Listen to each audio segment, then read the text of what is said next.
Okay. Off to a great start. Woo! As I was saying, uh, clearly very tired.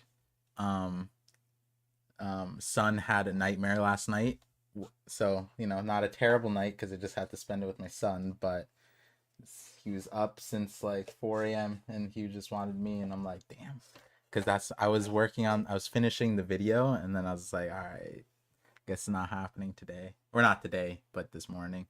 Um, so I'm tired. I didn't drink coffee.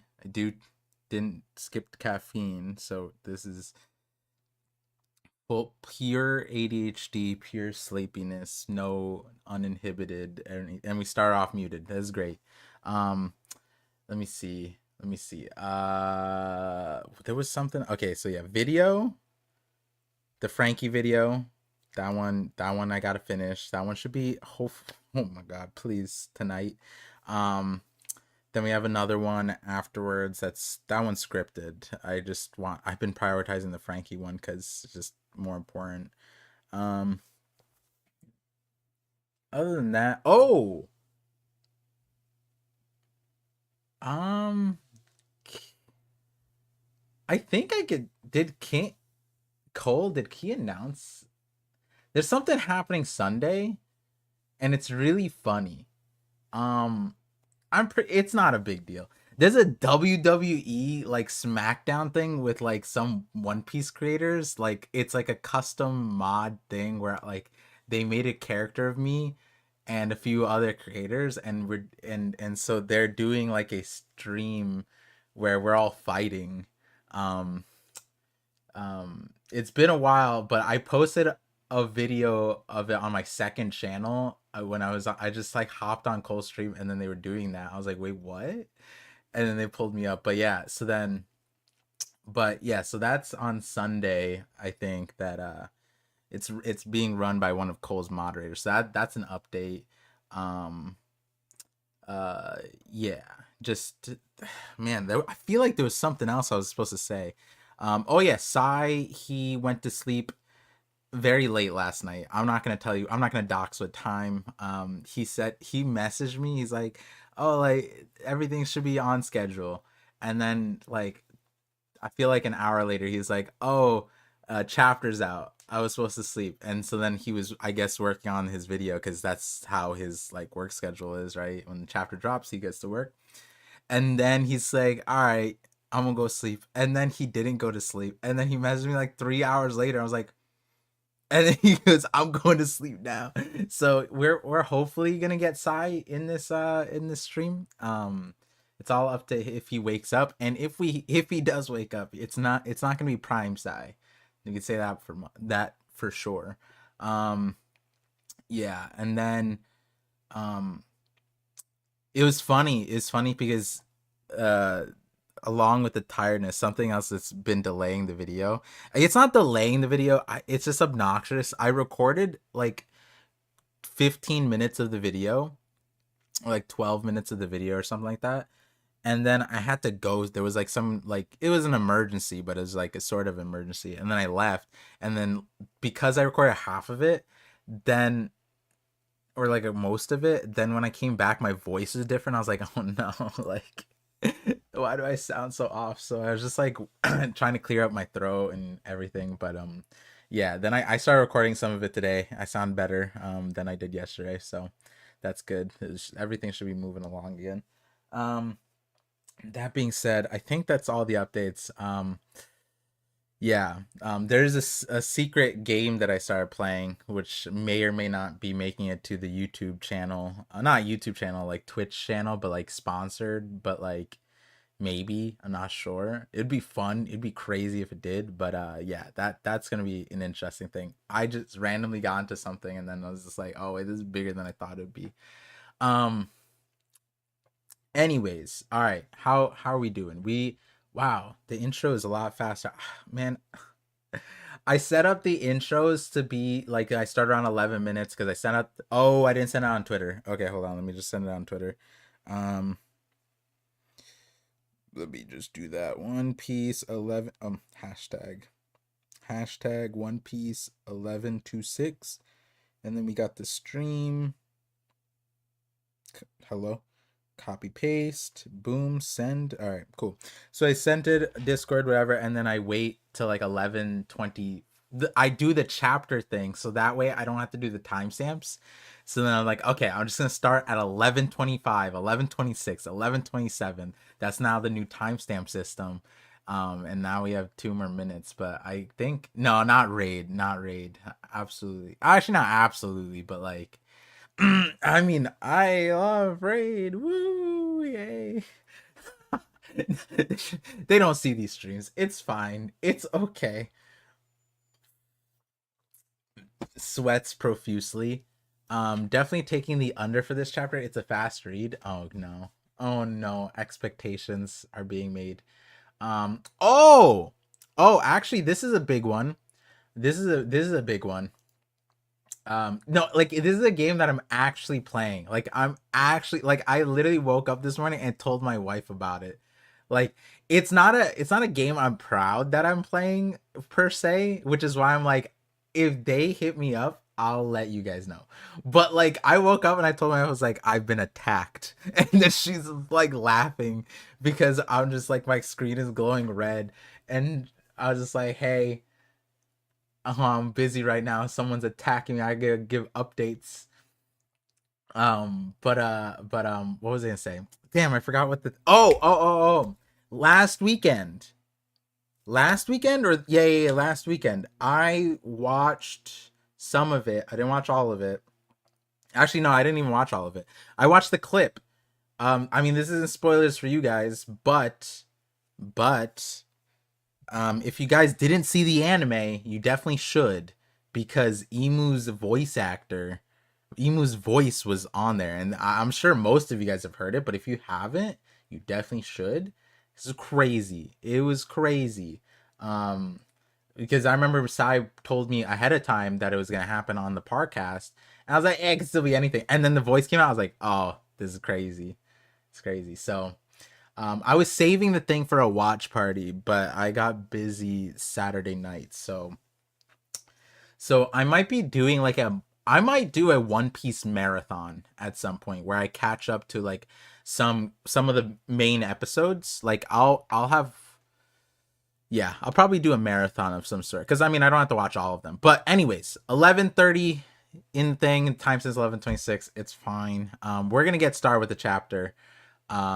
Welcome to the Knock Up stream. Thank you for tuning in to the guy who gets knocked up with Biota, with all of you. Was that the plan with the name, or I'm too tired. Was the plan, was I supposed to be doing the knocking? No, it's Oda knocking us up, all of us together, collectively. Yep, a generation of Oda's children are coming. And speaking of that, the chapter title, Taking Responsibility. We are gonna start the timer. We're gonna start the timer. Taking That's crazy. Listen, some of you guys might be thinking that was scripted. That was not scripted. I literally am too tired to be following any kind of script. Taking responsibility is crazy. Oh, the screen's over here. So, oh, and then also because I'm like tired, I might actually, my face is a little bit bloated. We're just gonna keep it. We're gonna keep us looking this way. My face doesn't look as bloated this way. Yeah, very, very late night, very tired. But we're here nonetheless. Hello, mouse? Oh no. Hold on. I have to set up the Bluetooth. Oh, we are shafting ourselves for this stream. There we go. Please Bluetooth work. All right, we're just gonna manually scroll until it figures itself out. All right. No more stalling. Oh, I was supposed to read. Okay, I'm gonna read this super chat later. There's a super chat from last week that I didn't get to because it was at the very end. I will read it before we get started. Okay, with the super chats later, like after the timer. Okay, all right, now we're good. That's what I was forgetting. I got it. All right, cool. Oni Child Yamato in the Holy Inari Shrine Pilgrimage Volume 14. A local soba shop in Kuri is reporting missing girls. This is not related to the chapter, but it is related to a bet me and Sai had. I just was reminded that, like, if I win this bet, that's contingent on this next video that I post, and obviously the One Piece story. We may get Sai reading the chapters to us for 3 weeks in a row. Okay, and if you guys don't know what I'm talking about, watch the last podcast on Sai's channel, but also stay tuned to the next video I post, because I'm going to put the bet at the end of the video to, you know, up the ante. But yeah, I was just reading this. I was like, man, it would be so great if Sai was just reading this to me. Anyways. Local soba shop in Kuri is reporting missing girls. Okay. Kuri, again, land of crime. Before Odin, it was a lawless land. Odin came in, fixed it up, then he died, and then it became lawless again, right? Ashur Doji was like over there, right? And now history repeats itself, except missing girls. Oh, except the missing girls isn't really new, because Odin had the missing girls thing too. Like, I keep on bringing this up. I just want to, let me just reference this, like, because, like, I feel crazy every time I bring this up. This should be quick. I should remember what chapter it is. It is 972. 972, right? Okay, no, I'm so bad. It's 962. I'm too tired.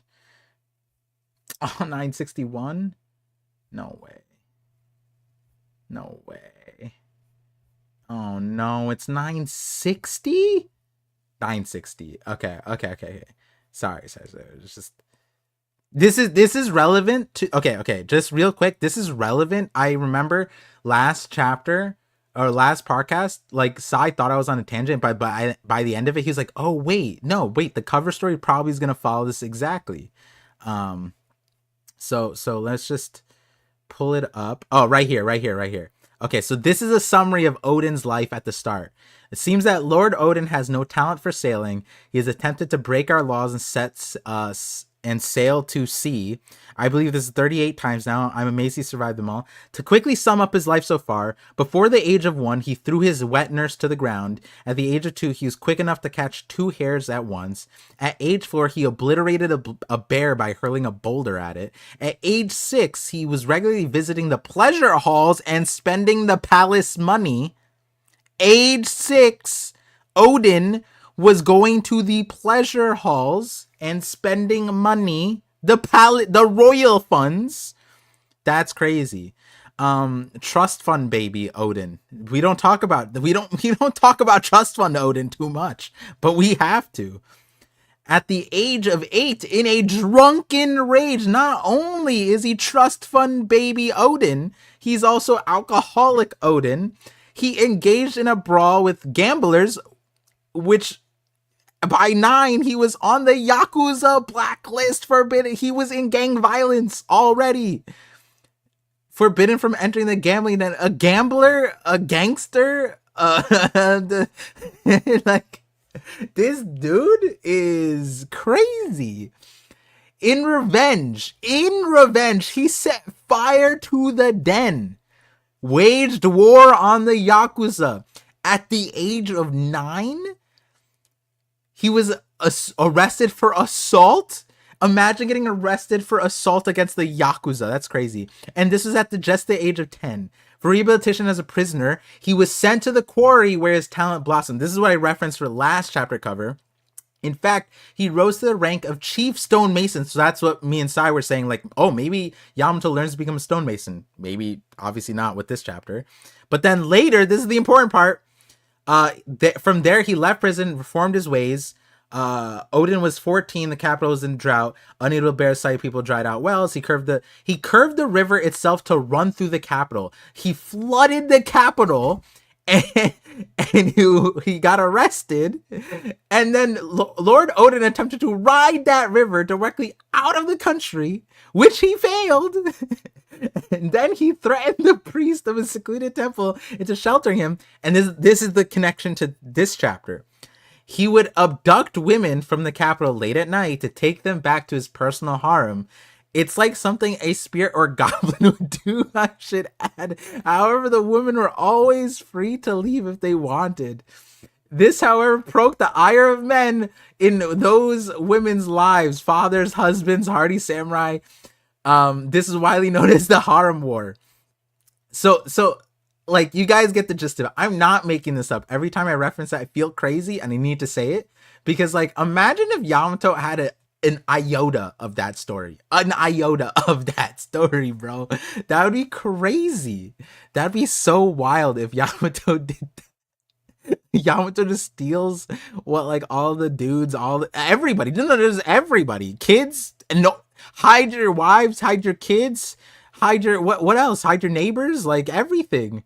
That'd be funny. That'd be crazy. Anyways, and then Yamato's bank. She is bankrolled by the royal capital, so it'd be interesting to read. Anyways. We didn't. Oh God. Oda's note. Just as I was feeling low about my favorite tonkatsu place not delivering, I found it. Another tonkatsu. Oh shoot! Damn. He literally out in the open just said, like, I replaced you. That's what you get for not delivering to me. That's how important I am. And he's this is a subtweet. He knows that they read One Piece every week. So he put this note in there. He said, hey, you know who my favorite was. Emphasis on was. I found a new one. That's crazy. Oda subtweeted it. He didn't do a Yelp review, a Google review. No, he just put it in the One Piece chapters. He just said, no, that's crazy. That's so crazy. I wonder if that's going to relate to the chapter. Maybe it does. It was a why. Okay. Catching up with the giants. Okay, let's see what. Are we going to get flashback? Are we going to get a giant flashback? Okay, it was a while after we left you guys at Water 7. We couldn't wait to see the captain again, so we went to Little Gardens ourselves. So that's what happened. Anyone would be curious after 100 years. Da ha ha ha ha. Oh, this is Oimo and Kashi. Sai would have caught me with a word with that one. I don't know why I just auto corrected this to Dorian Brogy. That's Dory Brogy. Got it. Okay. When we got there, these two were still going at it barehanded. Gaba ba ba ba. Sometimes weapons just break. Oh, how come? Sometimes weapons just break. You think a punch is enough to take down these stubborn oafs? Da pa pa pa pa. Who's da pa pa pa pa? That's a crazy laugh. When you're in a duel to death, that's a real problem when you're in a duel to death. In the end, they got us to go back to Elbaf with them. We had to arm ourselves again. You went for new weapons? So you're still fighting? Of course! That's crazy. Wait, who's this guy? Is this guy the man marked by... Can you guys... Oh, you guys can't see it too well. Let me see if I zoom in. This guy got quite the... Do you think he lost a bet? You guys see that forehead? Not forehead, like the temple. Can you even get that? I guess you can get your temple tattooed. I feel like that's dangerous. It's like right next to your brain. That's hardcore. And damn, this Viking looks like a walrus. Yo, he looks like an upside down walrus. That's crazy. It looks like the tusks are just up.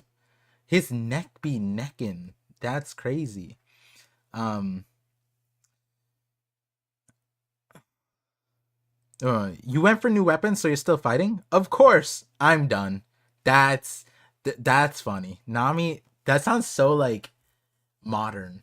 Oda's like treating Nami like a modern, like 20-year-old girl. I'm done? Is that how that gets translated? I guess that makes sense. Oda does have daughters. You know what? That would make sense if Oda, like, you know, because his wife cosplayed Nami, and so he married her. And then in order to keep her dialogue like fresh with the kids, Oda just models Nami's dialogue with his daughters. Yeah, that would make a lot of sense actually. Anyways, come on, Nami, didn't you learn a thing back on Little Garden? Back on Little Garden?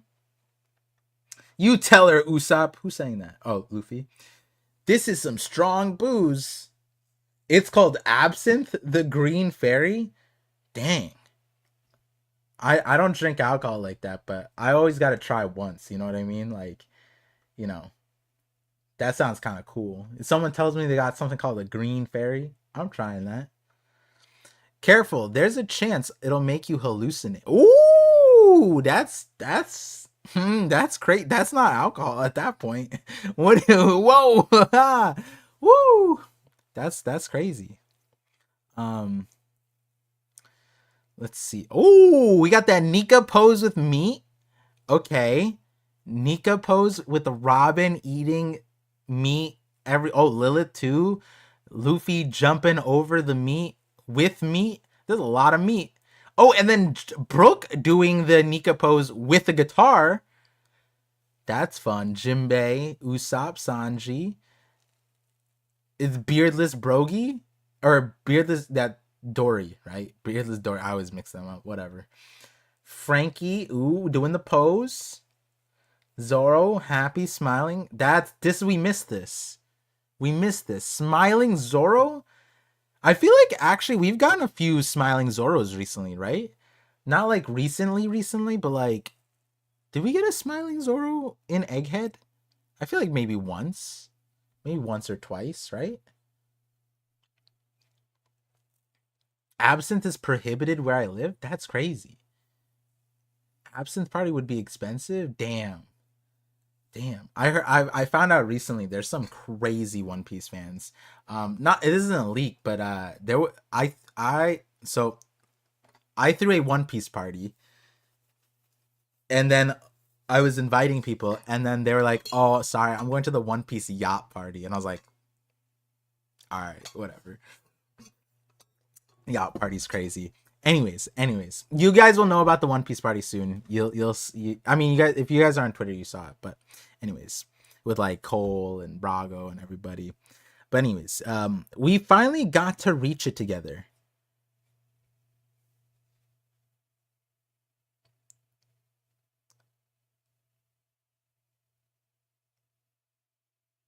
Yo, is this okay? Kuma's alive. All right, I don't care. So many people try to tell me Kuma died, and I'm like, this would be so morbid. This would be so crazy if Kuma's alive. Stop. This is that like he's sitting up. Yeah. Okay. Because like people were trying to tell me multiple times, Kuma's dead. It's better off Kuma's dead. This would be crazy. If Kuma was dead, this would be crazy. We finally got to reach together while sitting on Kuma's belly. That's so adorable. She's so small, and then he's just like chilling, posted up, and he feels. Oh, you know what's so cute about this? Kuma, for once in his life, feels probably like a normal person because he's on the Giants ship, and on the Giants ship, he's basically just a normal dude. Like he's like a toddler to the Giants, right? Like that's the size discrepancy. That's so adorable. He's just a little bear. He's like a baby cub, and then Bonnie's just. Wow, we finally got to reach it together. And Kuma's smiling. We don't know if he's like on his deathbed. It doesn't look like it. That'd be crazy. But we finally got to reach together. The horizon. On a Viking ship. Yo, the Thousand Sun is tiny. This is so cute. Wait, technically, didn't they get to sail together already? When they went to when they went to Egghead, right? Because like he had to take her from Sorbet to Egghead, so like they did sail before together, theoretically. Unless he took he could have just taken the pawpaw fruit. Oh yeah, that probably would have made more sense, honestly. He goes to Egghead. Oh no, didn't we see them sail? Whatever, it's fine, doesn't matter. This is adorable. They got to reach it together. The horizon. Yep. They reached it, and the Earth is not flat. Otherwise, they would have fell off.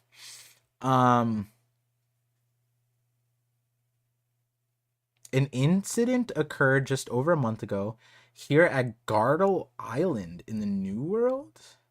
The pirate Bartolomeo, the cannibal, entered. Oh, what the? Yo, I got so confused. I was like, wait, they already got to, this is, where's the tree? I got so confused. And then, okay. So, just a month ago, that was a month ago? Wasn't that before Wano? When was that? It was like 9. That is, wow.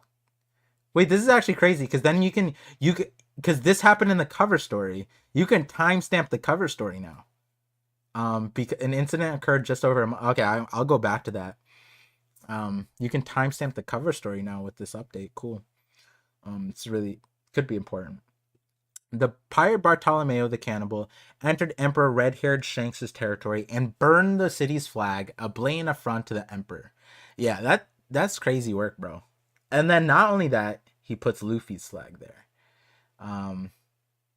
Many crews in island. Oh.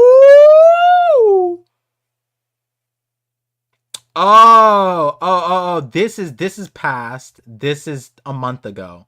Got it. Oh, okay. Got it. This is post Wano.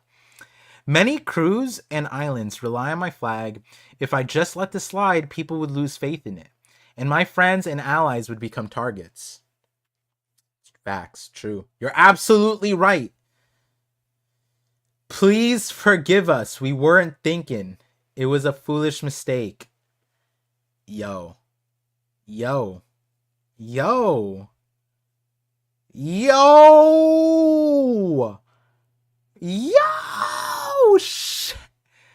That's a wallpaper.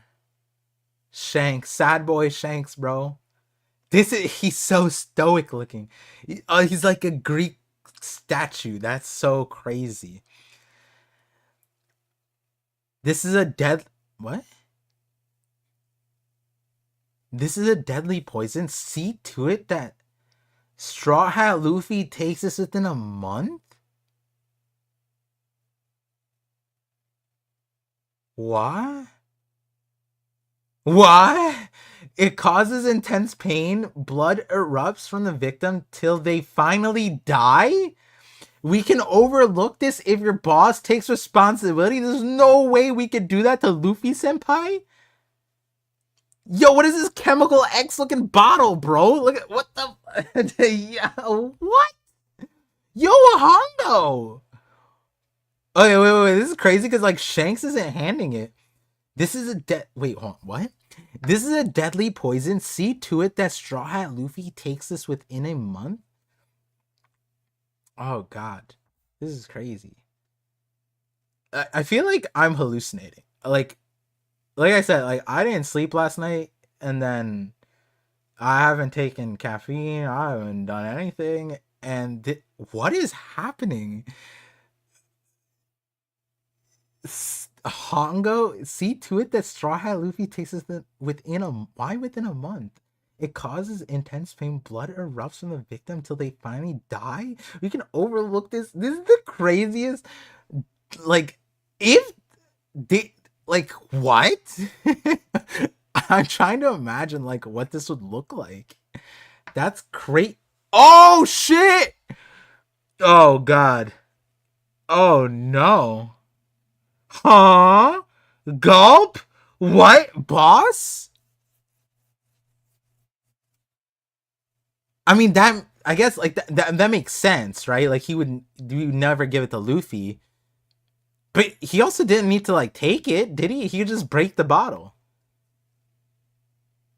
Oh, but he's trying to take a tone. He's trying to... Stop, boss, you're gonna die. Gulp, gulp. It'll kill you and make your blood spurt out. That's fine by me. Damn, yo, Shanks is just like... Yo, this poker face, that's crazy.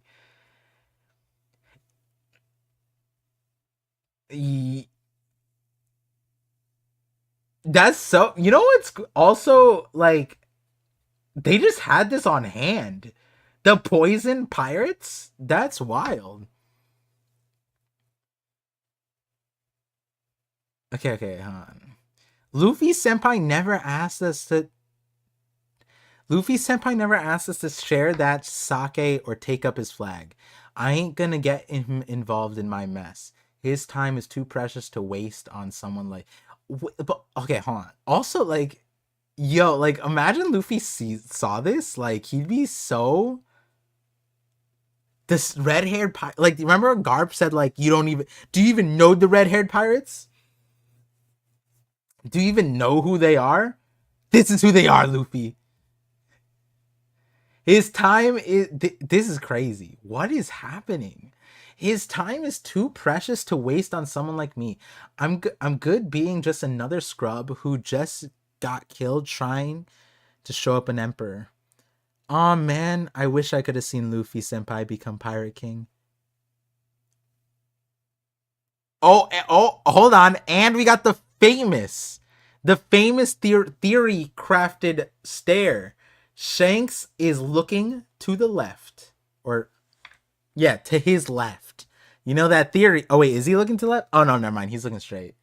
His hair's covering the other side of his eye. I forgot there's three. Not I forgot, but false alarm, guys. Not the theory. Not the theory. I don't even know what the theory is. All I know is that there's a theory based off of him looking left. I always liked that idea, but oh man, I wish I could have seen Luffy Senpai become Pirate King. Damn it all, I threw that chance away like an idiot. It's up to you guys now. Boss! See you around, guys. Burp. Huh? Yo, what? Wait, did he go to heaven? Everyone got erased. Yo, did he? Are we gonna see the underworld? This is crazy. Wait, what? Wow, they just left us be? And then there's Barto. Let's get as far away as possible. Looks like that poison was a fake. It wouldn't have hurt Luffy Senpai at all. I thought the emperors were meant to be ruthless. He's softer than I expected.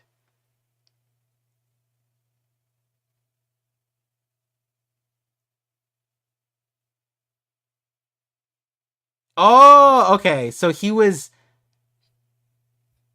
told him to give to Luffy, tested his loyalty. Got it. Yo, this panel though, like this one kind of sold me. I was like, wait, he fucking died. This one, like, and then I'm like, wait, what? They left, huh? This one got me really good, cause everyone just like disappeared. I thought he went straight to heaven, bro. See you guys around, guys. See you around, guys. Woo! Nice one, Oda. Good one. Haha. Are we gonna get okay. What are you smirking about? He was softer than I expected. Okay. I thought the emperors were meant to be ruthless, which makes sense, right? Like Barto hasn't even seen an emperor. He was scared of Sengoku and Suru. And they were on Dressrosa with Doflamingo, like, who wasn't even theoretically, technically, like a Yonko commander. Like, not Yonko Commander 1, but, like, you know, power scaling wise, people wouldn't put him with King, I guess. And, like, that was the villain when Barto was there. So, like, Shanks is, like, the boogeyman. And then he was gonna get poisoned. That's crazy. Wait, hold on. This is good. This is good. Ooh. This is some dark. And you know what's also crazy? Because like if you watch the anime for kid, like the kid versus Shanks stuff, it really sells the whole like evil, like Shanks is this monster, ruthless person, and then boom. Like this is the foil, right? Like the ruthlessness that you saw in the kid, like kid situation, it was different. There was a reason, there was a purpose. He is ruthless, but it's just like there's a separation, right? Like technically all Barto did was just burn a flag, right? That's the symbolism here. Shanks had to show up as a meaning, like to put up a front, you know, like hey, you can't just burn my flag. But nobody was hurt. if someone was hurt, then Barto would suffer the same way as Kid, right? That's kind of the main thing here, which is interesting because like Luffy learned to protect your flag, but like Luffy wouldn't put the flag above like people like that, you know? So that's interesting. And like this is actually going back to Drum Island. This is actually a big thing, burning a flag. Luffy said a pirate taught me this, and that was Shanks, right? Taught me about the flag. Um, this like this little snippet here is actually kind of like really you could dissect a lot out of this. And it's not even done. All right, what are you smirking about? Isn't it hard not to smile? He's so dedicated to Luffy. Yeah, that's pretty adorable, cute. To like see like I don't know, kind of seeing that with some of my younger cousins, just some of their friends, just super nice, super awesome. Anyways, hey boss, mind stepping out of the way? We still gotta teach him a lesson. Wait, on this day by Gart. All right, the bartender. All right, I don't know. Okay, this fucking. Yo, yes, I said. Wait, yes, yo, this is crazy. All right, hold on. Yes, I say. Oh, you said dedicated. We don't like commitment around here.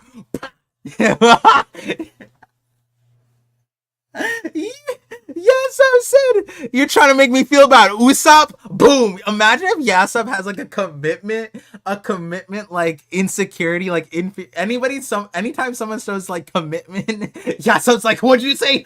Boom, it says blasting their ass. That's so crazy. Yeah, Yasop is so what the fuck. Like this is because like Shanks is so lost. He's like, isn't it hard not to smile? He's so dedicated. And then he just no, hold on. Yasop is mutiny, bro. Yasop is like it. I'm trying to think like okay, hold on. I'm trying to think. I we leave the island of rare animals. And then Zoro said, "Yeah, I don't like that guy. He has green hair," and just kills Gaimon as they leave, bro. That's fucking great. We don't like animals. No. Zoro said his skin was a little too bad. Imagine if someone on Luffy's crew did what yo, is this real life? Hold on, I gotta read this. It is unknown if there are any survivors. And then we skip. Hold on, I gotta sit here with this one. Not only did Yasa blow up the ship, he literally is, what are you, like, Shanks is happy. He just tested Barto's loyalty and was like, wow, that's so good. That's so cute. And then Yasop, no questions, no asking, just blows them up. And what's crazy is that the ship was a symbol of Luffy. That's wild. Yasop just exploded the literal like shrine testament to Luffy. Is that like a red flag? Is that a death flag? Not a death flag, but like that's symbolic, no? That like Barto, like Shanks's thing with Barto, that was on Barto. Barto was taking the thing. But I think blowing the going Luffy is kind of crazy. The going Luffy. That's crazy. This section of the chapter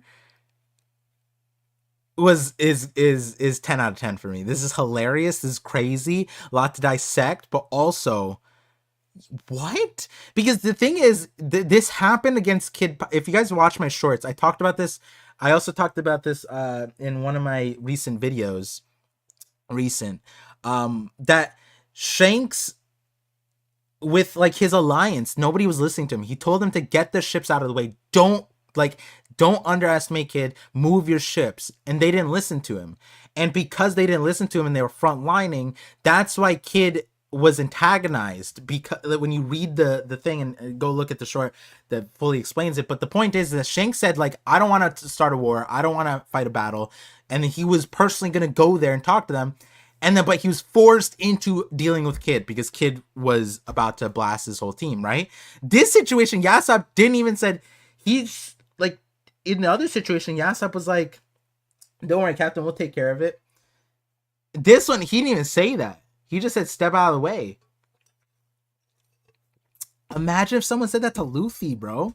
Hey, Luffy, mind stepping out of the way? And then just blasted someone that made Luffy smile. What? What? Yo, it might be that, like, these guys didn't like Usopp or something. Maybe that's what it was. Like, I don't know. That's crazy. This needs to be studied. Yasop needs to be studied. This is crazy. Anyways. Hachinosu Pirate Island.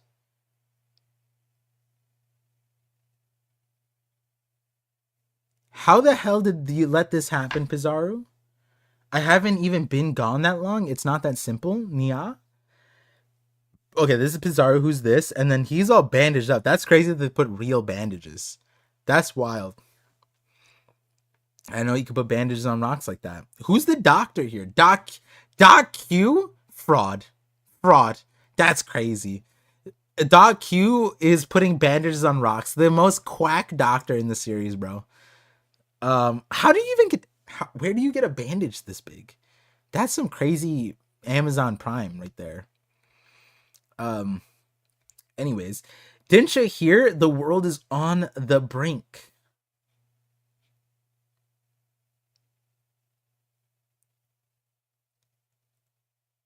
Blackbeard is back, baby.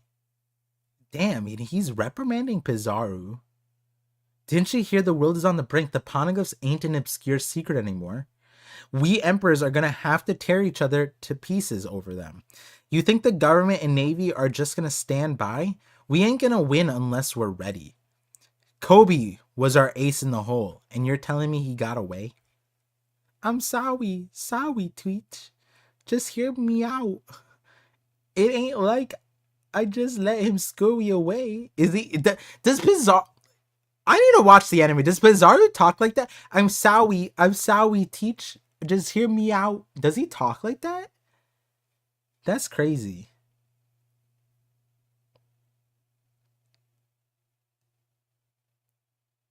Damn, he's stepping in his mouth.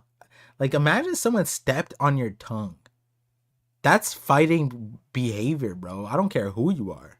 You step on my teeth, bro? On my tongue? I don't know if we're friends. I don't know if we can be friends after this. This is a little too intimate, bro. Get your dogs out of my mouth. That's crazy. Where does this shop go? San Juan Wolf. Not to be confused with Vodka Wolf or Tequila Wolf or Rum Wolf or all the other wolves. This is San Juan Wolf. He fixes shops. And you let Moria escape. Oh, Moria. To the left. Watch your ass. Yo, San Juan Wolf. That's adorable. That's so funny. He's just like, oh, let me fix this shop. Breaks the skyscraper next to him. Commodore! We're ready for anything. Everyone knows you're the man who will claim the One Piece, Blackbeard. Yo, we got a bird here too, Kaka. Is anyone notable here? Do we see Don? Wait, is Don Krieg gonna be in this? That'd be crazy. You know how crazy Sai would go if Don Krieg was on Blackbeard's crew? The one who's gonna take over the world. At least morale is on the rise. That's something we gotta take advantage of. Now let me hear it, Kuzan. Kobe got away, but... well, we caught Garp. Now that's what I call a consolation prize. You keep finding a way to trade up, Captain. Captain? Kepin? See that apostrophe. Nya. Damn. Okay, so we got Shiryu, we got Vasco, we got Pizarro, we got Burgess, we got San Juan, we got Kuzan, but we don't have Van Auger yet, and we don't have Katarina. So Caribou is not here yet, from what we can tell. Okay. To be honest, I was going for the kill, but so kill him now. What? I don't get that. I was going for the kill, but he survived. So just kill him now. No, I'm too tired. I got it. I understand. He was like he's saying like he didn't mean to capture Garp. He was going for the kill, and he survived, and that ended up being him catching Garp, which is like, I guess him saying like don't praise me too highly, Blackbeard. It wasn't intentional. I was going for the kill, to be honest, but he survived. So it was my failure that led to this. And he's like, it's like not a weird flex, not a weird humble brag, but like, you know, just like a keeping things straight, I guess. Don't be hard on yourself, Kuzan. There ain't many who can take him down, you know? Well, it was a team effort. Looks like the winds of fortune are favoring us. Wee ha ha ha ha. That's not how he laughs. We also snagged this 3-eyed girly here. Okay, so that's important too, because he's announcing that they have pudding to the crew, which would imply that like pudding wasn't on the island before, which we know that she was on Winter's Island, but like then the process would be like Amazon Lily, Hachinosu, Blackbeard leaves to Winter's Island and then gets pudding by meeting up with Lafitte and Kuzan. It's like interesting, but or he's just announcing that they have her, but like Kobe let a lot of people free, so like was just protected, and he was brought her with him to Winter's Island, maybe to use on Law for some reason, but he didn't even mention it, so it's interesting. We'll let that one slide for now. We'll analyze it later. Hey, get Lafitte on the line. Navy Umit shipping. This isn't a big deal, but Godfather Shanks video, okay? I remember when I brought up the Underworld Emperors, Umit, I highlighted Umit out of all of them, the deep sea current emperor of shipping, and I said maybe we're gonna get a focus on them. And I remember people like, no, Oda just forgot about these characters. These characters are just side characters. Never would they expected that this character would be the person who shipped Egghead, like brought all of Vegapunk's equipment, and then have an announcement box. 11/26. Say it, don't spray it. Here he is. I knew it. This guy would be important. Why? Deep sea currents are important. Shipping is important. It's so important. Navy Umit Shipping HQ. Yes, Commodore Teach. What are those revolutionaries up to? Seems like their siege is proving effective. And the...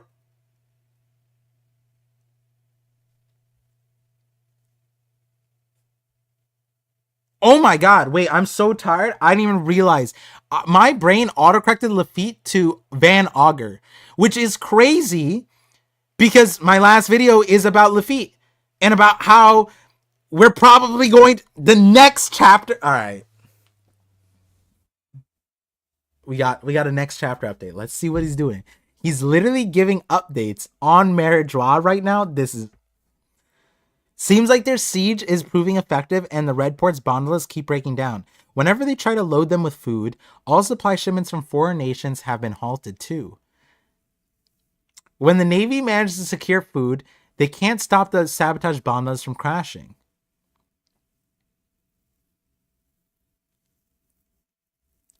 Ooh, that's actually crazy. Okay. Seems like their siege is proving effective and the Red Port gondolas keep breaking down. Whenever they try to load... So they sabotage all the gondolas.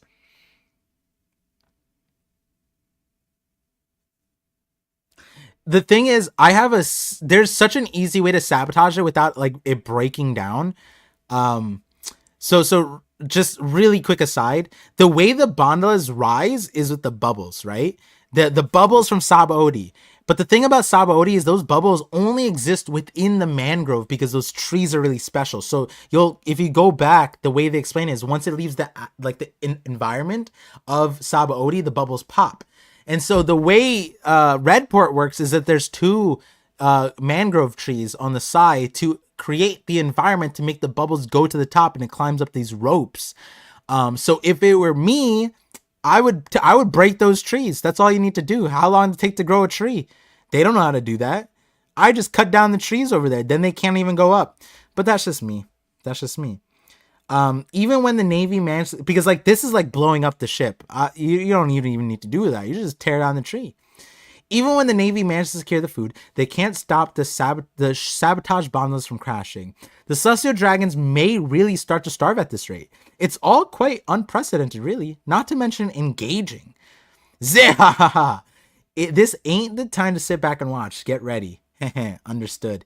Yo, this is crazy because like I don't think I mentioned did I mention the shortages in the Lafitte thing? But the point being is that I mentioned Lafitte is gonna probably give him updates on like Mare Draw stuff. So here we are. I would this isn't a W, but this is inching towards the main point of that Lafitte video. I think it's my last video. Okay, more. Wow, this chapter is crazy. Pirate Island. Pizarro, we've arrived. Oh, it's Devon. Pick us up. Damn, that's just how it. Yo, this is the best island. This is the best island. No, not Bomb Sabaody. No, on the Redport, there's two trees. Sabaody's not affected. The trees on Redport, there's two of them. There's only two. Listen, we need paper, right? You cut down plenty of trees unless you guys don't use paper. All right? All right. Every blunt you smoke is a tree in the Amazon rainforest crying. All right? Don't come at me for this. Anyways, this is sick. This might be okay. I might join Blackbeard's crew. I might go to Hachinosu just for that. That's sick. This is sick, bro. This is sick. You're telling me you don't have to port? You're just like, pick us up, and then a giant hand just scoop. That's so cool. I don't know. Like this is a perk. Shanks doesn't have that. You have to roll to the island like a normal person. Even look at Redport. Redport, you have to go up on a weird metal boat with the ropes in a bubble. Lame-o. Hachinosu, you just announce yourself, and then the island lifts you out of the water. I'm sorry. Everyone loses. I don't think there's a single. I don't know if there's another. Oh, Skypea. Damn it. Knockup stream. The name of the stream. Knockup stream wins. All right, never mind. Knockup stream's kind of cool. Yeah, but I don't like dying. Okay, yeah. So like this is definitely way better. Docking you guys is always such a pain. Yeah, shut up, Pizarro. Shut up. You only have one. You have no use. You meow, I'm injured, right? Yeah, who cares? Oh, hell nah. Yo, whoever translated this is so funny. Oh, hell nah. Oh, hell nah. That's so good. I need to read the Japanese version of this. Like, what does this say? I need to hear the audio. But that's funny. Oh, hell nah. It's the monster. Don't take me. Big bro, big sis, save me. Oh, quit jabbering. You brought that guy, didn't you? Pizarro's like, what's up with that guy? I don't know, Pizarro, you're just a giant face on the... Like, the thing is, Caribou's right. Like, Caribou's 100% right. Imagine you're just in the ocean, right? Because, like, I have thalassophobia, a fear of the deep ocean, the depth of the ocean, but just the ocean in general. Just No one will ever convince me that the ocean and I talk about this all in the 50-50, but imagine you're just in the ocean and you just come up on a face that big and then a hand comes out. That is scary. That is terrifying. Isn't that like the plot of like Kong Skull Island or whatever? Like, this is terrifying. Caribou's the only normal person here, honestly. This is fucking crazy. Imagine if Caribou goes on the island and is like, yo, you guys are a little too much. That would be so insulting if Caribou said that about him, though. All right, let's see. Van Auger goes, uh-huh. It's also funny because Van Auger and Devon and Caribou, they could just teleport. Yeah, it's fine. Van Auger's tired. It's whatever. It's been... This chapter just keeps on going. Bro, what? It's been 2 days since the giant warrior pirates? What kind of fish is that? Someone tell me later on. Is that just like a sunfish or whatever? Set off from Egghead, however.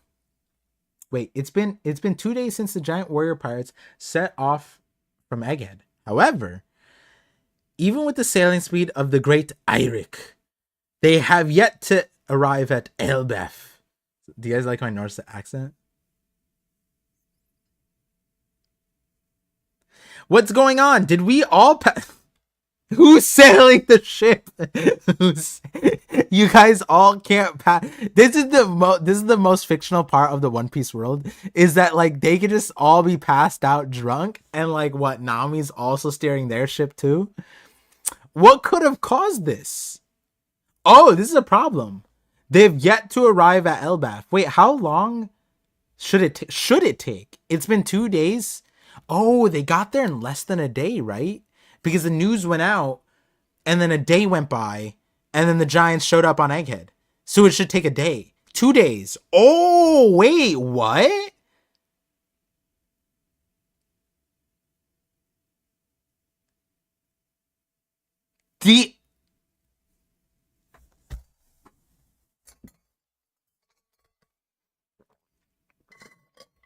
Fine. There's no shot. There's no shot we're detouring. What? I feel like if we detoured and this was like in the spoilers, I feel like I wouldn't. People would have probably messaged me, like in my comments, spammed it. I would have seen. Well, I haven't been checking my comments actually. I've been playing that game too much. Holy shit! No way. Where's the sun? Oh my god. Wait, what is this broken? What is this? What is this? Wait. Wait, wait, wait, wait, wait, wait, wait, wait, wait, wait, wait, wait, wait, wait, wait, wait, wait. What was the sunny was? Oh, this is broken. This thing was tied to the ship on this side, and then there's just a ship, a fish. The fish ate the. Did the fish eat it? Oh my god, the fish probably ate it. But then where'd the line go? The fish probably ate it? Where's the sunny gone? I can't see it. We've got to find them. We can't head to Elbaf. What is this chapter? Lilith, Robin, Bonnie, Jinbei, Frankie. We split up the Straw Hats.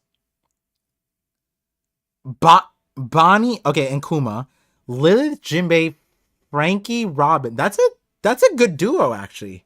Fishman, O'Hara, and Frankie being like Annie's lobby connection. This is actually a cracked grouping. There's a lot to come off of this. Frobin, people are gonna go crazy. Okay. Maybe they were swallowed by a fish. Quit it. The fish here are so massive that just might be true. Luffy, where did you go? Wait, did they? Yo, they got eaten by fish. This is fucking crazy. Nami, hey, wake up. But the fish is right there. Oh, but it's probably not this fish then. That was just probably like Oda's way to say like a fish.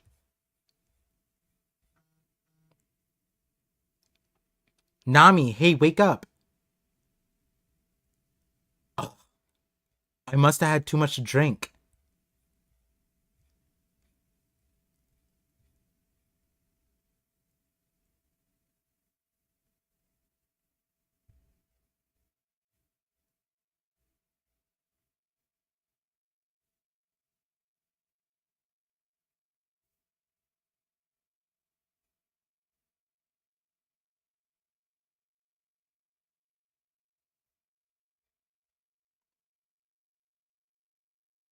Damn. Proportions. Crazy. Where's this foreboding place? My jaw, by the way, my jaw was dropped the entire time just because of Nami. It wasn't, I didn't see the ceiling or the, like usually at the gym, you're just like, oh, wow, what did I see? Nope. Keep it a buck. Keep it a buck. This is, um, very, nice. Yeah, what is happening though? Now we, Nami has a sword. That's crazy. You're right. Oh, I could pause the. Yeah, I'm gonna let the clock run. I'm gonna let it go to 52:52. We won. Yeah, who dressed up Nami? Dude, shit, I didn't even see Nami. Am I not a true One Piece fan? Loki's new lover? You're cheat? No. I'm gonna do 52:50. I'm gonna try and hit because I finished this so much time to spare that I can hit the perfect. I'm gonna try pro game here, right? Test my reaction. 252:52. Oh, I fumbled so hard. I'm so tired. My reaction time was a second off. That's how you know how tired I am. You guys know, like, back to back days, I was getting like 48, 48, 48, 52, 52, 52. I was off by.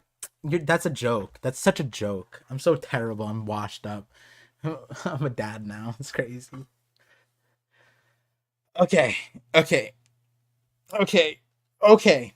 Okay. Let me just do one thing first, which is let me message Sai. Let him know where I am. Finish. Let me know what the chapter. Okay, and then let me hop into the room so that if he's ready, we're good to go. And then let me just close this for now because we don't need it. And then when he comes in, I'll be able to hear him. Cool. Okay. Okay. Um Obviously, we have to. Oh. It's not what it looks like. All right. Like, okay, see, like I can't do anything about this. I'm trying to bring the focus to like. Okay, there we go. Like, okay.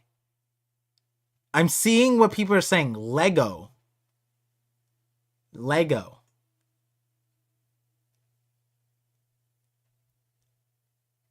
I'm seeing Legos. I am seeing like the ground. Like this is the ground is 100% like Legoed. Now, I could the thing is I could maybe like there's a world where this was she's like cuz like she's dressed like a Viking, no? Like this is a Viking outfit, right? Sword, she got the thingy, like she like let's do this. Let's do this. Gird. We gotta look up Gird. The de facto. Yeah. She's like Gird. She got the Gird going. Right? She got the V neck. Let's pull it up. So she got, well, I guess the main thing here is she got the legs, the leggy thingies, the fur, and then she got that V thing going on, and then this honestly already just looks like Nami, just blonde, and then cape, like it looks kind of like Nordic Viking-ish. She also got the braid, the same braid that Gerd has. Nami's really confused. And like you could maybe say that she's in the Giants place, but like this flower thing is so small it looks like. But then the other thing is like we like Oda gave us like a forced perspective where we're like in front of Nami, and then like everything behind her could be looking big because um sorry, I got distracted by where my goggles were. Um um everything's looking big because of the perspective, but then, and like, so then you'd get like, you know, like the floor seems flat to us, but then if you're a really tiny person, like an ant, the floor is like mountains, you know what I mean? So like maybe that's what she's saying, but like these are just so perfect, like in modular, not or modular, that it just looks like a toy. And like I wanna say,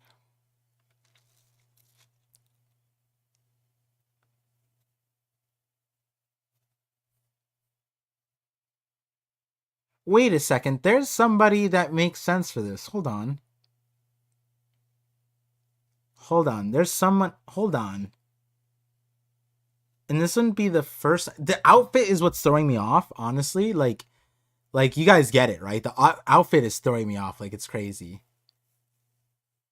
Prince Loki is using them like dolls in a Lego house. Legos is interesting. Like Lego is a what is Legos is a European.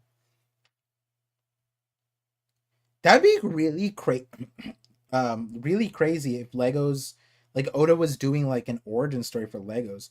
Crit The Lego group originated in the workshop of Ole Kirk Christensen, a Danish carpenter. Sorry, I don't know why I did the accent. In 1932. He's a Dane. Legos are, yeah, Denmark. Kirk Christensen? Christiansen?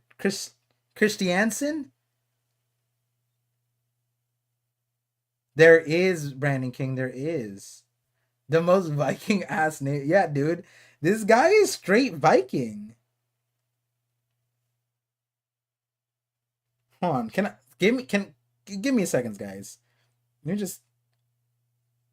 This would be in.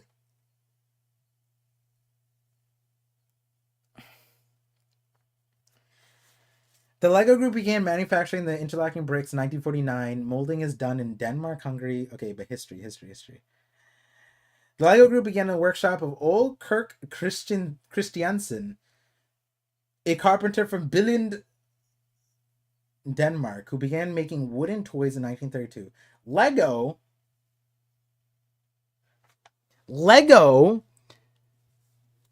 His company came to be called Lego, derived from the Danish phrase Legkot.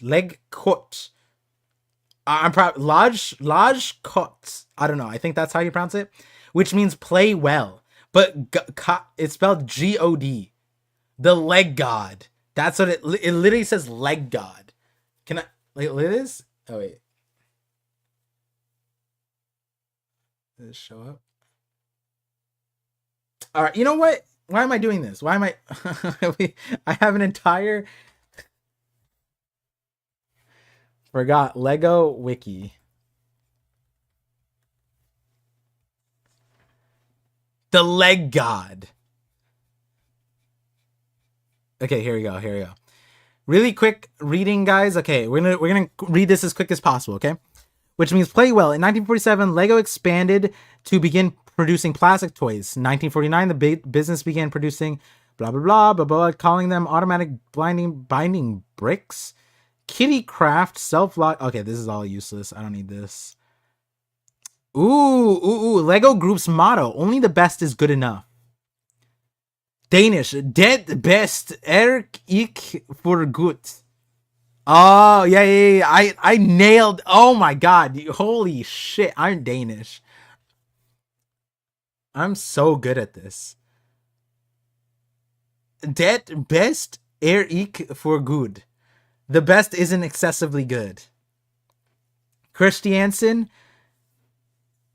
created the motto still used today to encourage his play in 1951. Leg tortoise times Olkirk. All right, so we know Nami was kidnapped by Olkirk. All right, that's what we figured out. First try.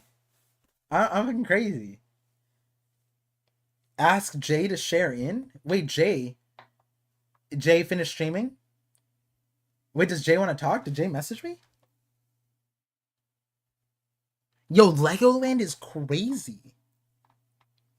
They even did Nami's hair, yeah.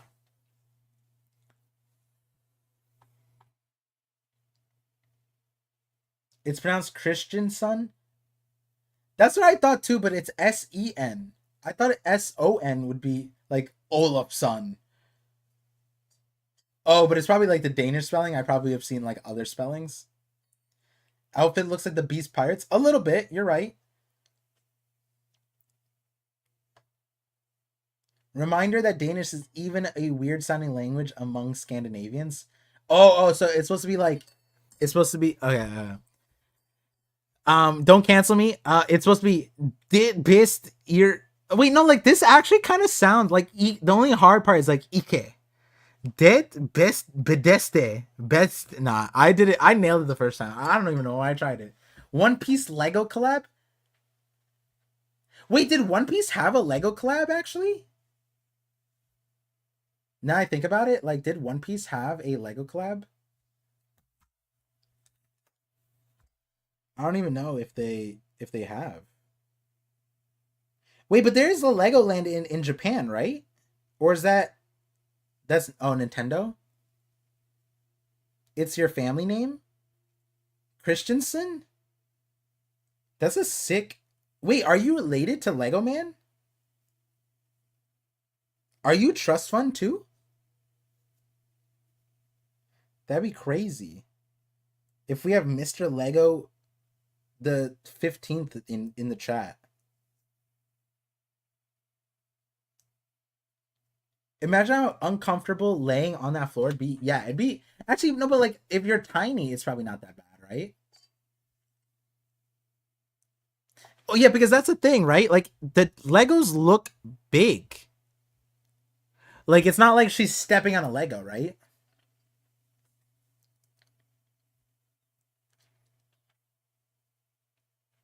There are Lego One Piece sets, but I don't think they're official. The real question is, do you think they're in Elbaf or another place? That's what I'm confused. Like, I think like Elbaf would make sense. Like, look at the outfit, right? Like, just going based off of like the outfit, and technically, with the time in play, they could have made it to Elbaf.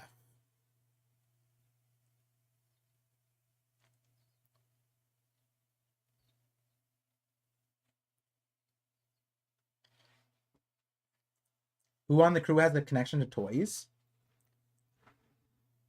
Well, Frankie looks most like a Lego person, and he's not there. And then the next one would be Chopper because he's a merch, but not Lego. And then who else is there? I guess Brooke would be a good Lego piece. Oh yeah, I guess you already have skeleton Lego pieces.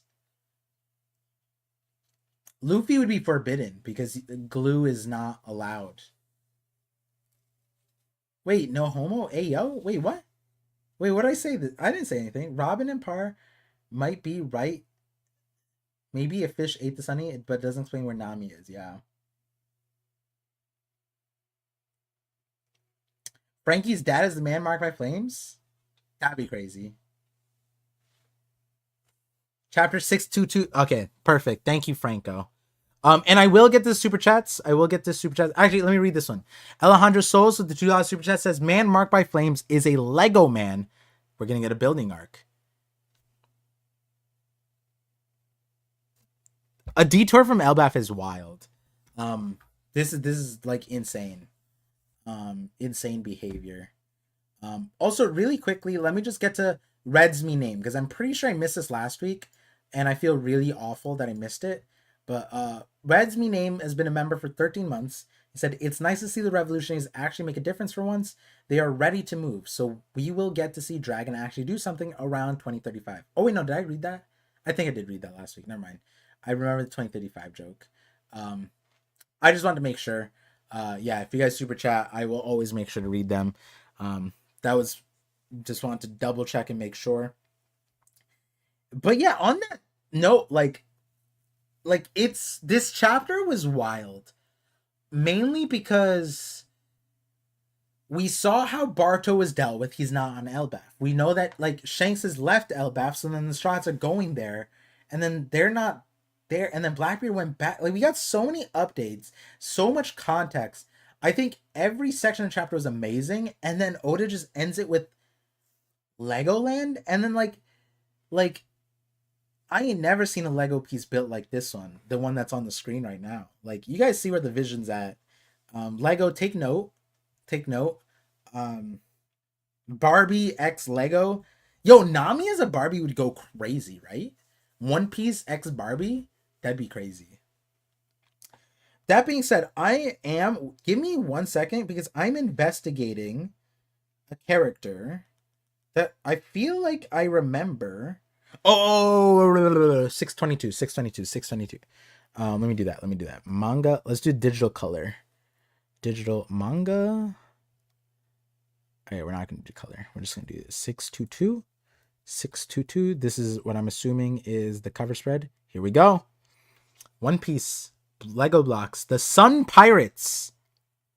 We have Frankie doing stuff he's building. Oh, look, a dog. Is that the recycle cur, but in Lego form? Wow, crazy. Oh, look, is that a pigeon commanding them and telling them how to build stuff? That's really interesting. I wonder what that could mean.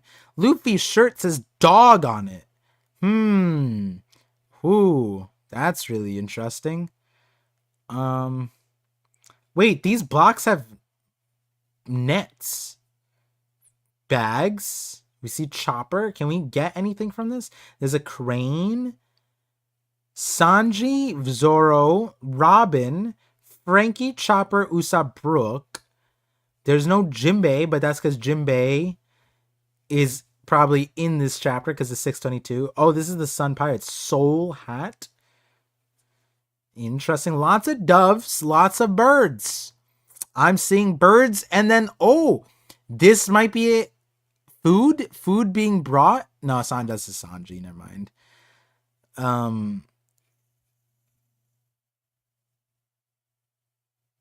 See, if the Legos are like this, it's not that painful, right? I kind of would like it if it was like this, like cobblestone. I like cobblestone. I don't think it's Elbap, but it could be another village. Yeah, it's probably like there's Warland. That might be Legoland. Imagine that Oda does like Nintendo Land, Disneyland, Legoland. Some people think it's a simulation. Like our world, they're like this, Doran.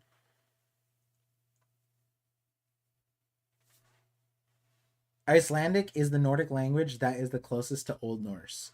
Yeah, see, I attempted Icelandic Old Norse in my Elbaf video, and my dyslexia took over really badly.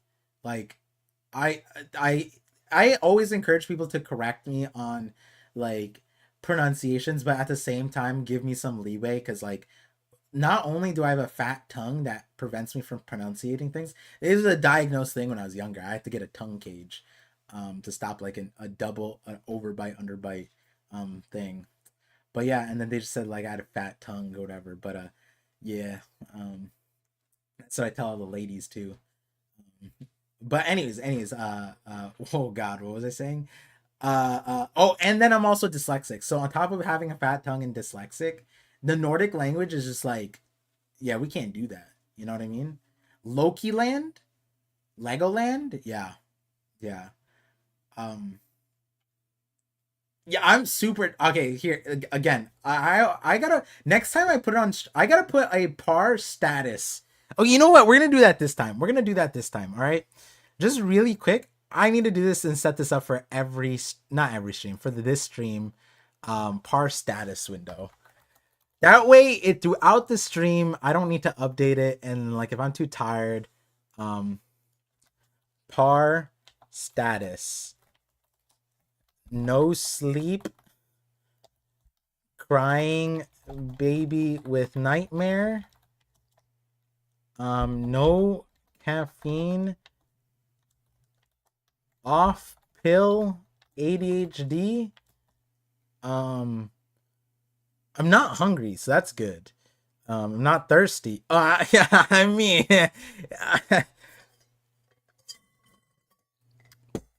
um, what's another status? Yeah, that's probably good enough for now. We're gonna leave that. Yep, par status window. Perfect. And then we'll put that right here. Nice.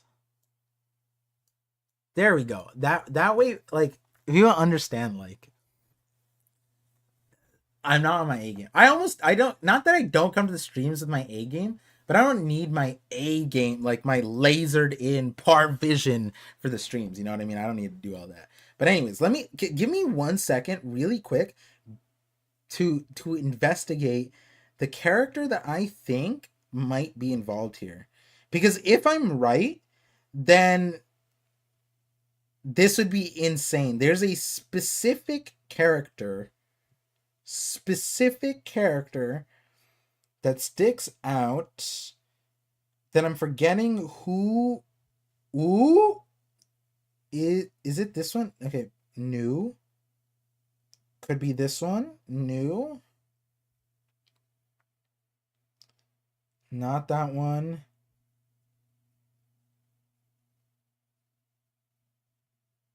I think I remember now. I think I remember. Give me 1 second. Let me just double check it. So my first idea was there's a few characters on Big Mom's crew. Big Mom's crew would make a lot of sense, right? Because like toys, like the Wonderland, doesn't I thought she had a character in her crew that was like modular. But I might have to go back. My brain is foggy at the moment.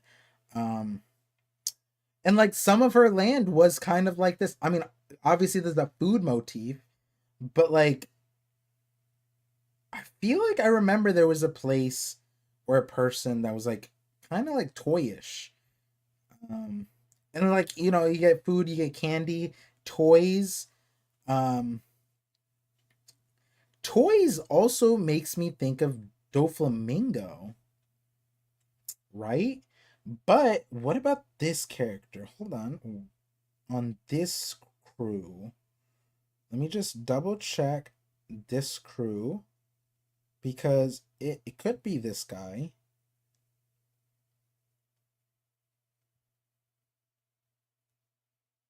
Is it that guy? No, I don't know if you can go off of this. I was gonna say Haruta. Haruta is the kid who looks like Toon Link, like on Whitebeard's crew. I was thinking that I thought his sword was more like a toy ish thing, but it's not. I feel like I remember someone had like a toy sword.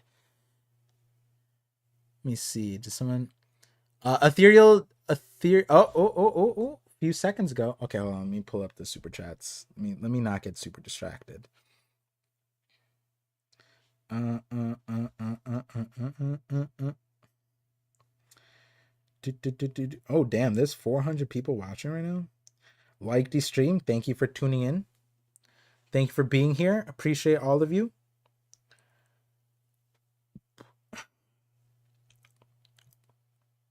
Ethereal Dylan, $5 super chat says, I've been thinking about the possibility of the man marked by flames being a former Gorosei, like Kiros in Dressrosa. Yokai could make whirlpools. So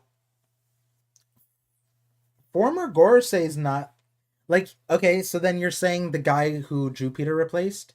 Me and Sai talked about the guy that like that context a little bit a lot in last podcast. It's not a terrible it's not a terrible idea. In the sense of like no, by terrible I mean like it would fit a lot of things. Just timeline would be interesting. And by I have my own person, and then there's the warlord person people like, and then people are gonna choose all random people. Um, like Holy Knight, ex Holy Knight, ex Gorse. I think there's a lot of leeway for stuff like that, especially now that we know like how quickly people can get out. But the reason why terrible idea comes to mind is only because of the last chapter.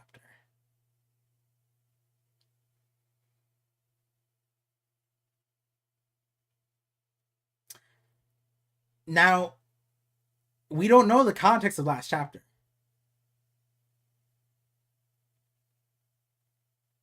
Where like Emu revoked the powers and then the Saturn died, right? So you would imagine there can't be a Gorosei ex Gorosei person alive. They'd have to be dead, right? And like while that's true, and that makes sense, especially because last chapter, it wouldn't be unheard of in shonen especially to have like that like outlier character that's just been like outside. But the only like then it's weird that this character has been there. Like, you know what I mean? Like where? Why? Who? And then like because then that character would be like orchestrating stuff, right? Like it'd be interesting. I did hear Emu's voice. Not that's to say, Ethereal, I will be thinking about that. I will be thinking about like X Gorsei, maybe not, but X Holy Knight. We don't know how that works, right? Because it's not like let's say you're Celestial Dragon, you leave. Homing, Doflamingo. They like why couldn't Emu just kill Doflamingo with a snap of a finger? They didn't. That's why. They couldn't. Just simple as that. So like with that in mind, a Holy Knight, an ex Holy Knight Ethereal would make a little bit more sense than a former Gorosei. And if you subscribe to Sai's idea about how all like the Holy Knights and Gorosei are all yokai, it would fit. It would fit. So I would just change Gorosei to Holy Knight, and it would probably make more sense to most people. Sorry, I feel I just want to apologize for saying the word terrible. I didn't mean like that. I'm tired. I was more considering it as like my own like I'm talking to you as if you are me and I'm being very harsh. That was me talking to that's me in my own head. I'm really mean to myself when it comes to these ideas. I'm just like, oh no, I'm stupid. But yeah, not you. Sorry, Ethereal. Apologies. And I'm only apologizing to Ethereal for that slip up because he is a member of the channel. And if I slipped up with the, like narrators about coming up next, oh no, narrator super chatted 4 times. Okay, if I slip up narrator, I'll apologize. I'm sorry ahead of time. Thank you for the 5 super. The perk of being a member is I'll apologize to you for being mean. But if you're not, you're just a subscriber. No, I'm joking. I thank you guys for tuning in to the live stream, the knock up stream where you get knocked up.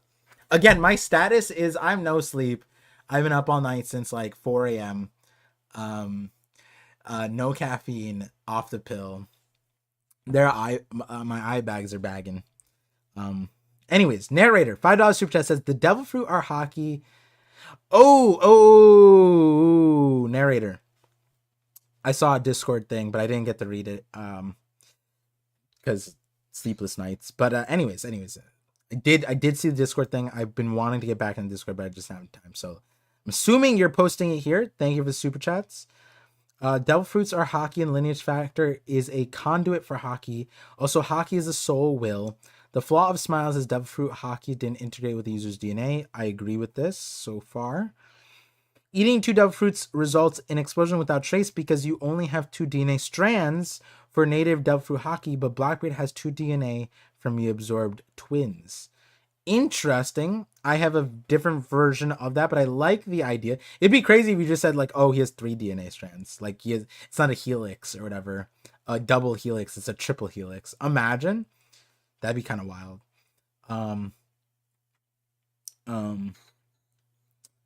Narrator, $5 super chat says Nika liberated people with incredible hockey, unlocking their hockey to fulfill their dreams, creating devil fruit abilities. Emu imposes his hockey upon the Gorosei.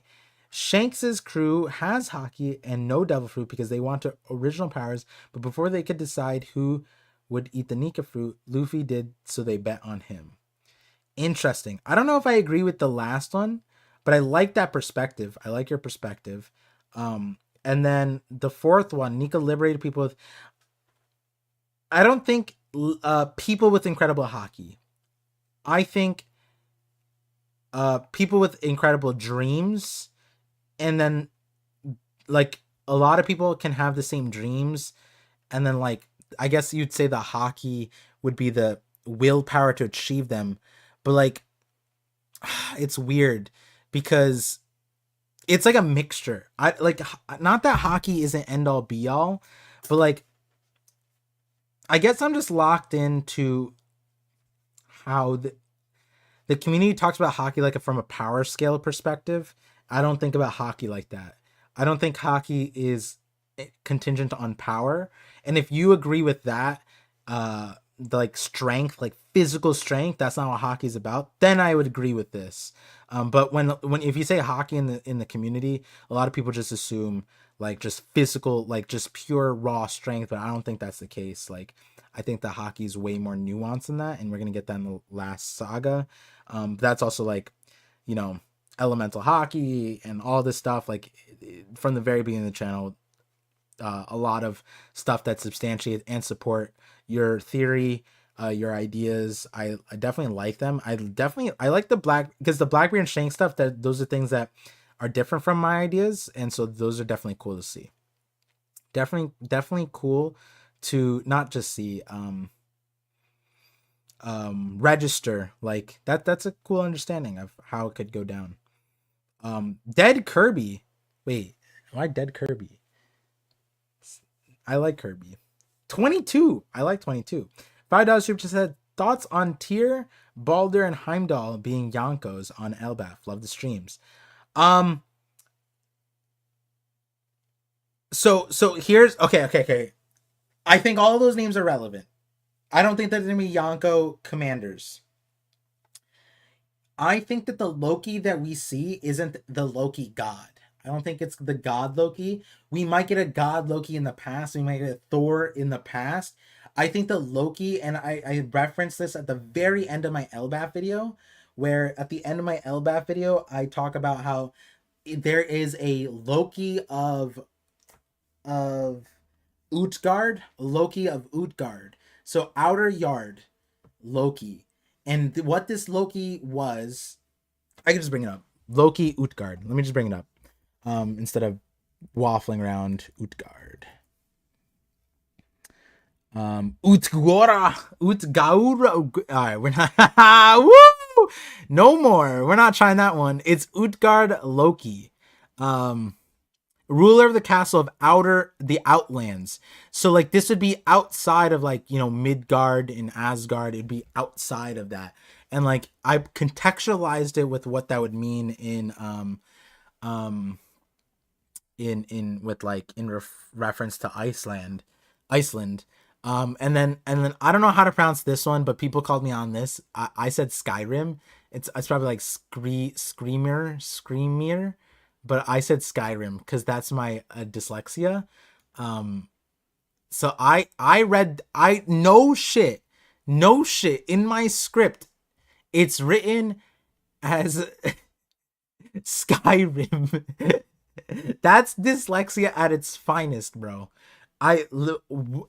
This screen had this. My script had Skyrim. And I said it in my script, and someone said no shot. Part just said Skyrim. They were kind of mean about it, but like I understand. And I just had to explain, like, hey, not everyone is. It's kind of like Screamer. Okay, so Screamer. Not everyone is well endowed. Like, hey, like I have dyslexia, ADHD, and you know, sometimes it gets the best of me. Skyrim, isn't that the origin of Skyrim's name though? I don't know AWOL. I just was received by what seemed like an aggravated Norwegian Icelandic person, and they were like, I'm misremembering the comment. They're probably like, nah, like I give Par a pass on this one and that one, but Skyrim is, they said they're like, oh, he's borderline, like he needs help, like he needs to be put in an institution for that one. I'm like, you're not wrong, I guess. But yeah, okay, so let's read the story. Okay, let's really quickly. This is in the story of Loki. And when I read it, you'll very quickly understand why I feel like it'd be relevant to what's to come. But the which Thor, Loki, and Thor's servants, blah blah blah. I'm not gonna attempt the names. I apologize. Traveling east, they arrive at a vast forest in Jotunheim.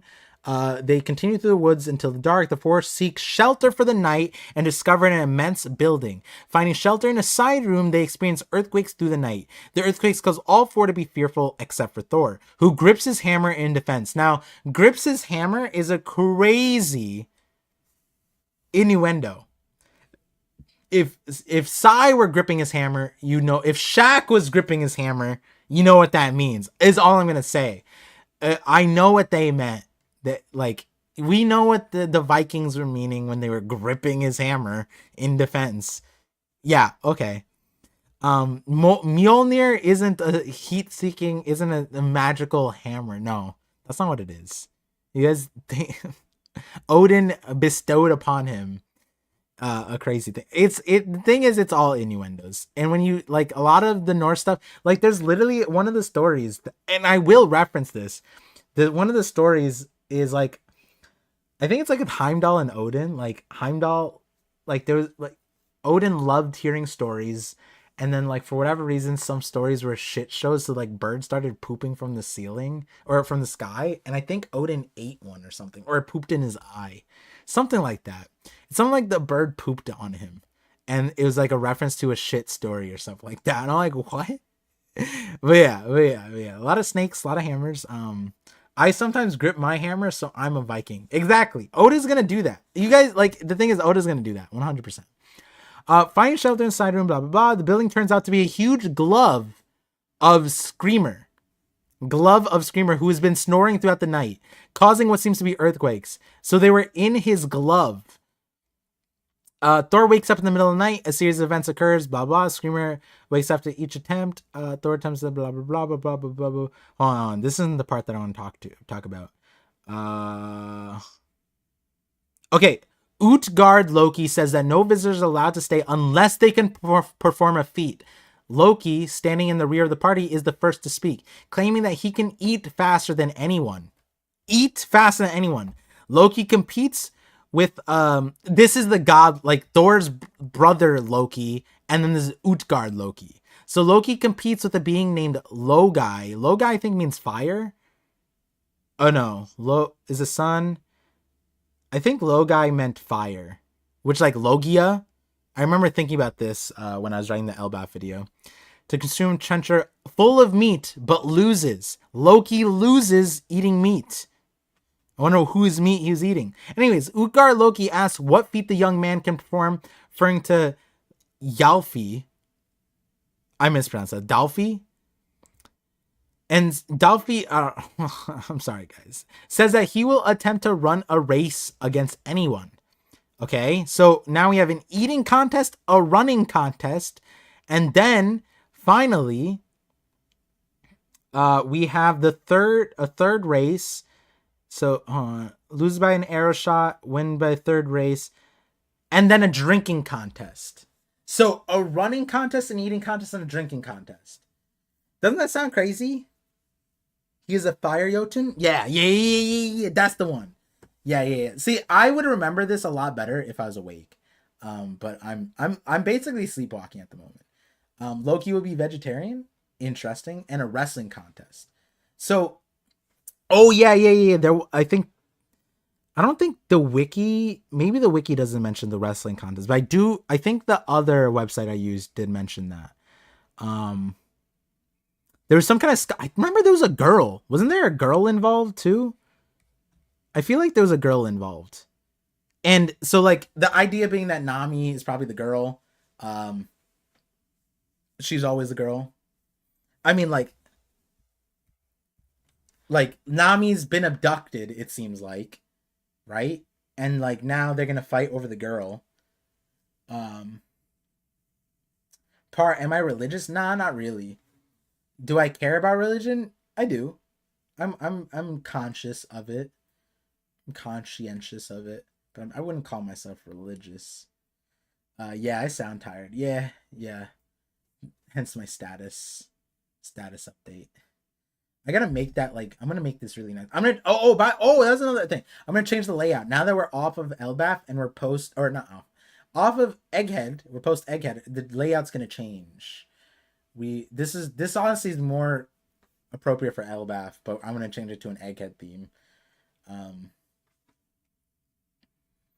um, I did not read Bleach, but I know of these characters. That's interesting. You gotta add Legos now? Yeah, I do gotta add Legos.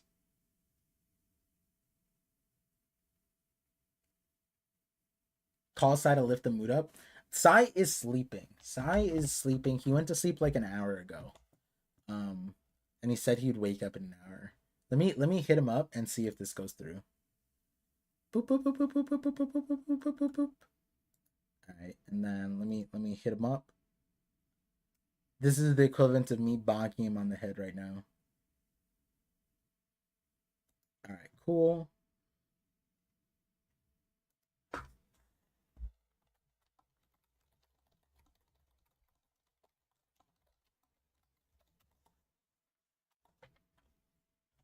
Um, I always feel bad calling Sai and just letting him know. Because he wants to be up, but he's just sleepy. Um, Sai will wake up wearing Viking clothing in Legoland, probably. Um,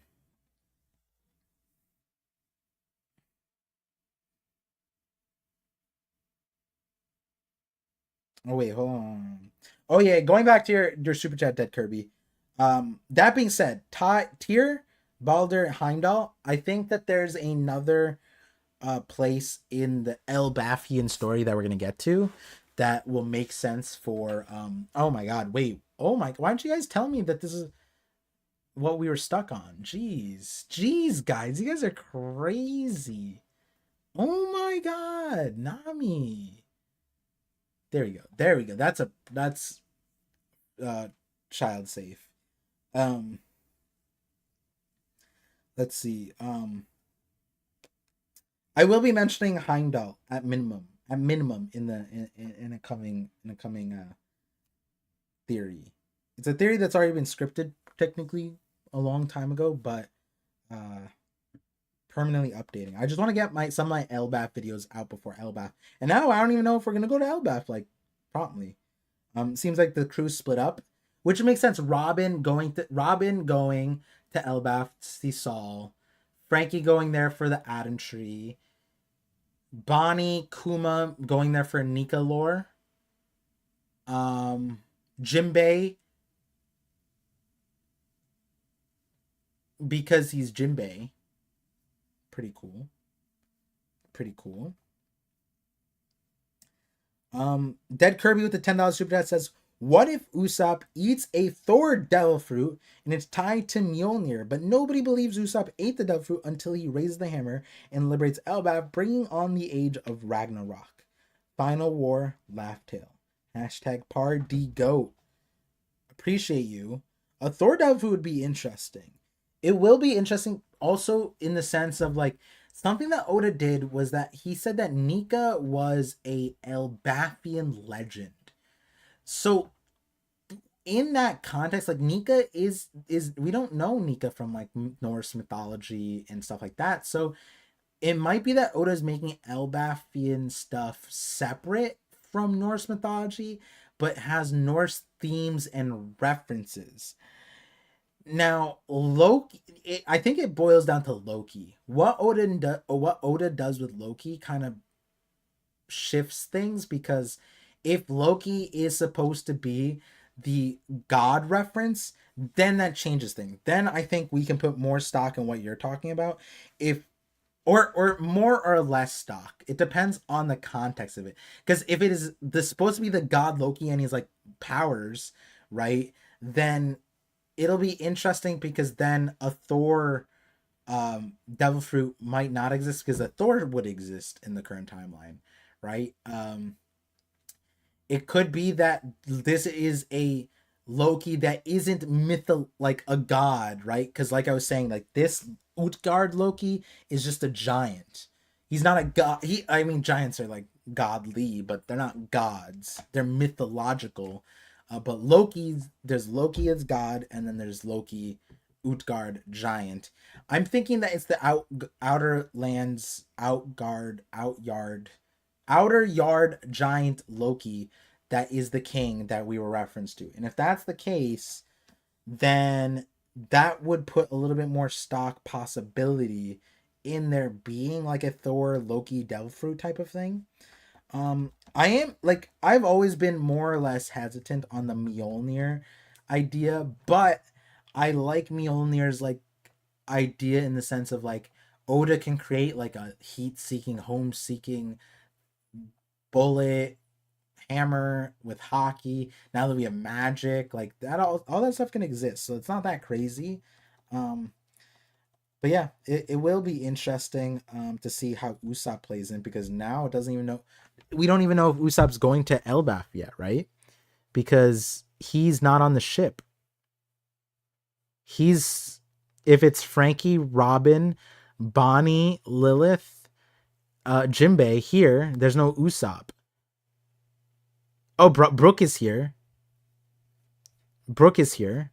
So, yeah, there's no Usopp. So, Usopp is with Nami, Luffy, Zoro, Sanji, Chopper.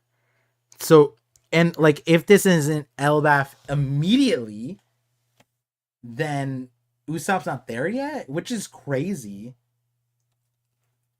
I'm not saying that they're not going to Elbaf. That's not what I'm saying. I'm just saying, like, it's interesting the people Oda chose at the moment.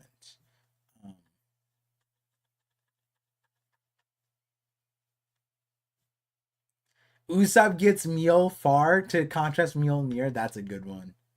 That's a good one. Yeah, and then also we have Yasop in the thing to like with the in the chapter day showing out his true colors. Crazy. Alabasta Crew?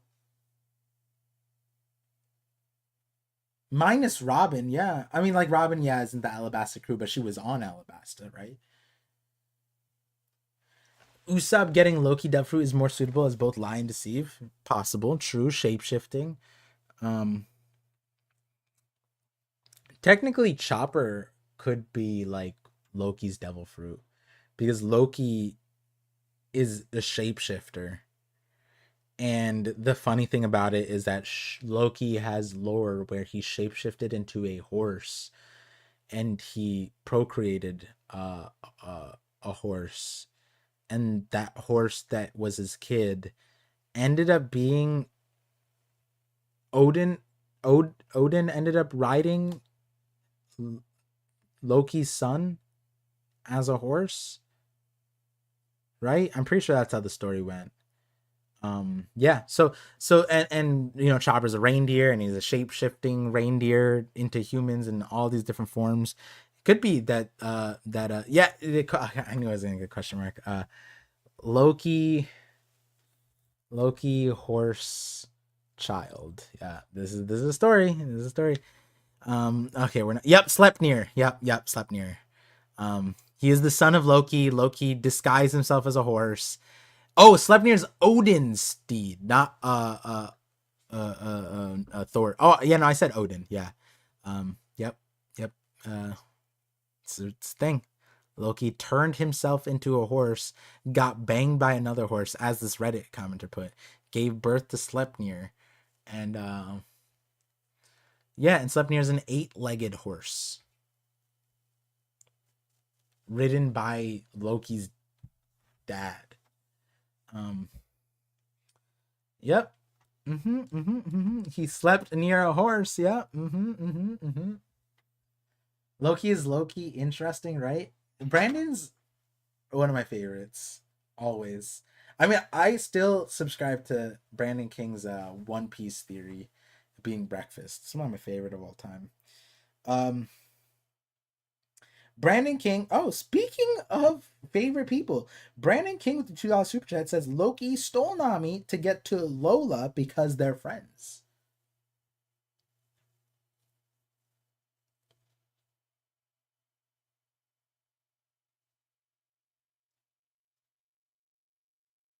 How would he know that? How would he know that, Brandon? That's some stalker behavior, right? He gets his bride runs away, right? And then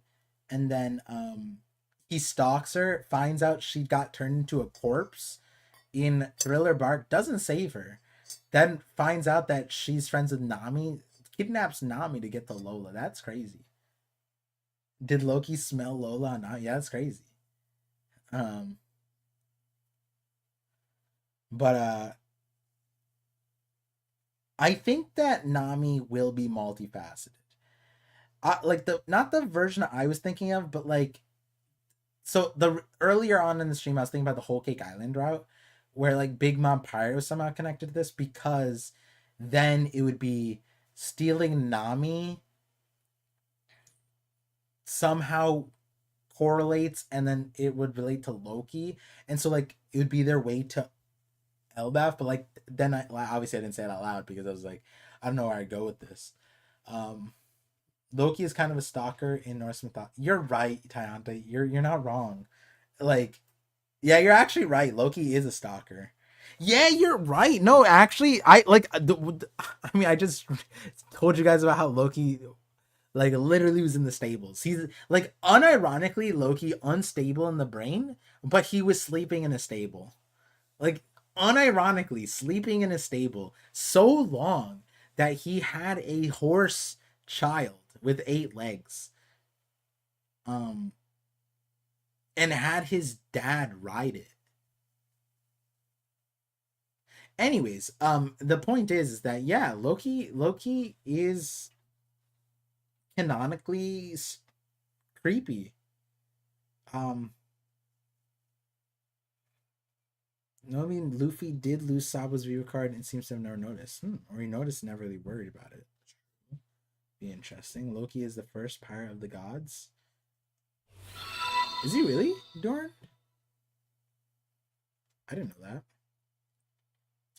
Anime Dimension, 21 months member. And I will read the other ones. This one just kind of popped in my head. Super Visionary, 21 months super visionary member. And we know guys learned about new member perk this stream. I will, if I make a mistake and you are a member, the membership is the difference between whether I double down or I apologize. I'm joking, but like that was still funny. I think he fell in love with Nami. Man, this screen.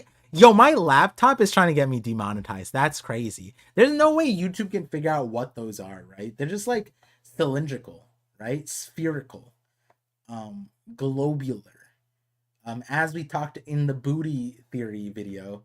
Yeah, I had the you know what's funny? My first one of the first not for the booty theory, one of my shorts, which is crazy for a short. My short got demonetized because I had Nami in it like the bikini one from the movie. I had that and it got demonetized. I was like, "What? This is not even fair." Like this is not even as terrible as some of these other thumbnails. What are we talking about? Um so my bad, my bad. Um oh, what did aim hold on, I let me read your message, anime, but what did aim say? What did he say? Is Loki actually Watsuki? Oh no, Loki wasn't doing that, I don't think, right? There no, you know what? I'm not gonna say it. There's another one that I will be making a theory about him. And I read this story and I'm like, this is creepy, bro. Like you are really creepy. And it's like never gets not weird. Like I don't think it'd be normal. Like even as like I think Loki sleep turning himself into a horse and having a horse child is low key less creepy than like the Norse mythology thing that I'm going to reference in a theory very soon. Like I think back then the people would read that story and be like, "Yo, you weird, bro." Like that's kind because at least Loki was a horse, right? The weird part is that he turned himself into a horse, but like if he was an actual horse and his power is that good, then like it's just horse on horse.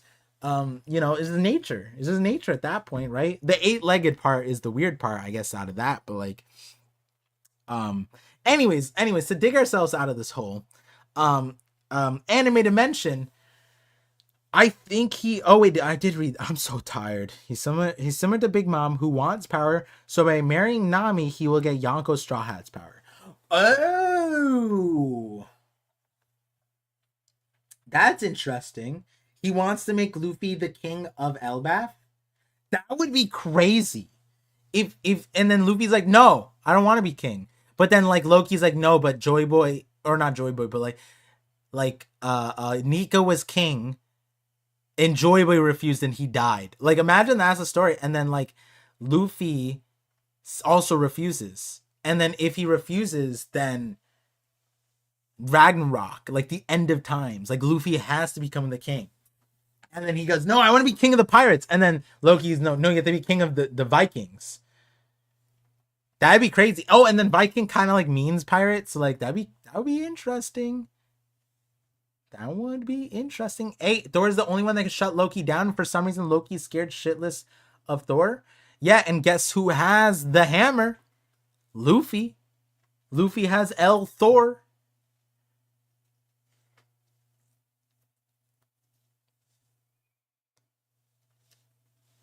Argonaut says, in this chapter, we didn't get anything to theorize or get hyped for.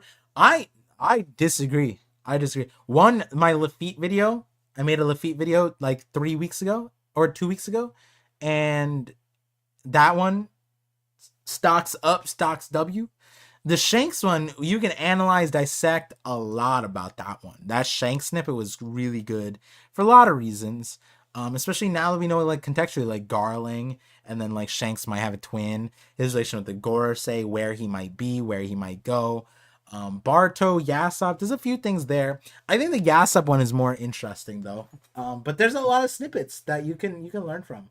And then Blackbeard also very interesting. Given his status, but then I think this last part is like, whoa, this last panel is just like, this one isn't something you theorize about, but this is something you react to for sure. Let me see. Joyboy was king of the ancient kingdom though. We don't know if we don't know if Joyboy was king of the ancient kingdom. We just know that the ancient kingdom followed Joy Boy, right? I don't. Vega Book never said like Joy Boy was king of the Ancient Kingdom, right? He said he was from the Ancient Kingdom. He was birthed in the Ancient Kingdom. But it would be like saying like Alabasta would follow Luffy, but it doesn't mean that Luffy's the king of Alabasta. Like we know that Dressrosa Kingdom would follow Luffy, but they're not. Luffy's not the king of Dressrosa, right? We know that Wano would follow Luffy. He's not the king of Wano, right? That's how I'm seeing it with Joyboy. Joyboy's from the Ancient Kingdom, and Ancient Kingdom probably just like agrees with him, but might not be with him. Oh wait, I got knocked out? There we go.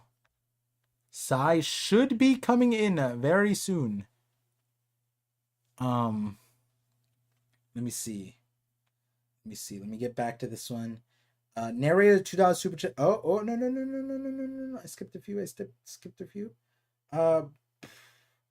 Narrator $5 super says, I think hockey is your soul and your will, similar to chakra, but its power is based on your determination, your willpower, not physical strength. Agreed. Narrator $5 super says, hockey includes your personality, as seen by a snake. She has Boa's lineage factor, which is a conduit for Boa's hockey and her devil fruit ability. Interesting. I like it. Narrator $5 super chat says, HMB Odin's will soft possessed Yamato because the Kozuki can pass on their will in writing. Yamato reads the diary and inherited Odin's will from it. Narrator 2000 Super Chat says, and of course, Kobe kills Luffy. Winky face. Damn, he even winked at me. Even winked at me.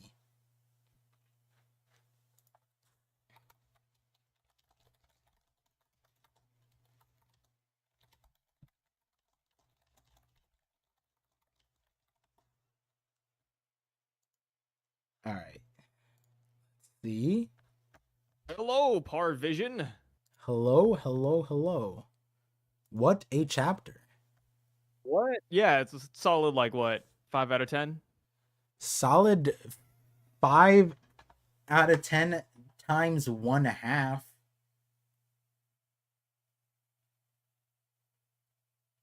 Wouldn't that feel like a 7.5? No. Wait.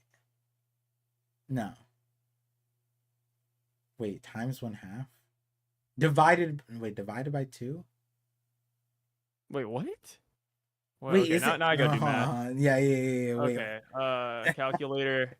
Wait, isn't it? 5 times 1.5. That's 7.5, yeah. Wait, 5 tenths. Oh wait, did I just say 1/2 times 1/2? I said 5, and then you said times 1.5. Wait, 1.5 is different than half. Oh, is it? Yeah, one and a half. What's 1.5? Okay, I've so never heard that before. I have par status as no sleep, crying baby with nightmare, no caffeine, off the pill.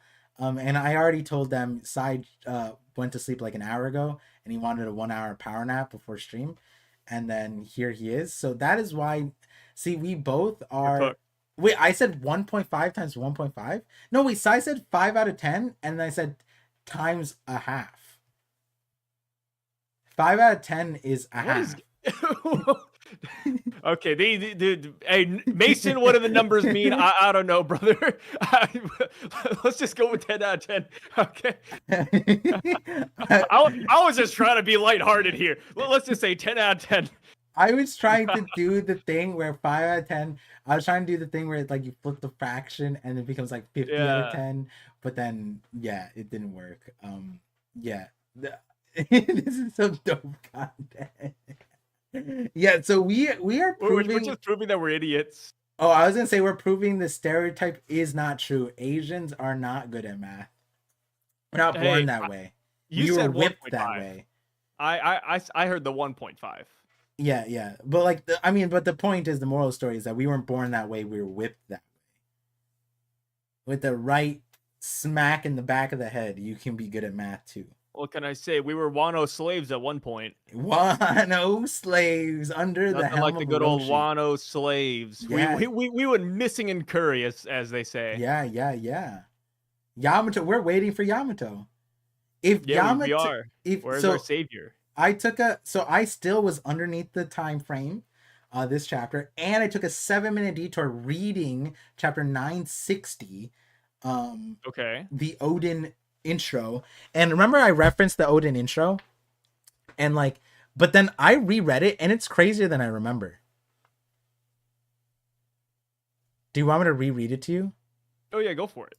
All right. Let me reread like the whole thing where like like right before he fights the bull, like the boar. No, yeah, that. But all right, we're gonna reread this. All right. To quickly sum up Odin's life, after the age of 1, he threw his wet nurse to the ground. You probably remember that. At the age of 2, he was quick enough to catch 2 hares at once. At age 4, he obliterated a bear by hurling a boulder at it. How many kids in One Piece can obliterate a bear is like? Well, we could have done the same thing when we were like 5. You're right. Yeah, just a year difference. By age 6, he's just like a lightly overperforming. Just a little early. So wait. By age 6, he was regularly visiting the pleasure hall and spending the palace's money. We forgot that Odin was a trust fund baby. He was using the trust fund to spend on geishas and the Oiran. That's what I'm talking about, dude. Odin knows what's up. Well, I mean, Yo. what can I say? Yeah, At such yeah, a young age, guy was smart. yeah. Like, yeah, and it's crazy. The irony is that his daughter ended up being one. Oh yeah, for a while, huh? Yeah. Kind of paid for that. Kind of paid it forward. No, you just said He said, I love it so much. I'm gonna make my daughter one. no. That's crazy, dude. Dendro said you should have known your dad when he was younger. Oh no. You know what? Your dad will love this. Your dad would love this. Is crazy. Your dad would pay good money for this one. Woo! I mean, Dendro did coach her, right? Yeah, he did. That's crazy. That's crazy to think about. He Diddy. He's actually Diddy, bro. Like, that's fucking crazy. Your dad would love this move. Throw it back, Iori. He's the Uno reverse. This is the ultimate crazy Uno reverse. Oh my god. Someone said too soon. Too soon for what, Jack D. Slime? Too soon. It's been 20 years. Like Wano's 4 years ago now at this point. Wano is like 4 years ago. This was like 7 years ago, this part when we learned this. And to continue, speaking of the age of 7, 8, at the age of 8, not only was he at the pleasure halls, not only was he a trust fund baby using the trust fund, he went into a drunken rage and engaged with the brawl with gamblers. He also was a gamba. Damn, at age 8? Yeah, at age 8, kick streamer, bro. Like, yeah, it's a bunch of casinos. And then by 9, he was on the Yakuza blacklist. So he was also a gangster, and it was forbidden from entering the gambling den. So he was banned from the casinos as well. Gangster. Dang, that sucks. Cause like kids are like as somebody who like scams people. I feel like kids are like your main demographic whenever you're gambling, right? Yeah, you Kick want knows. kids to gamble. Right, and that's like the platform. There's an entire multi-million-dollar, billion-dollar organization right now doing that. Yeah. So banning a kid from gambling, dude, that's like, that's giving candy to a baby. That's like the opposite of like a smart move. Yeah, and then like it makes sense because like now we know who the Yakuza was. It was Hyogoro. Hyogoro was like, "Hey, yo, Odin, chill the fuck out."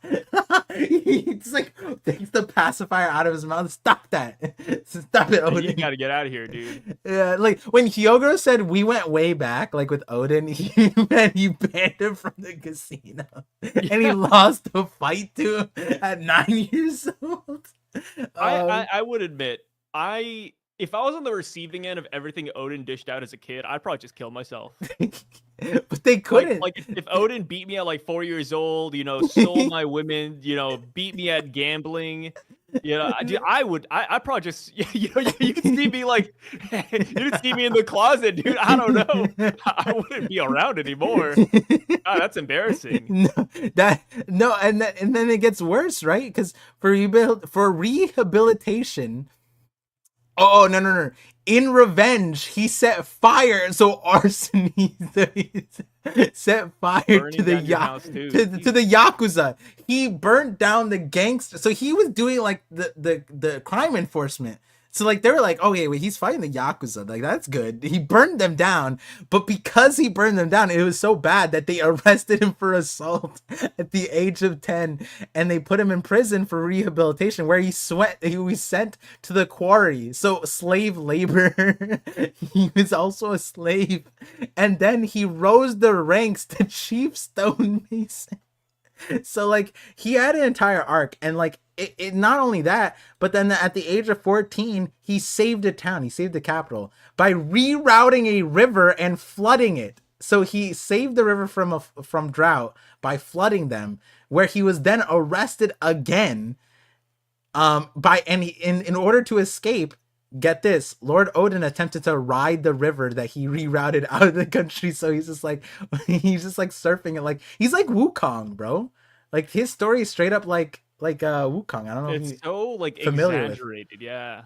Yeah, I don't know if you're familiar with Wukong, the guy based off of Goku. Yeah. Yeah, the Yeah, guy, that guy, that the guy. guy based off of Goku. Oh God. Famously took a journey east, I think. A journey north. I think would Antarctica or something, something like that. Yeah, I love that that Twitter brain rot where people are like, "Oh, I love that Goku. He made a character off of Goku called Wukong." It's like, what is happening? Um, but this is the part that relates to this chapter, right? Is right here. We're skipping a few. Is this one right here? This is when he was 15. He threatened the priest of a secluded mountain temple into sheltering him. So he bullied a priest in a mountain, and then he would abduct women from the capital late at night to take back to his own personal harem. It's like something a spirit or a goblin would do. I should add, however, that the women were always free to leave if they wanted to. This, however, provoked the ire of men in those women's lives, fathers, husbands, hardy samurai who joined their cause. Odin gleefully met them in battle. This is widely known as the Harem War. Even the Hyogoro family was drawn into fighting when he attempted to restore peace, which is interesting because that means that Odin had Hyogoro's wife, right? I would, yeah, I guess so, huh? Yeah, why would the Hyogoro family get involved? So Odin, like at the age of Maybe 15, just because like it's a general like nuisance. That could also be it too. yeah. So this connects to the cover story, and I wanted to bring it up here because I'm sure the podcast is tired of the cover story stuff, but we don't talk about it too much here. And so now my question is, do you think that if Yamato had a harem war, would you willingly go as a husband? I feel like you'd have to. I feel like embarrassing if you didn't, right? It'd be embarrassing if you did it. Yeah, I was like, if Yamato is asking, I'm like, who's hey? I can't stop Yamato. Like, I'm looking at the picture. Yamato could eat this person in front of her right now, right? Oh yeah. Yeah.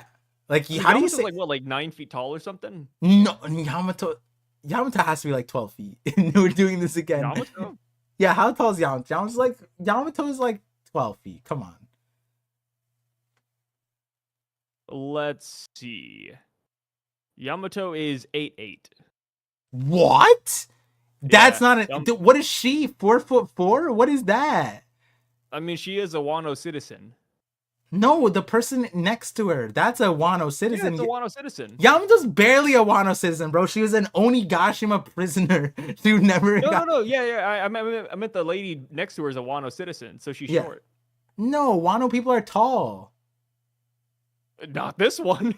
No, Like not this girl. like Kinyamon is huge. Kinyamon's wife is huge. Like everyone's huge. Kiku is huge. You see Kiku next to Zoro, bro? Hey. All I know is that Yamato's 8'8". That I'm hitting you with the facts. all right, this girl right here is a tentada then, bro. Like she's a tall tentada.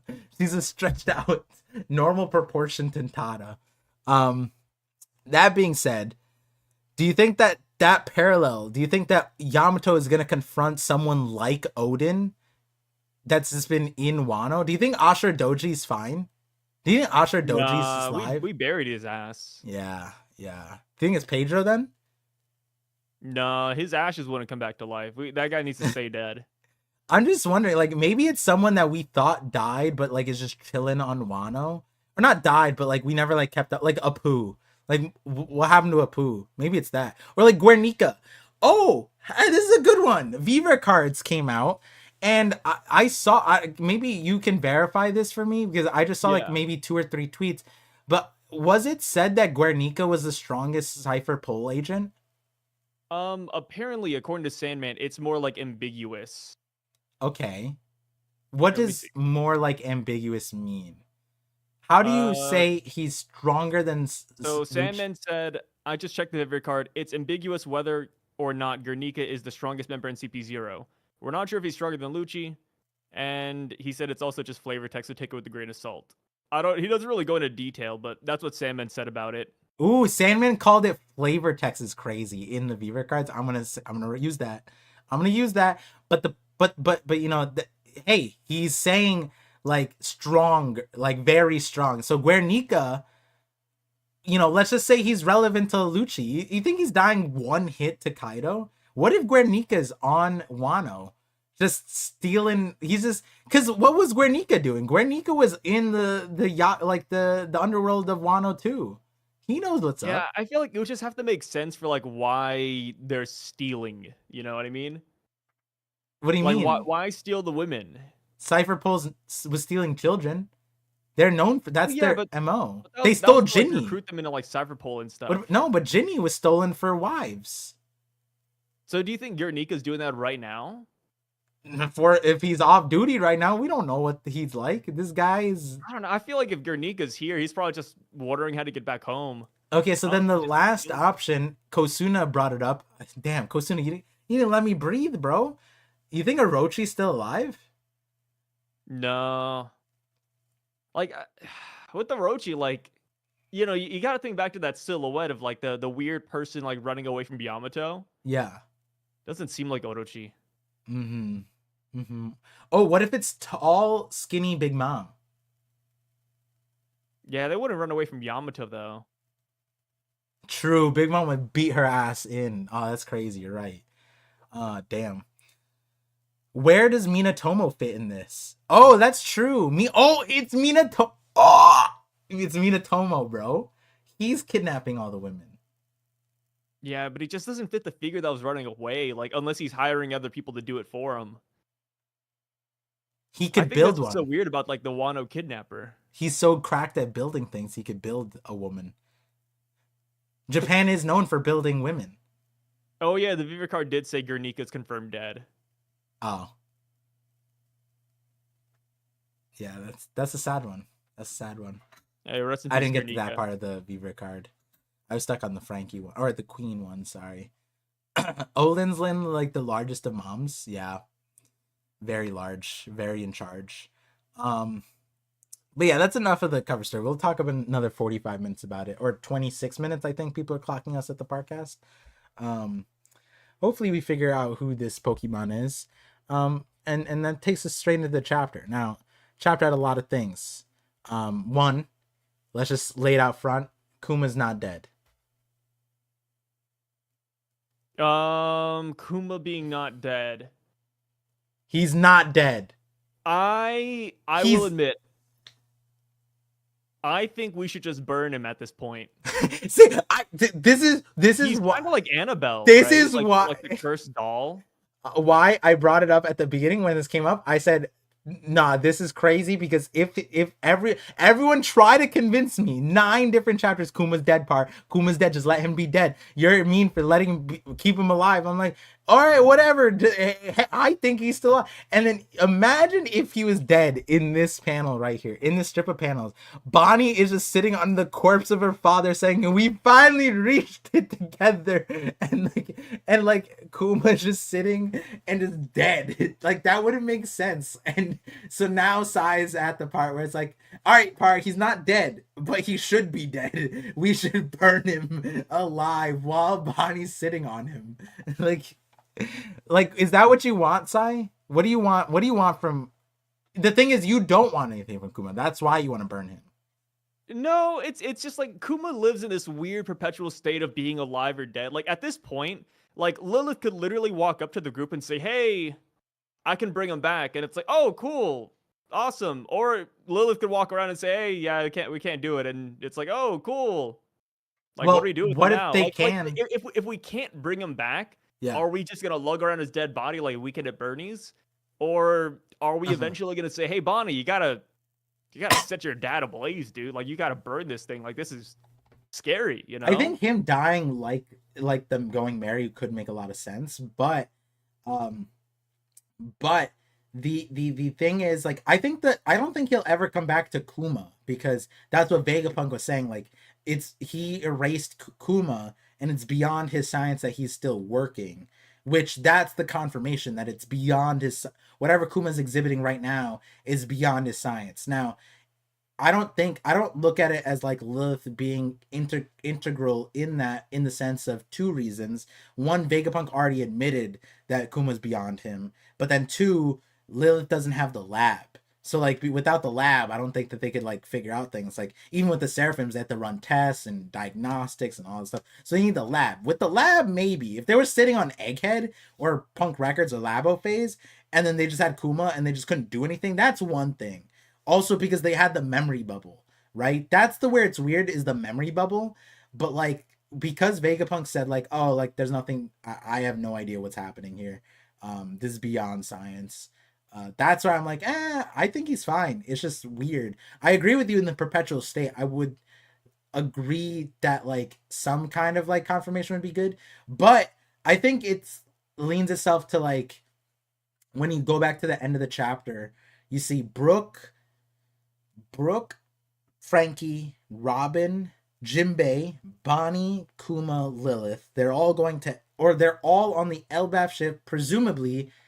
If they are separated from the other Straw Hats and the other Straw Hats are somewhere else, whether Elbaf or on the route to Elbaf separately, and the Giants are now going to Elbaf because they should have been there already, then it would make everyone besides like Jimbei and Brooke kind of like, they're kind of the outliers, but Frankie with the Atom Tree, Robin with Saul and O'Hara, and then Kuma and Bonnie would make sense because of the Elbaf legend, right? Like the whole thing is like Yeah. Kuma's the most devout Nika disciple, right? Like Jesus' disciple. Like Kuma's like that guy.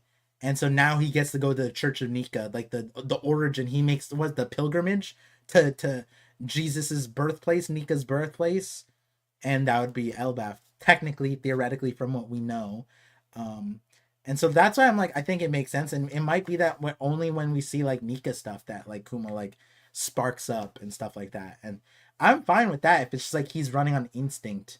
But yeah, I just wanted to lay it out there. He's definitely alive. It's just it'd be Would crazy if he you, was if you dead. were, if you had like power of attorney, would you kill Kuma? Power power of attorney, like I like he's on his deathbed and I have the power Or you like right now you think he's on his deathbed, like you got the to final pull the call to see plug. whether this guy lives or dies. You'd pull the plug? No, no, okay, but I just want to point out he's not on a ventilator. He is on his own, so this is different. What you're saying in this situation is me walking up to Kuma and just going, bah! And like stab him. He doesn't need any support right now. He's fine. He's operating. The ventilator one is different. They can't Is breathe. he Their brain. operating though? Is he operating? No one's I don't helping think he is. him. No one's helping him. He's just, well, how do you Sitting. help him? He's just tired and sitting there. No What one's do you mean helping. he's tired? Dude, somebody propped his ass against the wall. He Who hasn't propped his moved. ass? Who? Dude, he's been like that ever since Egghead Island. Yeah, but he got to Egghead Island on his own, and that's farther than anyone else has traveled in the entire series, faster than anyone else. I'd be tired too if I traveled in the bubble. Hey, I think he's a vegetable. I think we just get rid of him. Hey, hold the poll, actually. Hold the poll. Hold a poll on is Kuma what? What do you want to say, Hansai? Would you get rid of Kuma, yes or no? That's a different poll than what you were asking. You were saying, is Kuma a vegetable? Say it. Yeah, okay. Is Kuma a vegetable? Put it up. Why didn't you want to say yourself? Why Is didn't he you? a vegetable? Yes or no? Is Kuma a vegetable right now? Yes or no? Like, this is without like anybody modifying him or anything else. Like Kuma right now, as we speak, is he a vegetable? I always feel bad. I feel bad about this poll. And you gotta remember, being a vegetable, you're still alive, but you just can't move, you can't talk, you can't do anything. Is Kuma a vegetable right now? I just wanna say, I sound work. You can even say crippled works for vegetable too. Like, what I'm saying is that Kuma, if he wants to like be functional, Lilith or Vegapunk or Frank, somebody has to like go inside of him and twist some screws. I think Kuma is not moving unless we help him. Okay, hold on. I'm ending the poll because I want to put my stake on too. I don't want you to have the last say. This is like debate night. see, vegetable, right, implies that they would need some kind of external support in the context that we talk about it. right? You need a ventilator, you need a feeding tube. The thing is, because of the way Kuma is right now, he doesn't need any of that. He is a futuristic robot from 500 years in the future, and he has enough sentience to travel the world and protect his daughter. Now, I don't know about you guys, but vegetables aren't futuristic. Vegetables aren't self-sustaining the way I think Kuma is right now. And the thing is, it's so scientific and so futuristic that Vegapunk himself, if it was just a vegetable, Vegapunk would be able to solve it, surely. Lilith would be like, oh, he's just a vegetable, I could fix that. But no, it's not a vegetable. If it was just a vegetable, we could fix that easily. You're telling me the Vegapunk, the one who decapitated his own brain and put it into a thing, and he died and his brain is still working, wouldn't be able to figure this out? No, that's why he's not a vegetable. All right. So since you're defining this, let's not even put the word vegetable in then. Okay. Does Kuma need help to function again? Yes or no? Does Kuma need help to function again? Okay. All right. That's a better way to put it. Yeah. Erase the word vegetable then. Define help. What does help mean? What does help mean? Help means Lilith, Frankie, or one of the Vegapunks does something to him. He needs to be worked on. He needs like an oil change, a maintenance. Okay, but a firmware update. Right, but so I want to clarify. What I said earlier is I think Kuma is gone in the sense that Kuma got erased by Vegapunk. What he could not erase was the desire and greed and instinct. And that's what's beyond him. So when we're saying fix, I also don't, like, without external help, I don't see a way Kuma goes back to original. But the thing is, Kuma wasn't original when we got here. He was a pacifista, okay? He's honestly more Kuma now than he was with pacifista. I think that right now, he's probably the best state we can find him at. Because he's instinctually doing the thing that he bet his life on, which is protecting his daughter. Which is why he doesn't need help to do that. Does Bonnie need help to be saved? Sure, but the thing is, if Bonnie needed to be saved, he came across the planet to do it. All right, whoa. I think he's fully capable of doing that right now. We're like on the same side, but we're like just missing just like ships in the night. So how about this? I believe that if Bonnie were to be in danger again, Kuma would not act. Unless he like gets patched up. I think he would be able to. I think there we go. Like he would be able to die. Like the thing is, he would be able to do until he dies. Like that's the thing. Okay. Because there we go. The reason why I say that is because yes, people might be remembering like he had to be carried off and whatever. But before that, right, when he got stabbed and then the Saturn stuff happened and he got put up into the air and they already thought that he was down for the count and they put him into the capsule thing. When Kizaru was laser beaming them, he reached out and jumped for her mid-air. And he was trying to get to Bonnie mid-air in that panel there. So that was after they thought that he was like down for the count and whatever. They had to carry his ass. When Bonnie needed to be saved in that moment, when Kizaru's beams were coming, he was like, no! And he came out. And then, Sanji was there to block some beams too. But yeah, he was able to function. So the question is, if Bonnie is in danger, will Kuma be able to act? There we go. There we go. All right. See, that's why we had to go back and forth on this poll. We were pole dancing for a minute there. No, I think he's done. I think he'll be able to act. Unless he gets something up, I think he's done. Like he needs to be repaired. He needs to be looked at. I don't think he's gonna be able to act again. I think like unless Frankie or Vegapunk does something. I think the repairs might, like Lilith could do repairs, right? And that might be something that happens. But the only thing that restricts that in my mind is that they don't have the lab.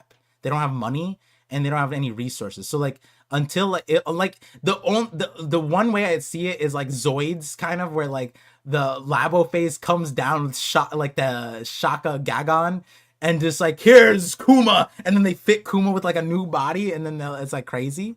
But yeah, this is a very different. Yeah, but this is a poll that's more accurate to what me and Sai disagree on. Because I think me and Par agree that Kuma's not going to talk again. Like I think that's kind of where I was at. Like Kuma's smiling, but I don't think he's going to go beyond that unless we fix him. Yeah. And I think Par is on the same boat as I am on that. And then I'm on the same boat as Par with a lot of the other stuff too. It's like the very like nuanced things like this right here that we're like we disagree on. Yeah, yeah. This is where we boil down to, because like essentially Yeah. when I say when I look at this panel that's on the screen right now, and I say Kuma's alive, and Sai says Kuma's dead, we actually mean the same thing. That's what we're saying. Yeah. Yeah, that's what we're getting at. It's just that like our definition for what would be alive Kuma. What defines death? Yeah, yeah. What defines As death? some would Which say. is, the last chapter, and like I agree with Sai in the extent of I would want real Kuma, like full Kuma, to come back. But the I thing don't. is, and that's where me and Sai diverge, and that's the weird part where we thought we were starting with, where it's like, does Sai just hate Kuma? And yeah, he does, but that's not what we're talking about right now. What we're talking about, because the thing is, I liked Kuma, like from like his legacy, like, you know what I mean? Like we didn't even get live Kuma technically. I mean, we did technically at the beginning of the story, but like where he was like being cyborgified, but like that still wasn't like the real Kuma. We didn't see that, and I still like that Kuma.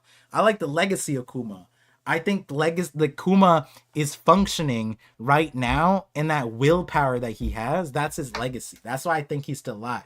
The Kuma legacy, the will of Kuma is here. Kuma made me realize that maybe not all Buccaneers are bad. That was probably the most. That was the most optimistic, positive thing I could have gotten out of you in regards to Kuma, Buccaneers, anything other than humans in the One Piece world or in life in general. So thank you, Sai, for sharing with the class. That was really great. I got you. Yeah. Now on to a goofy thing. Bonnie says we finally got to reach it together. The horizon. Now, And it's the most boring horizon out there. Now that's one thing, but also they sailed to Punk to Egghead together.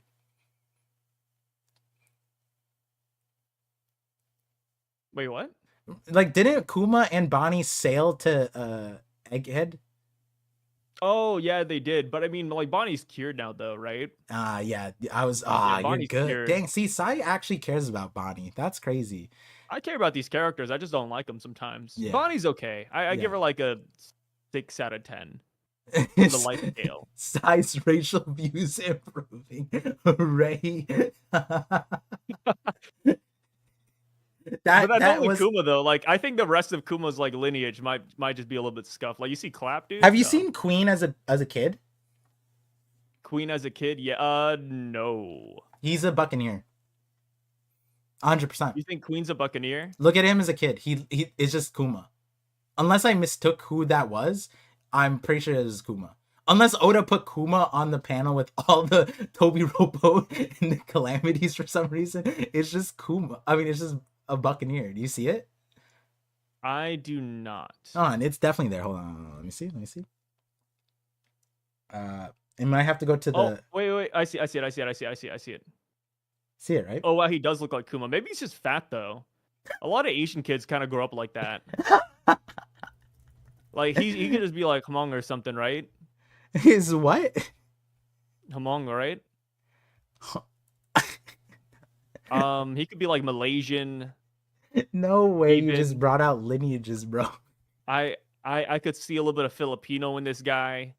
He could be It's Samoan. funny because we have that's what I was like, we have a default race that like, and I brought this many times, and Samoans have said in the chat like we take Kuma, we take Buccaneers, we accept them. So it's like I got the approval of at least 5 Samoans in What would happen if I our type chat. in why are Samoans? Why are Wow, the first thing is why are Samoans strong, buff, Mormon, and good at football? Damn, dude. Wait, that's Mormon? a good lineup. No, That's it. Mormon is a little odd. Yeah, are Samoans typically Mormon? I didn't know. That's new to me. That's a new one for sure. Shout outs to this Mormons for getting the Samoans, for colonizing Main the religion of Samoans. Samoa is Christianity. That makes sense. I could see that. Huh. 98% of the total population. Damn. They really went hard there, dude. They must have like, you're playing like you're playing like Frostpunk. You're putting all your resources into that one area. They didn't really spread out Wait, were much, you huh? playing that? Frostpunk, Frostpunk? yeah. Yeah, you were playing like Play like a recently? lot of like city sims. Not Mm-hmm. recently. Frostpunk 2 is coming out like next month though. I heard something about that, yeah. Yeah. Where's the picture of baby Kuma? I mean, baby Queen. Where is it? No, you can go on the wiki. It's there. On the wiki? I thought I just Yeah. scrolled through it. Where is? Oh, it's right there. Right here. Yeah. Yeah. I just say yeah, but I can't see your screen, so I'm just agreeing. I'm like, yeah, it's definitely there. I believe in you, Par. There it is, guys. Dude, he's playing around with chemicals. Look at Do you think baby like Queen. maybe he's from the UK? If that is not a Samoan, I mean Buccaneer. If that is not a Buccaneer, that's not Samoan.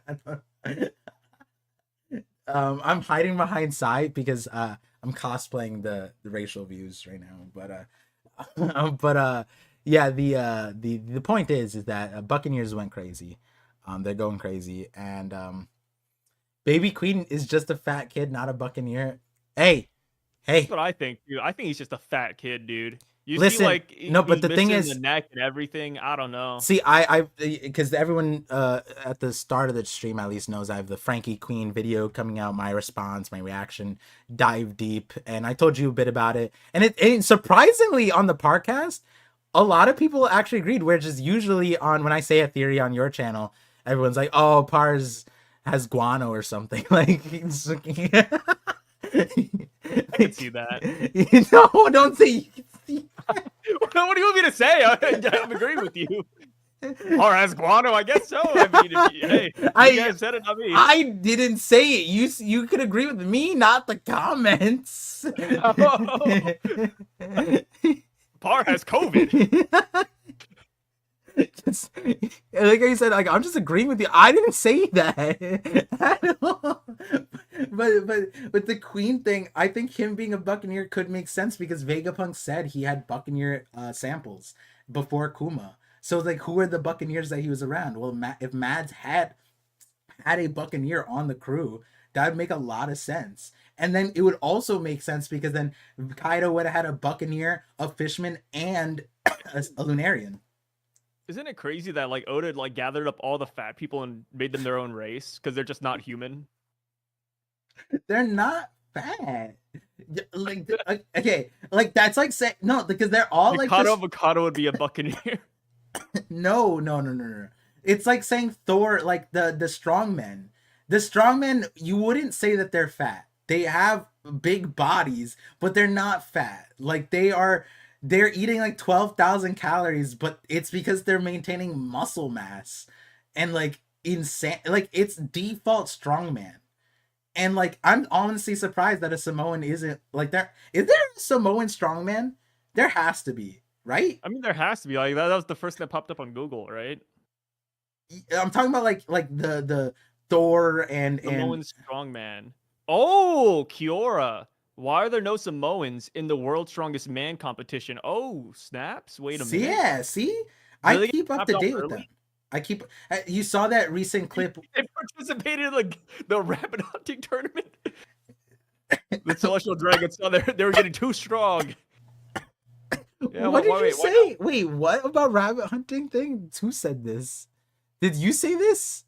Yeah, I said that. Oh my god! No, I was just wondering because, like, generally, like, yeah, like you think that they'd be up there. Like, what happened to them? I think that they just don't care.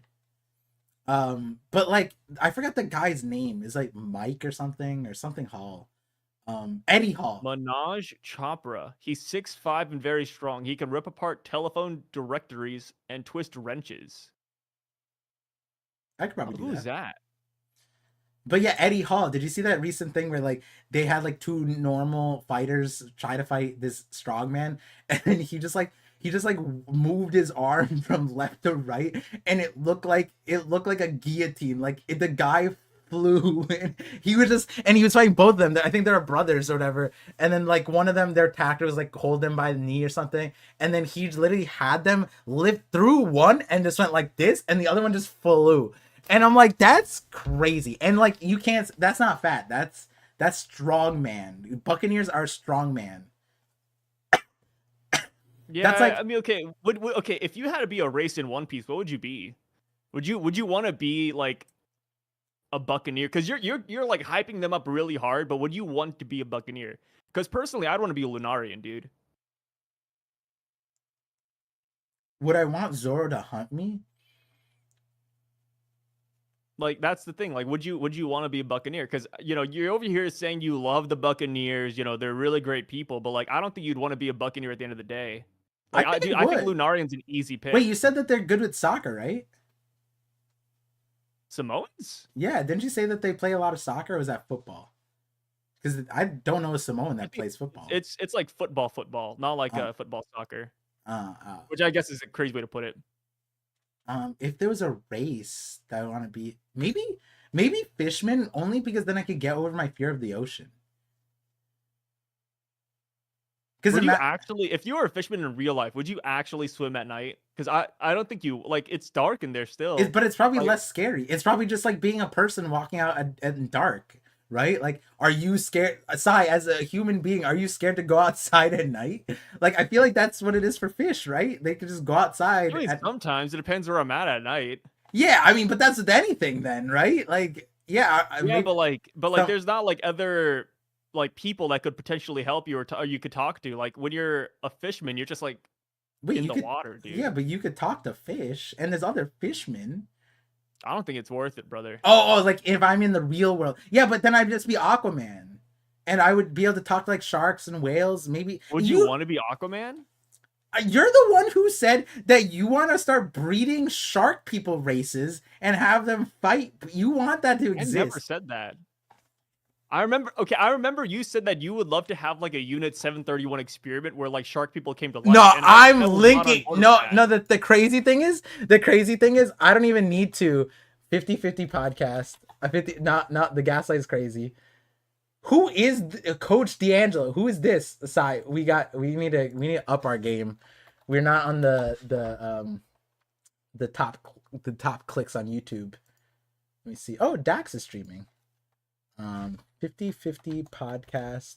You're like changing the name of the thing. Quard, sorry. I No, think Par he's gone. His shark his shark person plan was exposed, and he said, "I gotta leave, guys." no. Wait, you hear me? Wait, do Yeah, you hear I me? hear you now. Oh, okay. Yeah. We're going back. We're going back. All right, guys. If you guys don't know, this is our podcast. Behold the cat riding the shark logo. Sai is the cat. I am the shark. Honestly, it's a weird looking shark. If we're being honest, it looks like it's a funny looking shark, for sure. But when you look at our Shark makes you put thumbnails, down. you'll understand very clearly where the bar is. It is sky high. Is big brain Uber Eats Grubhub scandal? Sai, did you go back and change the title? No, no. Par copes about. Wait, no, hold on. Why are Par make a wish? Par copes about it. It's because I'm the only person managing it. So I that's why, know. like, recently I started like putting me on here because I was like, oh, like all of these are about Par. Like, I need to start like looking at myself in No, the third I don't person. care what the titles. I'm wondering, did you go back and change it recently? Oh no, no, these are all like Par OG. thinks of death. Par thinks of his This is so funny to go through. Par loves sharks. A one-on-one fight against an alligator. 50-50 podcast. The lobotomy boys are back. I'm trying. Like the thumbnails are That pretty sounds good, that's so actually. good. Yeah, like oh, dog eat dog world. Who wins? I think this is it. This is probably the one. Oh man, I look so different in this one. This might be before I'm a dad, honestly. Isn't it crazy like going back and looking at old videos sometimes? Yeah, sometimes.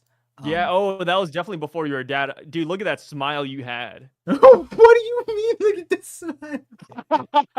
Look at that smile you had. Yeah. You don't see that after you have a No. kid. Yep. I'm not sure if that's the crazy. right video, guys, but it based off the title, it's the closest one to what it, come on. Dog eat dog world, who wins? Like we have to be talking about this. The other one could be extra lobotomy. The lonely lobotomy boys are back at it again. There's the Quartz arc episode. Oh, the submarine one was, I think, our bet, like our hit episode, like the fastest. That one grew our subscriber base for sure. The most viewed video is the one where I talk about my cum sock. No way. No, it is. Look at it. It is. No, it's Par's Make a Wish. Is it? Let Yeah, me see. and then Robert Oh, it Irvine. is. Yeah, okay. I'd be Oh, so snap. So disappointed. stock agenda is number 5. Yeah, Damn it's it. Sock Agenda beat the fact that the Sock Agenda is on top of Planes Rules, where it's a picture of a guy holding a plane, and it's just like pew pew, and people are. Do you guys see this shit? You guys can't see These thumbnails are great, dude. this is crazy. Are these guys even reading the donation? Yes, we That are. guy We are. We are. We info are. for me, my guy. Here's the thing: Batman doesn't need to get that info. Every guy has a story like that, so he doesn't need it. I don't even know. That's the thing. Batman It's doesn't have. universal. That's crazy. That's crazy. But who we are getting to super chats. I just, when Sai comes in, we get a little. We got sidetracked a little bit. This is the Milky Way stream after the minute I mention Par wanting to create fish people, like the alarms go off. We just we go to a different topic.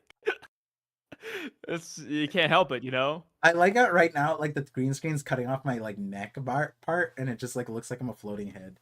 But Oh, that's cool. yeah. If you could have a floating head, would you? Like Rayman? Not really. Rayman has the floating head. Yeah, Rayman has like floating head, floating arms and legs. Yeah. Yeah. I don't know if I'd be down with that. Kind of weird. Kind of like just being sliced up by law. Yeah, but what if you like throw it though? What if I could throw it? Like then I'm like throw Buggy? your limbs. Yeah. Yeah, between Buggy and Law, it's kind of cool. I guess you're right. Yeah. Not bad. Yeah, it's not bad. Let me see. Growth Stonks, $5 super chat says the name of the ancient kingdom is the Viking kingdom of York. Was directly hinted at in chapter 10. Chapter 10, chapter 11, 18, page 4-5. York's name was intercut with Vegapunk's message. Oh, that'd be cool. Wait, what do you mean chapter 10?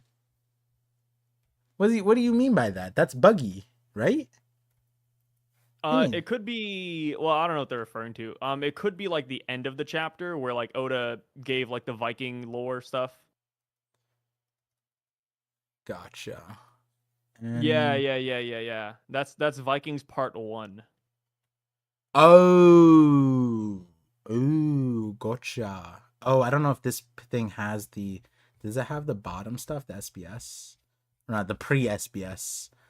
Does this one have it? I don't think the back does. page. Yeah, because I don't know, my normal website is down.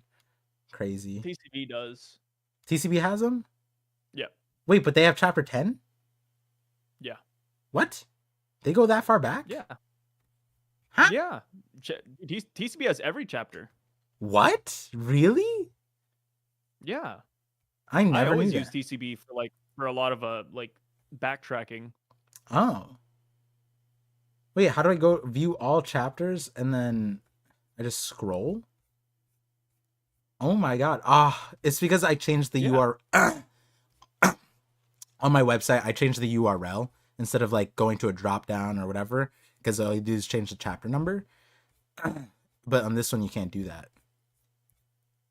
I have to like scroll to it. That's gross. TCB, add a drop down menu at the minimum.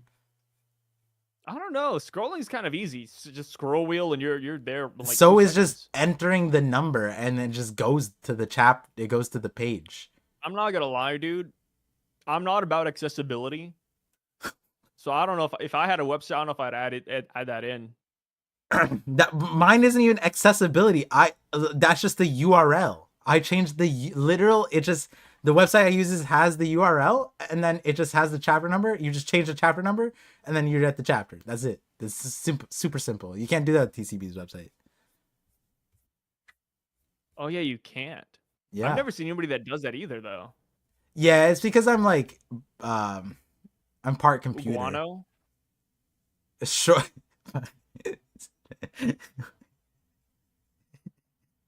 We always come back to guano now. Okay, but speaking of this York Kingdom, Ancient Kingdom thing, let's just skip right to the end because we already talked about it, and I'm sure we're gonna talk about it more in super chats. Um, Yeah, how does it feel to know that Lego was invented by Ole Christensen, a Danish man? that's good. I mean, hey, power to the Danish. I never really like associated Legos with anything, so that was like a fun fact to learn. Yeah, yeah, and so like now with Elbaf being like Nordic, and like now we're like teasing Elbaf, like because I when I was reading the chapter, my jaw dropped. I think my jaw dropped like 6 times. This one I was like, I thought that we were genuinely detouring from Elbaf, and then it like registered like, okay, we're splitting the crew, but we might not be detouring from Elbaf.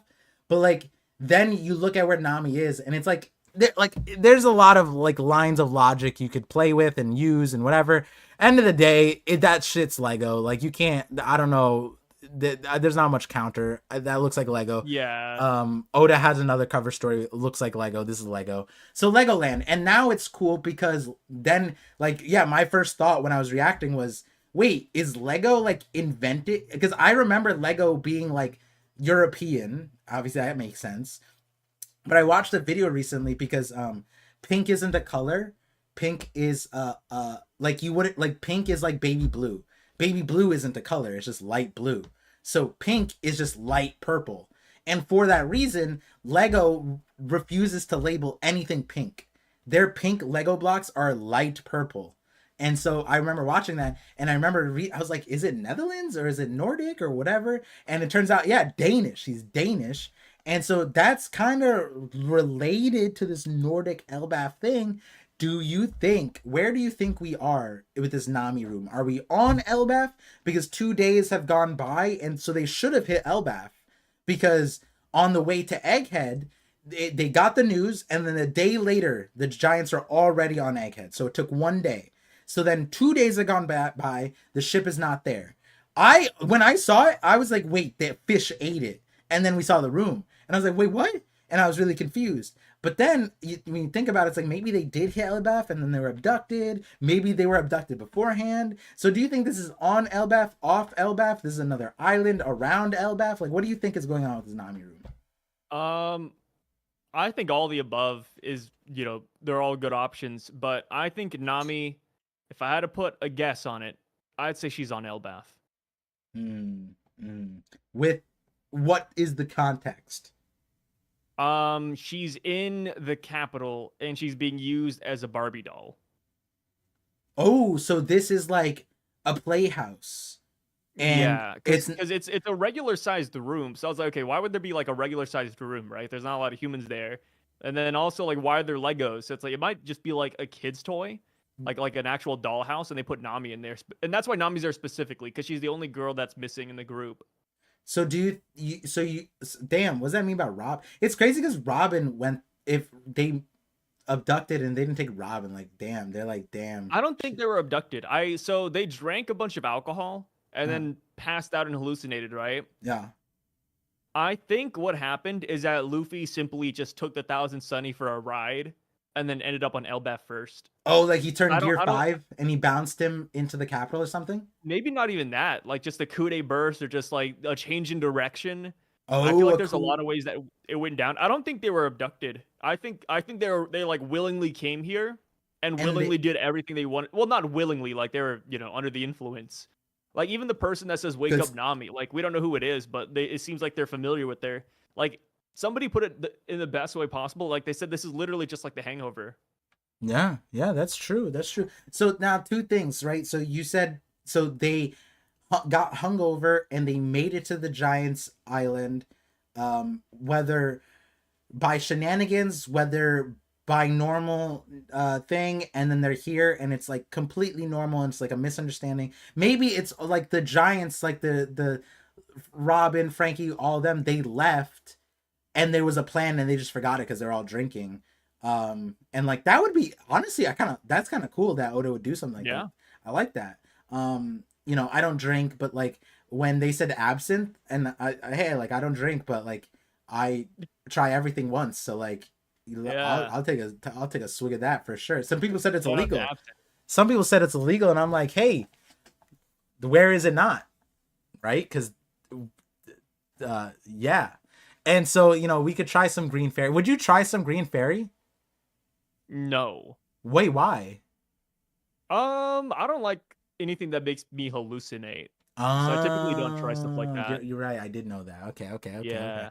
If it's just like a Hallucinogen. drunk or a high, then it's like, okay, maybe. Wait, But but what if? But they're not saying like what do they say exactly? They said like it can. Like, are you too wimp? Like, you know what I mean? Like, it says that it can. It doesn't say it has to.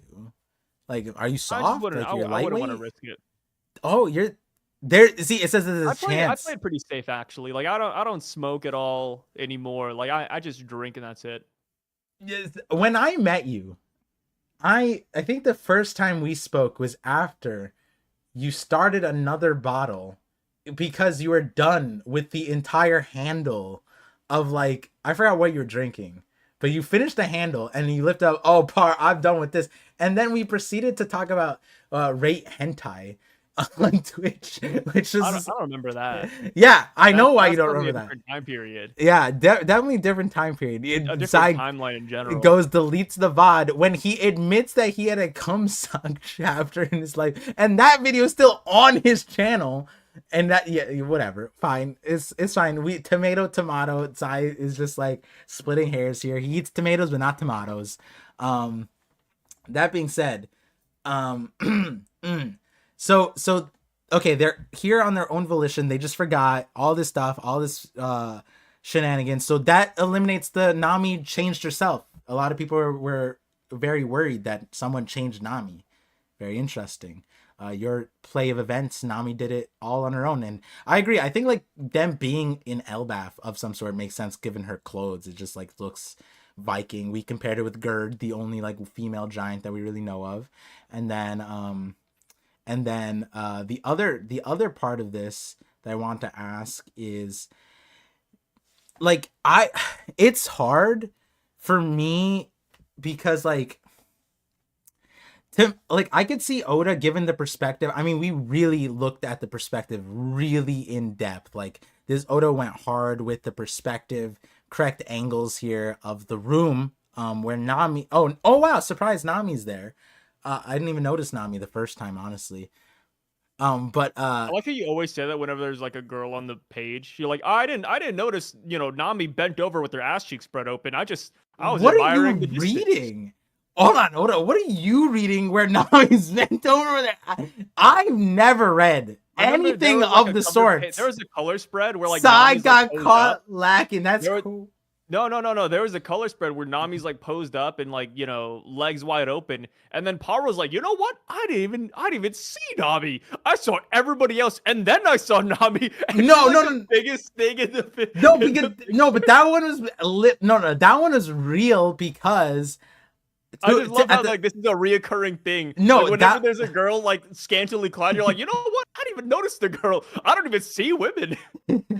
No, the Nami one. My eyes just locking on all the guys first, and then I go to the girls. The Nami one was because it was a double spread, and I was zoomed in, and so when I zoomed in at the start, I didn't register. I was looking at the thing, and then like I did notice it later on. But then just continually like, oh wow, Nami's there because you had to zoom out to see Nami. That was that one. Yeah. It was the one where everyone's around her and everyone like people redrew that Nami many different iterations. I know which one. That's not the same one here. Part is that it sounds so sarcastic too whenever you say it. You're like, oh yeah, I was looking at the perspective, and then wow, Nami. Yeah, because if you watch the reaction this time, I was very upfront. I literally did not see the room. So funny. The room did not exist. When I saw it was just Nami, and I scrolled down. I was like, damn. Next time you do this too, I'm gonna call you out and be like, hey, Par, you didn't see the women again? No, go back to the react. No, hold on. Aim. And during the reaction, I was honest. I told you guys, but this is because I had no sleep.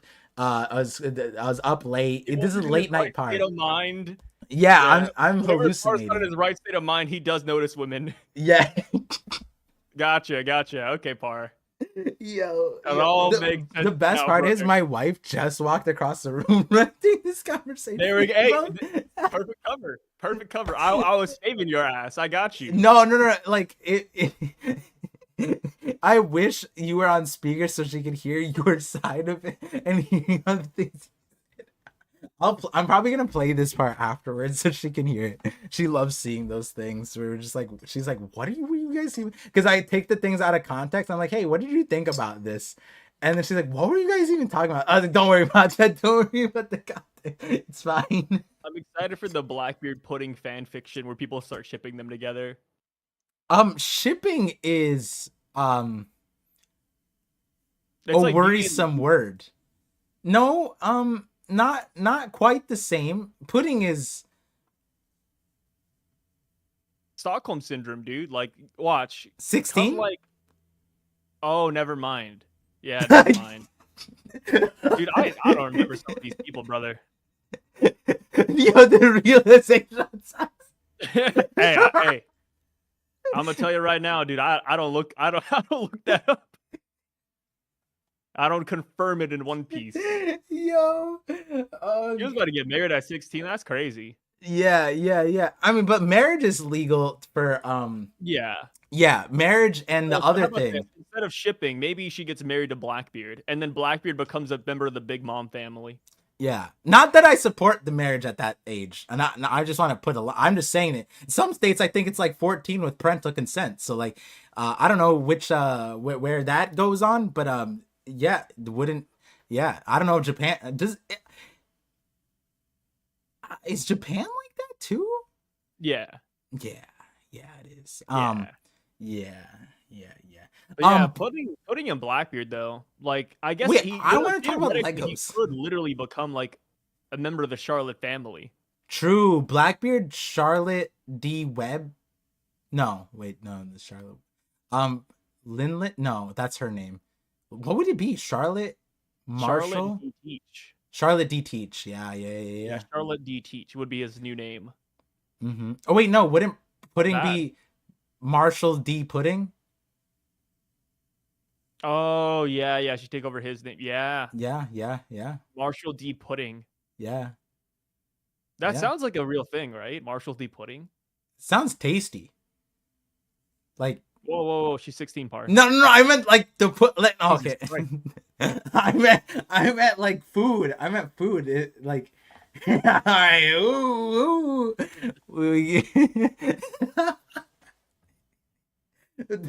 Okay. Moments. See, Marge, I wanted the flag on the play. Flag on the play. He's a snack, isn't she? You're the guy. Yo, you said snack. You said snack. I didn't say that. Okay, but where I wanted to take this to speaking of forced perspective about, you know, characters, I want to talk about, do you think, because like there's a world, right, where this room that Nami's in is small. Yeah. I could see it because like we can't, the thing is like we can't tell how close that flower pot is, but I'm also looking at this like this forced perspective because the way Oda chose the angle where that stuff is far in the back and they're just really big, so it looks like it's all the same size, but I think the room is giant. I'm not with you on that, but I can You don't see think it. so? Like, no. Like not at all. But wait, but like you've seen like I can entertain it, but like I truly don't believe it though. but you've seen like forced perspective pictures, right? I have, and I get it, but I feel like everything is still like too. It's still too small to be like too big. Gotcha. I think Time Lord, was it Time Lord Brandon King? I think you tweet one about the live action. You're like, I hope that they do this. Someone tweeted a really good thing, like, because they're gonna have giants in the live action and like the people are casted, and they were like, I hope that they use forced perspective, and they put like a few pictures, and it looked really good. Like the person's examples, I'm like, wow, like this actually, like it looks like what Saul and Robin should have, like that scene should be like. And if Oda uses forced perspective here, like I think to me, like yeah, I'm with you that like toy room, same size room, like toy room for a giant, her size room. I could definitely see that that was like original thing, but then when I'm looking at it, I'm like, forced perspective could make this be that this is like just the same thing, and I can't think of an example where we would like really see this. Like Oda had a different art style back at Little Garden, and he didn't really give the giants like the gravity in Egghead to make the perspective about them, because it was like Luffy and the Gorosei, and like we did see that like Luffy, like when we saw Luffy and the Gorosei, right? If Oda chose the forced perspective, then he would put the camera lower and closer to Luffy and make Luffy as big as the Gorosei. But he made it so that we see the whole island, the whole scope. And he didn't really do that to Giants either. There was some panels where we were like, how big are the Giants? And then it wasn't until like we saw them fighting Venus, we saw them fighting Saturn, or not Saturn, Jupiter. They were like, oh, this is how big the Giants are. So like Oda, can't think like when else Oda used, if ever. And the only time I can maybe think maybe is in a cover story, but like I can't recall. But I would imagine the anime wouldn't really need to, but like I would imagine that a lot of scenes will have like a forced perspective being used. So that's why I'm wondering, maybe Oda's, because that's the other part that people kind of overlook with Oda, is the art. This is something that like among mangaka that like, yeah, story's one thing, but a lot of the mangaka look up to Oda for his art. Like they like, even Kishimoto like was glazing, said like, yo, I thought that you were a natural prodigy, like like this was your bread and butter, your art stuff, like you're way better than me, blah blah blah blah blah, all this stuff. And like lots of people have said that about Oda and how in depth his art is. And so this could be something that Oda's testing, because like Oda has tested like different art styles. Like if you guys have seen like the one where people are like, oh, Oda's bad at art, he can only draw one woman, and people's like normal response is like, oh, look at this picture of Oda painting Snoop Dogg. And it's like a pretty good picture, but it's like just there's so many other examples you could pull from. But yeah, Oda has like a very wide ability in art. And it's actually his curse, not his curse, his childhood trauma. Art is his childhood trauma, because when he was like 10 or something, or younger than that, his dad forced him to paint, and he didn't like it. Like I think it was like something that he hated doing, but he ended up being really good at, and obviously ended up being a manga thing. So it's something that he's also wrote about, that like, his growing up, like, yeah, he was put in painting and art stuff a lot by his dad, I believe. And so yeah, it turns that I wouldn't be surprised if Oda's trying out something new, but I mean, that could just be me, that this is just forced perspective. Yeah, I mean, I just don't see it because of the barrel and like the flower plant. Like Yeah, just based on like where they are in correlation to Nami's leg, I feel like if it is forced perspective and if it's all giant, then Oda is pretty bad at it. they would just be Like I huge think, though. well, yeah, no, that's what I mean. Like it wouldn't make sense though. Like I think it if it would, was like actually like forced perspective and they were huge. So well, like I really even, just don't think that I think everything in this room is large. like if you look at, like, for example, right, if you look at Yeah. Bonnie and Kuma in this panel, look how small Bonnie is to Kuma, and then reality is Kuma's like a baby to the giants. So all of their things, like the barrel is like a size, like a barrel realistically, right, the size of a barrel for you or me is our arms. It's like triple our waist is like a barrel. So Yeah. a barrel for a giant is like their waist. So No, no, those barrels are I got huge. you. Like I really just don't see That the like forced Nami perspective would be thing. the size of that nub if she Yeah, was yeah, no. next to it. Hey, That's why no, no. I think that the force perspective would make sense. Is because like she would be so Yeah. tiny on it. She'd be like an No, ant. I mean that's totally fair. Yeah, I just really don't see it yeah, personally. Like if you want to go for first perspective, I think that's cool. I think that's a yeah, cool idea in general though, but yeah. I just don't see that being the case here. I mean, do you think we're gonna see it next chapter, or do you think Oda's gonna skip off? I think we'll see it next chapter. You think so? Because like Oda, Yeah. I think it's cool because like Oda, was it last chapter too? Like it's like we get a little bit of the Straw Hats, but then the focus is great. Like Agorase died last chapter, and then this chapter we Yeah. got Shanks and Blackbeard update, and then this. So the next one would be what, like oh, Lafitte, also crazy because I just made a Lafitte video saying that like he'd probably be the one giving Blackbeard updates about Marriage Joie, and then turns out he's giving updates about Marriage Joie. But like, so next chapter, if we covered Shanks, Blackbeard, Gorosei. Buggy, Yeah, next chapter maybe. kind of would be Buggy. The revs is weird because it's like I don't even know what to say about the revs. Like this chapter, we kind of got a revs update, not really through Lafitte, but like next chapter would be Buggy. Neo Mads could be a good one, right? Um, yeah, I think Cross Guild would probably be what follows suits, right? If we're following the Yonko. Yeah, Um, I'd say that makes the most sense. I'd say next chapter is gonna be like half Buggy and then half Straw Hats. yeah. Hold on, let me read this super chat. Um, this super chat's a fun one.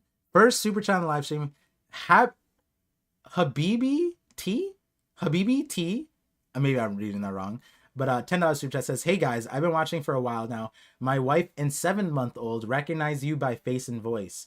My wife wants to know, how big is your full smile? It seems endless according to her." It is endless. Sometimes me and Sai, we go cheek to cheek with our smiles. Sometimes on my stream at least, because our faces are next to each other. It's not really. We've never even seen each other in real life. I think Sai actually would avoid me if he knew I was in a certain state. Sai would swerve around the state and drive around it.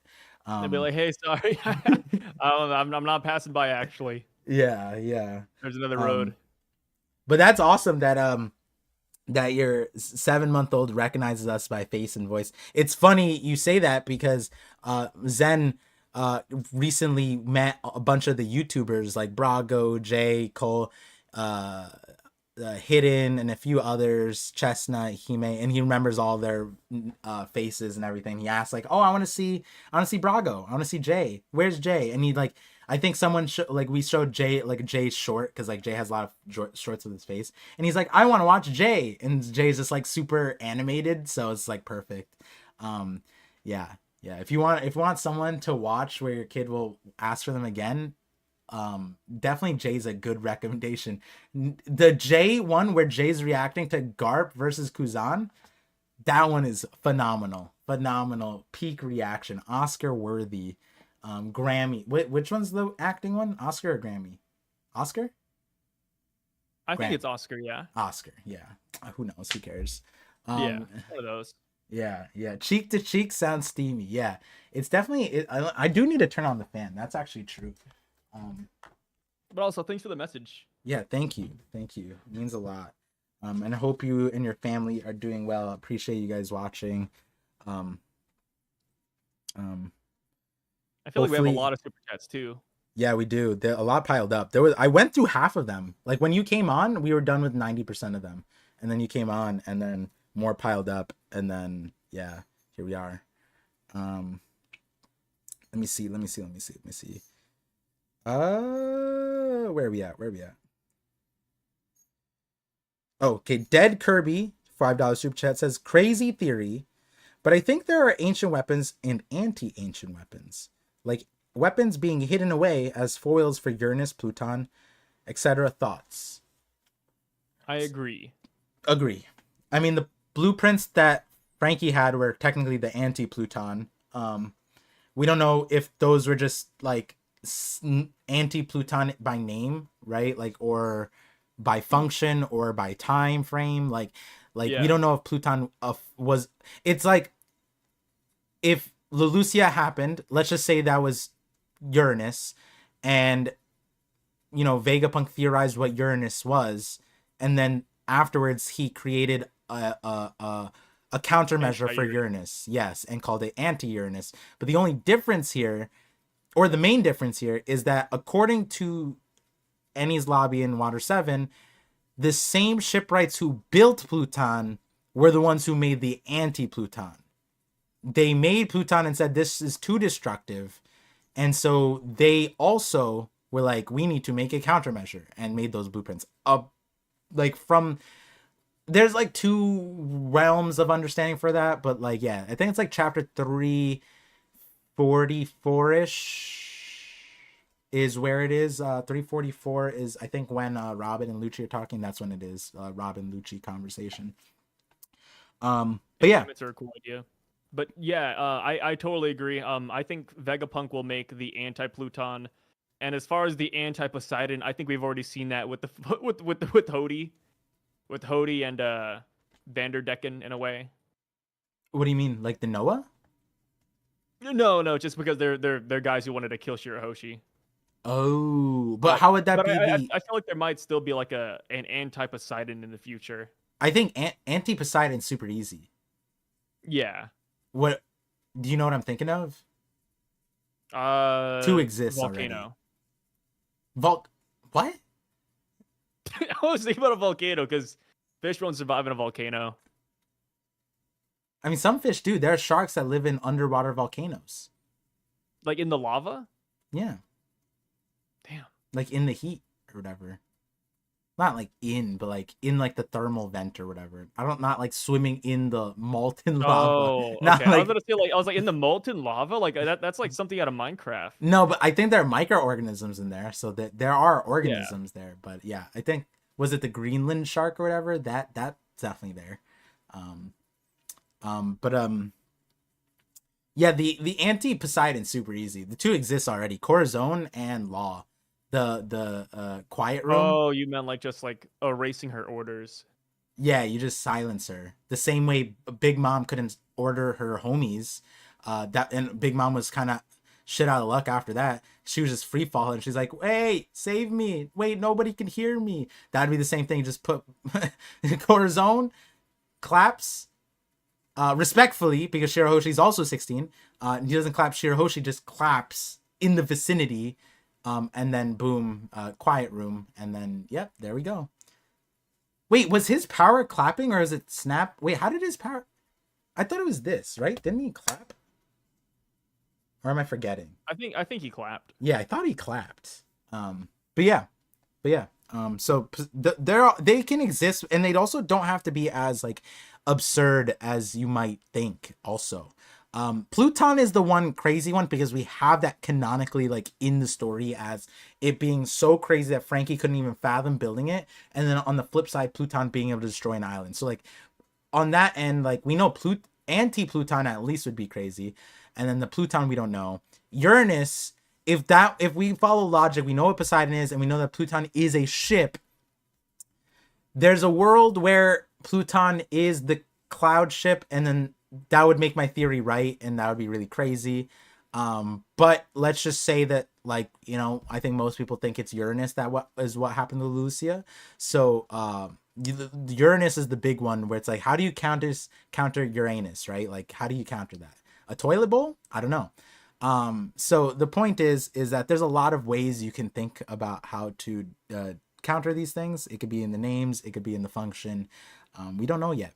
In a lot of ways, wait a second. That pun, hold on. That pun is actually kind of wild. If what happened to Lucia was Uranus, it created like a toilet bowl. Yeah, endless flush. Endless flush. Huh. He never clogged that toilet.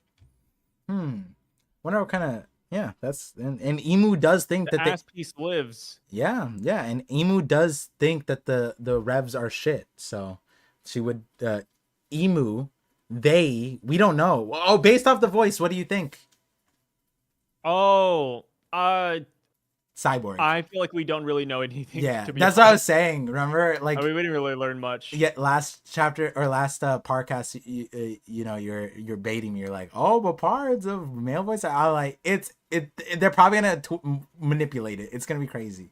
And then it was like, and then the thing is, like, we don't know if like this is like a filter. Is it a mask? Is this their real voice? You know what I mean? Yeah, like it's because we're still getting the silhouette, and in fiction, we're back to square one. It's like Deep Throat. All right, give me 1 second. I'll be right back. What a, yeah, what a.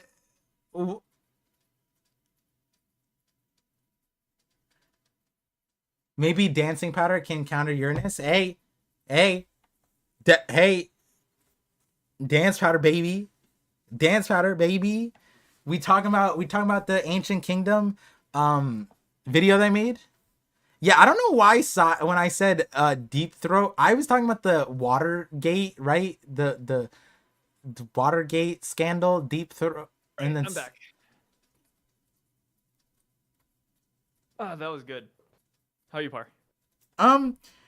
So ZamDL with the 9 months ultimate visionary. That's what's up. BB Blackbeard is going to help world government get food to the Holy Land and infiltrate Meridra that way. Yeah, Amen, brother. yeah, I agree with that possibility. I don't know if I put that in the video or not, but I don't actually I probably didn't. Also, Vegapunk didn't mention anything about poneglyphs. Why was Blackbeard worried about other people knowing about them? He did. He did mention poneglyphs. He mentioned that the true history is written on the poneglyphs. Chapter. Hopefully my website works again. Yeah. But it's Yeah, chapter he did mention 1114. poneglyphs. Yeah. He mentioned that him specifically knew what he did because of the poneglyphs. I believe it's around here. Dr. Vegapunk, whole world meant to sink. Ya ha ha ha ha. Da da da da da. And then he Yeah, goes. flicker gooning is quick. It's literally like 3 seconds if you're trained at it. You can go up to 7. Poor K? Oh, flicker gooning. No, not. Poor K means why. Oh, yeah. I thought you were like confused. I was like, oh, like I can explain it. Okay, here it is. 11:15, sorry. I thought I downloaded I downloaded the entire message into my brain and I made a video about it. But the chapter numbers, the whole point of the video is that, bro, the message is spread across like 20 chapters. We ain't skimming through all that to see the message. I'm just gonna click on my video where I put all the message in one clip. But yeah, he said, do bear in mind, I only have access to a handful of poneglyphs. He mentioned it here, and then he mentioned it when he brought up Ohara, I think both times that they talk about it. So he is right to be worried about them. As worried as he should be, not I could agree with you there. Because he didn't mention road poneglyphs. He didn't mention the red poneglyphs. So like to me, to alter your super chat, he didn't mention the red poneglyphs. So why is Blackbeard worried about other people knowing about them? I think that's a big thing. Also, because like if he's supposed to take what Kizaru said on the head, Kizaru hasn't even seen a red poneglyph, which makes sense. Also, that he didn't see it. I mean, he could be playing us for fools, but like at the end of the day, if an admiral doesn't know what a red poneglyph is, and then you just say poneglyphs, and like the reality is like Ohara is studying poneglyphs, like people know about poneglyphs. So it's like even Vegapunk saying that isn't like a huge concern. The real concern would be the red poneglyphs, Yeah. which Vegapunk did not mention. I hope there's a gag next chapter where we see a bunch of like random pirates looking at rocks saying, I found a poneglyph, and then it's just like a rock. Yeah. Because they don't know what it looks like. Yeah. I agree. My headcanon, I talk about this in my Vanderdecken is a mushroom video. So it is a throwback, almost 3 years now. This video where I say like it'd be funny if Rox D Zebek was just like at the time there was no Pirate King, at the time there was no One Piece, at the time he was just doing his thing, searching taboos. At the time people didn't know about Lodestar because Roger was the first one there. A lot of these things were unknown. So how did he stumble upon all these things? And it'd be funny if Rox D Zebek was just studying rocks. He was just a geologist that was just studying rocks, and that would make a lot of sense to me.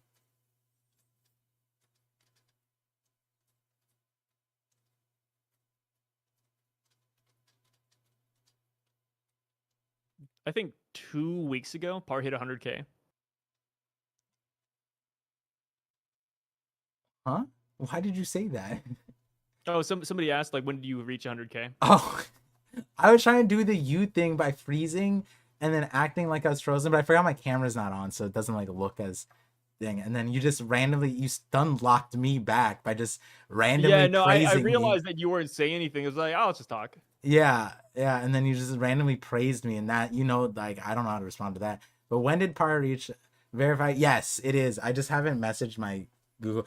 I think I have a Google manager from a long time ago. I just ghosted them because I thought it was a scam. Because I was like, why are they hitting me up at like 40K? That doesn't make sense.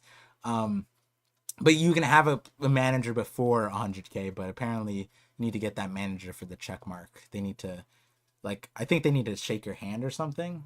I don't know. We'll figure it out. But a verified checkmark came in last stream and told me this. So, I mean, he didn't say the handshake part. I just made that up. Anyways, Growth Stonks, $10 super chat says Joy Boy's kingdom is a sky island. Hinted at 1098. I agree. His kingdom is both Uranus and the Emerald City. Emerald City, I'm not on board yet with, but let's see. Each ancient weapon is tied to an ancient kingdom, and 1066 hinted a future city like Egghead. I agree. I've always been about these clouds, sky islands, Pluton, weather, whatever it may be.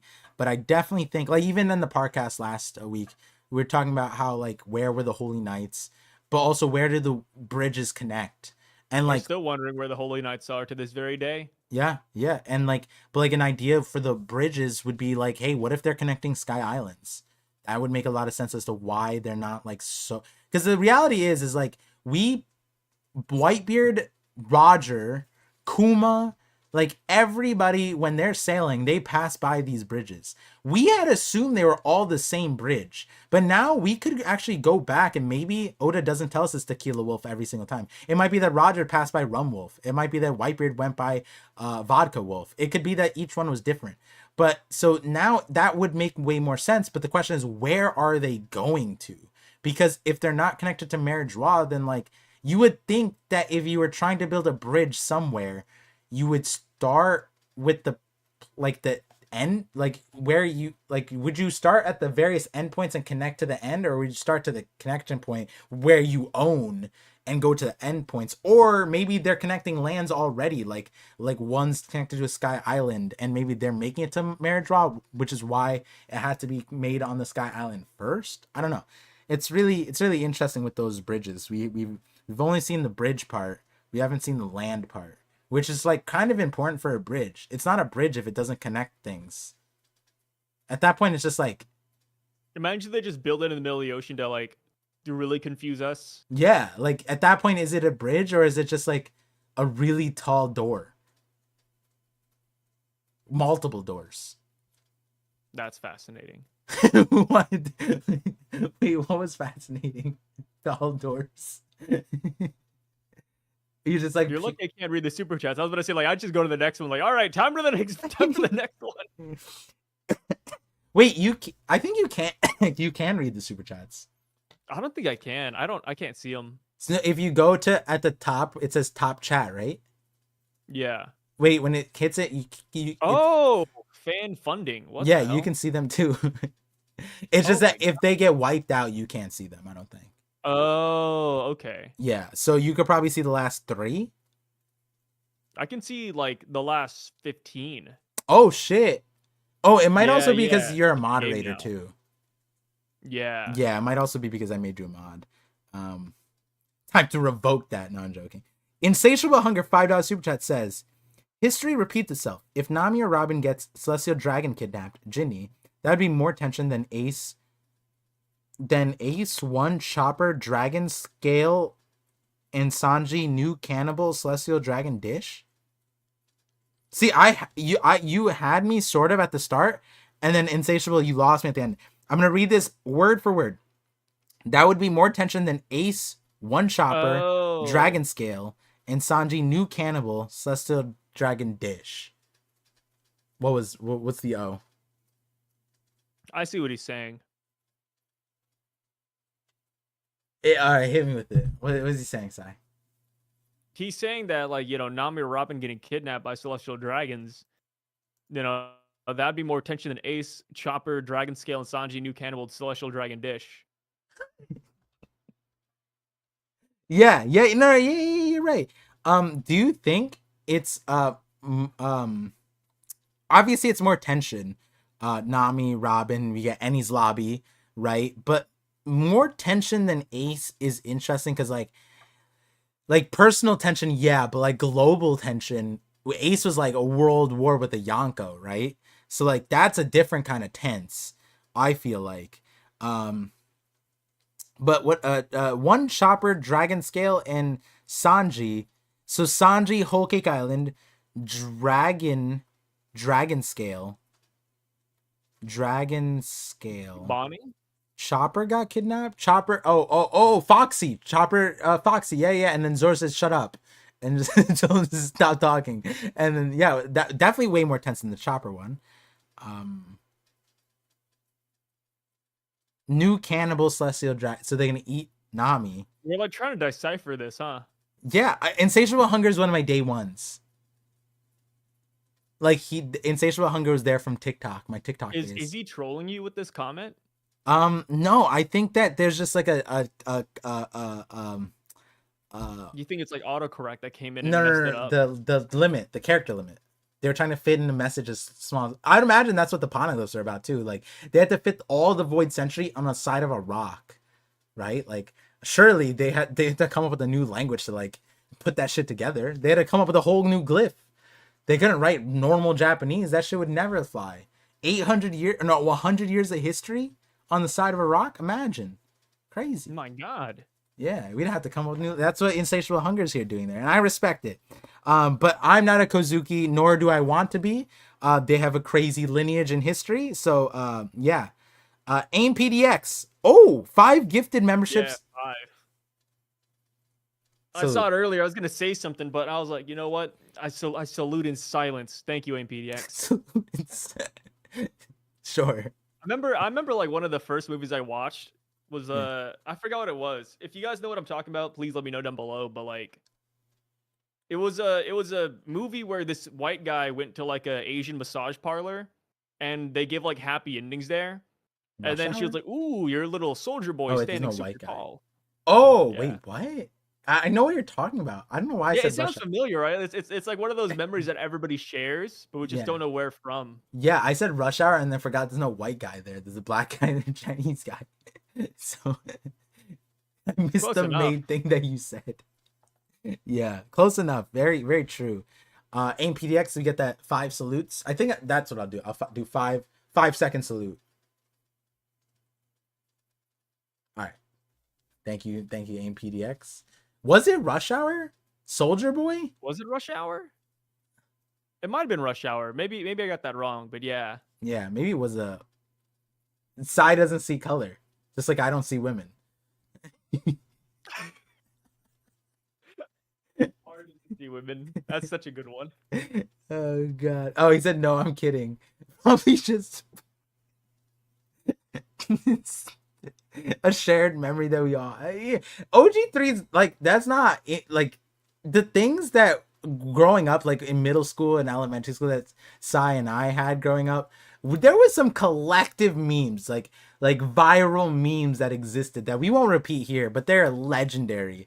And the fact that they are that legendary is kind of mind-boggling considering the current state of the world. Like if something like that went that viral today, it would be a little discomforting. It would be upsetting, but like, yeah, there's something. I still like look at my wife and say, "Hey, babe, I'm gonna eat a Tide Pod." I still do that thing.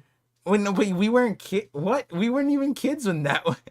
Yeah, I know. When did that happen? That was like I feel 5 years ago. One. Fuck, you're right. It was 5 years ago. It was like 5. That was like pre-pandemic. That was like pre-pandemic, and then like the FDA had to like, I think like during the pandemic, like, wait a second, this is actually a thing. So good.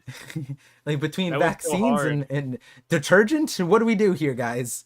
Growth Stonks, $2 super chat says Joy Boy was Sora the Sky Knight for the Buccaneers.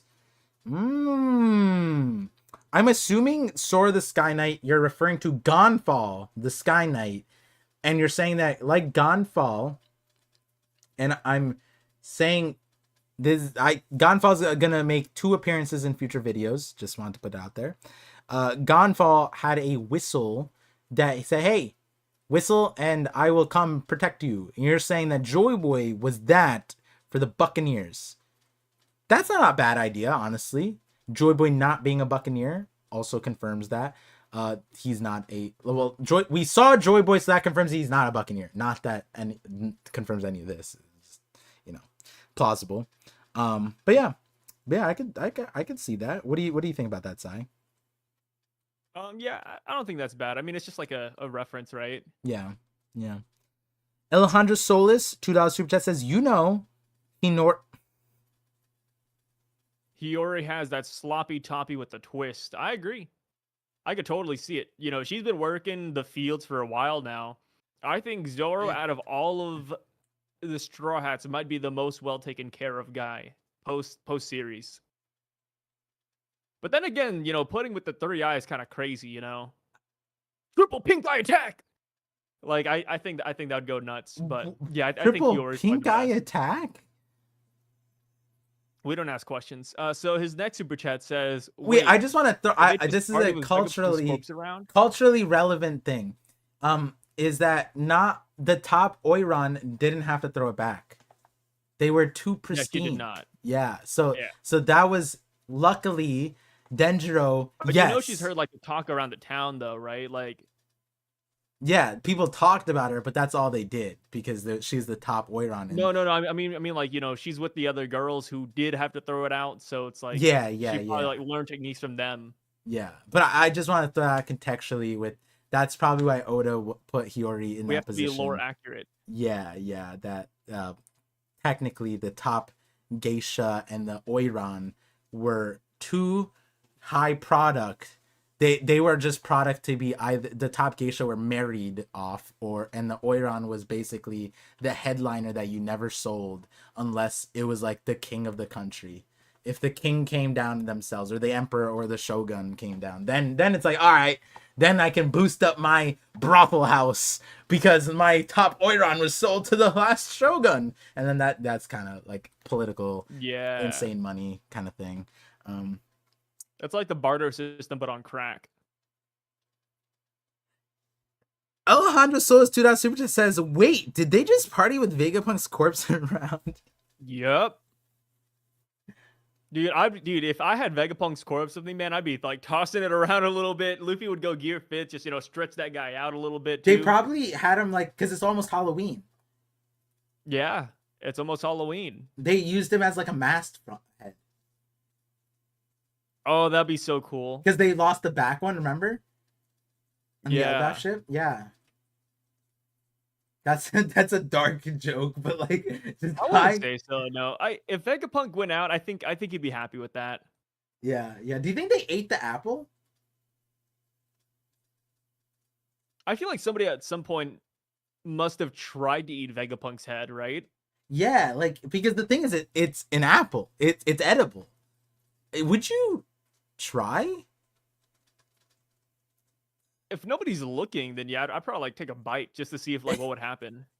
Yo, how crazy! Yo, I swear, if we go like next chapter and we see like, you know, the result of this hangover night, and like Oda would be so cracked if he put a bite into Vegapunk's head.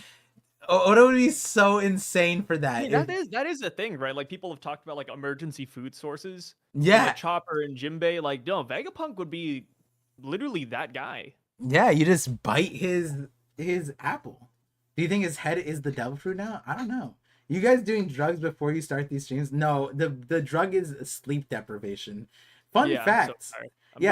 Sleep deprivation can give you the same amount of incoherency as drinking, allegedly, if not worse. I think drinking is worse for your liver and blood and body. But for your brain, I think repeated sleep deprivation can within 2 weeks you're like gone, right? Yeah, and here's the thing, like, you know, like you said, you become more and more incoherent as time goes on. I think it was like Harvard, like the University of Harvard said that if you go 37 hours without sleeping, specifically, you turn into Joe Biden. You'll hit his same mental wave. Harvard. Are you laughing? Yo, it's facts. Joe Biden went to Harvard too, right? Yeah, Harvard. Wait, Joe Biden was the first president that didn't go to an Ivy League, right? I think so. Yeah. I'm just gonna agree with that. I have no clue. Yeah, I'm pretty sure. Yeah, because Trump also, you know, trust fund, whatever. Yeah. I actually know people. I know someone who went to class with Ivanka Trump and Donald Trump Jr. It's kind of crazy. Oh, nice. Yeah, so I got some behind the scenes info. Yeah, it's very interesting stuff. Yeah, but I won't share that. I don't want to get Secret Serviced. Oh, I do want Secret Serviced. It's very different than getting the Secret Yeah, Service. Jesus, who's coming to your house, dude? Jeez. Secret Serviced is way crazy. Imagine it's just a bunch of women. You're like, I don't see anybody. Somebody's knocking the door, but I just don't see anyone. The service is so like, secret. Just 5 girls standing outside your door. Yeah. I'm like, honey, I don't see them.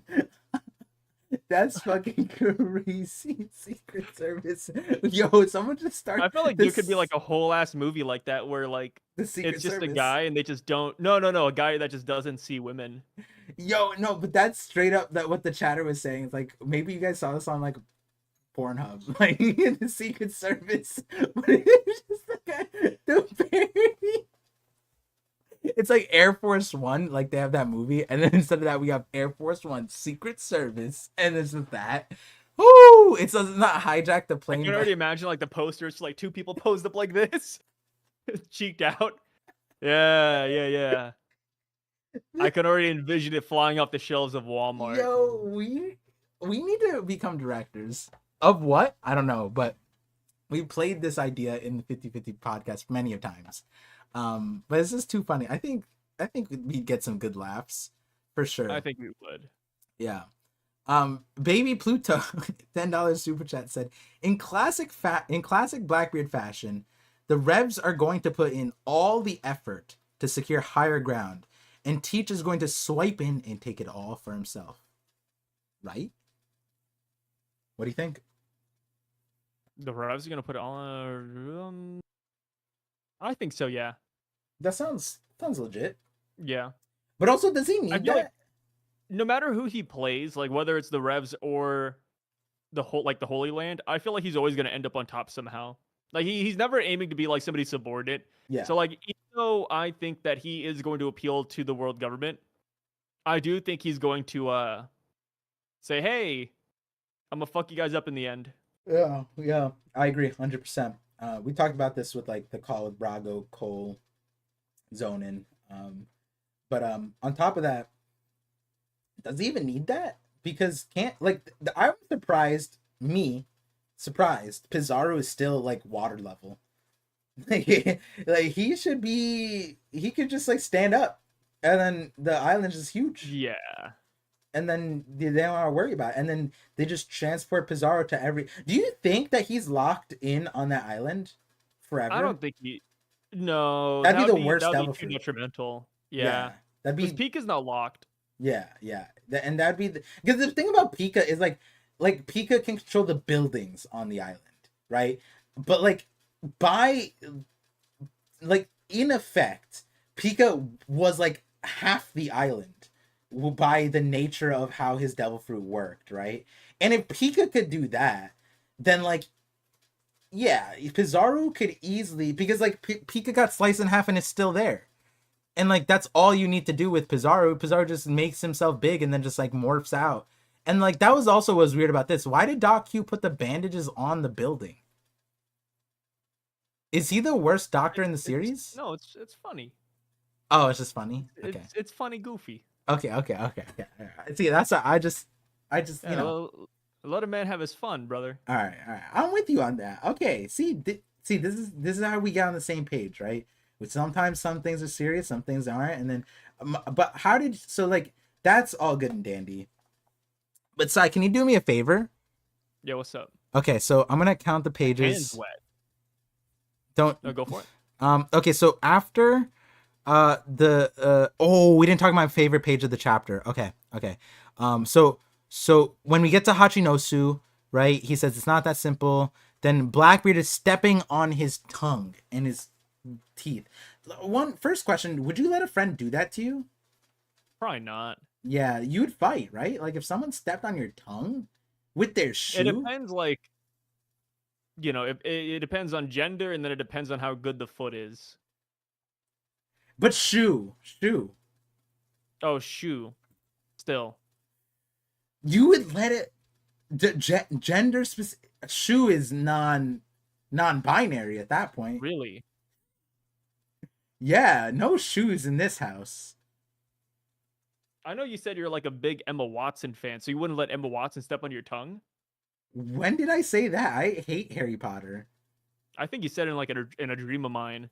That's crazy. I never liked Harry Potter, but that's because I watched the movies first, and then as a kid, I was like, these movies suck, and then and my wife hated I that read I the hate that. books and I like the movies more than the books, but that's not saying much. That's that's a crazy I'm a take. Yeah. That's a crazy take. Shout out to J.K. Rowling though. Out out. Yeah, she's getting. Yo, I think the sue might actually go through because she's like deleting her tweets and stuff. It's just kind of crazy that she would do that.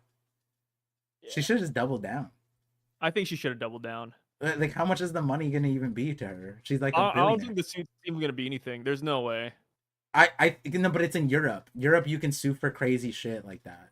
You Like, can Yeah, you can. yeah, it Europe would. Europe has I've seen people get sued for so little. Yeah, well, like in Europe, they have this the not. I'm not gonna say overbearing cyberbullying, but they have like the Overbearing cyberbullying. but they have like in the United States it's unfathomable like what has gone through in precedent from what I remember, and because it's being in the UK, I'm pretty sure she is going to be charged. But my thing is like, why should delete? She could have just, she's rich enough, she could just pay the suit and just be fine. Like, I don't think she has to fight it. Like, just be like, yeah, I said what I said. I think that's honestly better. Like, it's her and Elon Musk. Like, those are two people that like what is the lawsuit gonna amount to for them? Like, Yeah. to me, the I weird forgot part it's is in that they're Europe. fighting it. Yeah, it's in Europe. That's why it's gonna stick. Dude, I But remember that one guy that went to jail because of his dog, and that's so dumb. yeah, that was like a starting point for all of this. Um, It's so stupid. The yeah, guy should have never yeah, touched jail at all. yeah.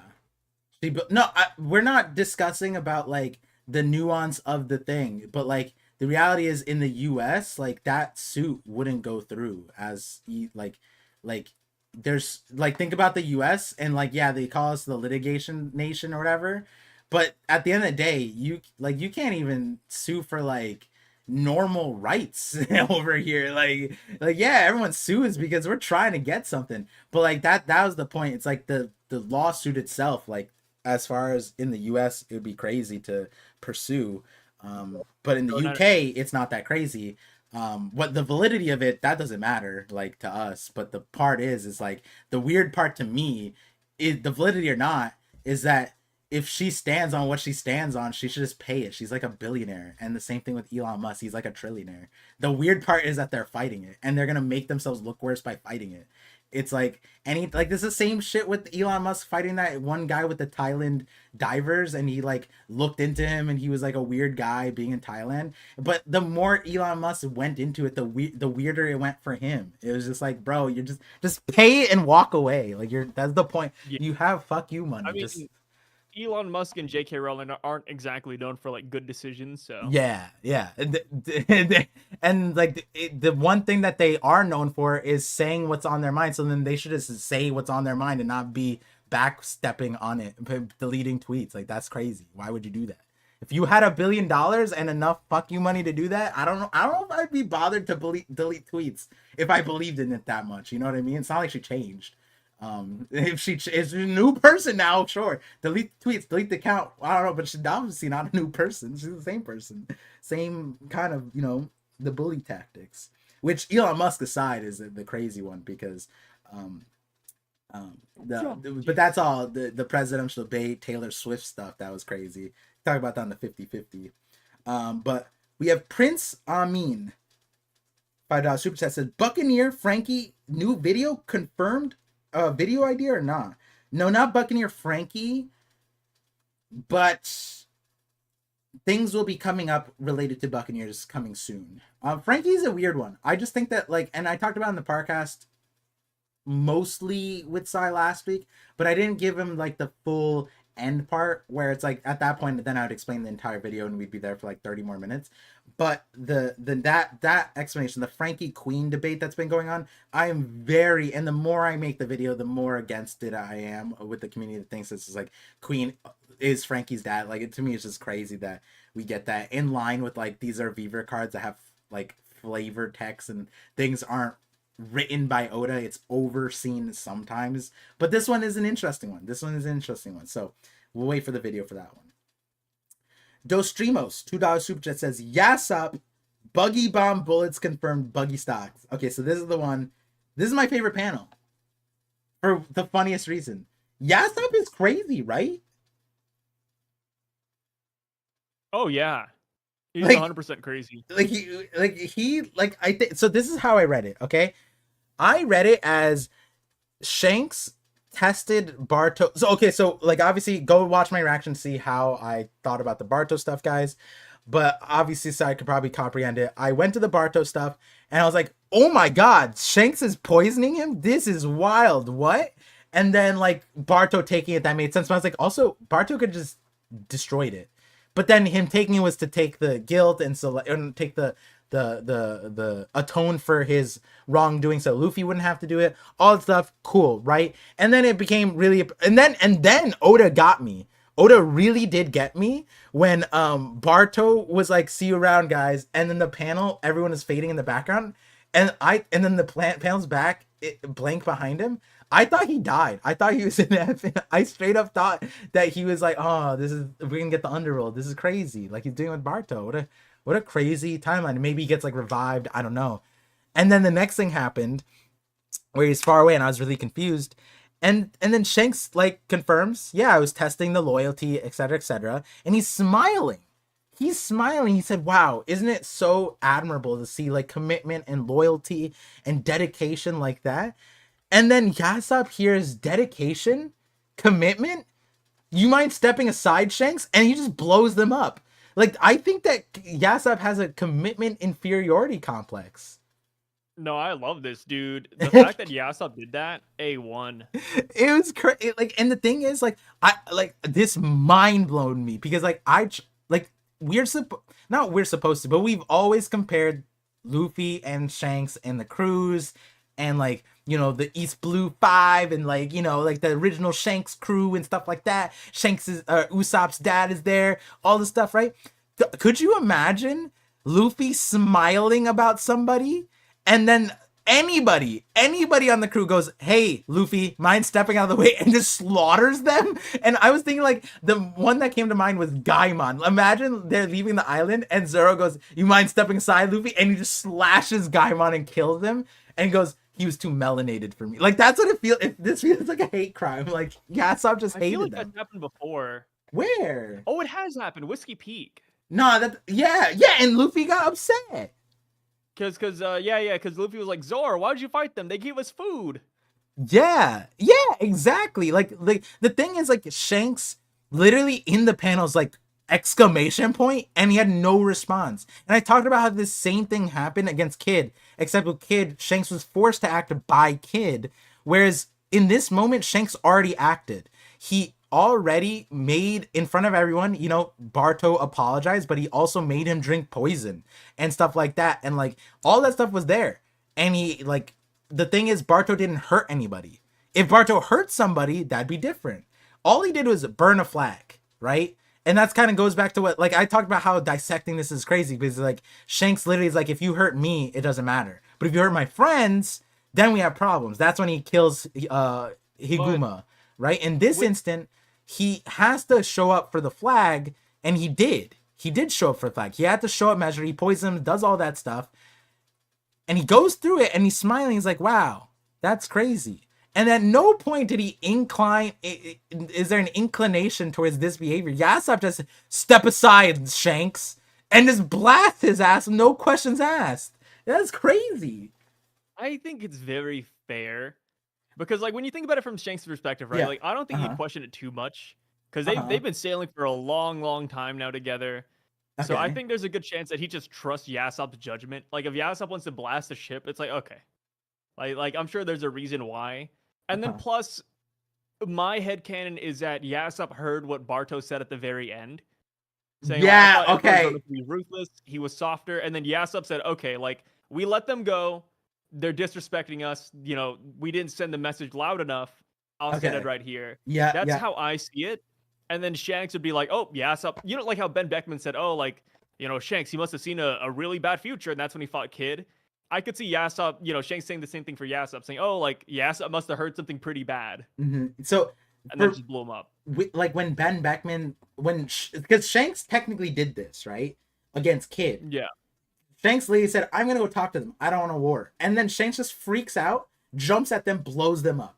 Ben Beckman goes, "Huh, he must have saw something scary, right?"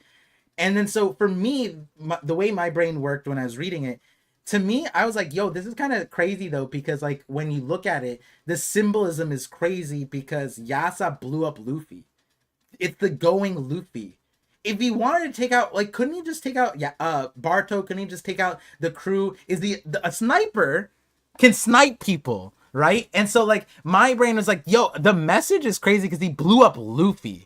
This is the going Luffy. This Okay, is it's a super ugly Luffy though. all right, but that doesn't matter. Okay, the point is that this is the going Luffy senpai. It's Like a ship. It's a ship. It's not actually Luffy. I'm saying like the symbolism of that. Does that mean that like we're gonna say Yasop, the Shanks pirates? Like there's, and here's the other thing that I didn't mention earlier, but this is in the back of the head, which is why I like what you brought up.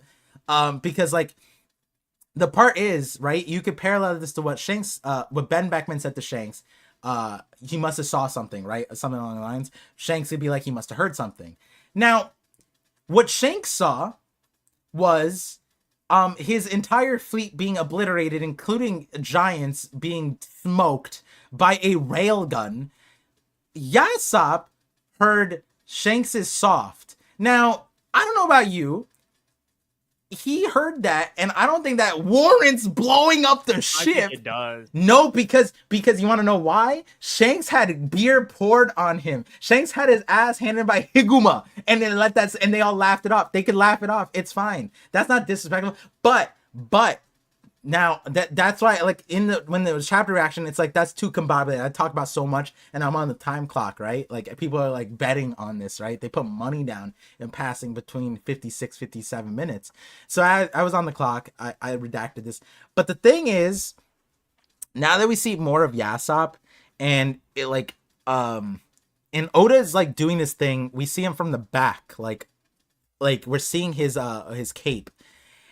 And what's interesting about that is when we go back to like 1999, way back when, Oda was asked by his editors to draw 4 enemies that the Straw Hats would face in the future.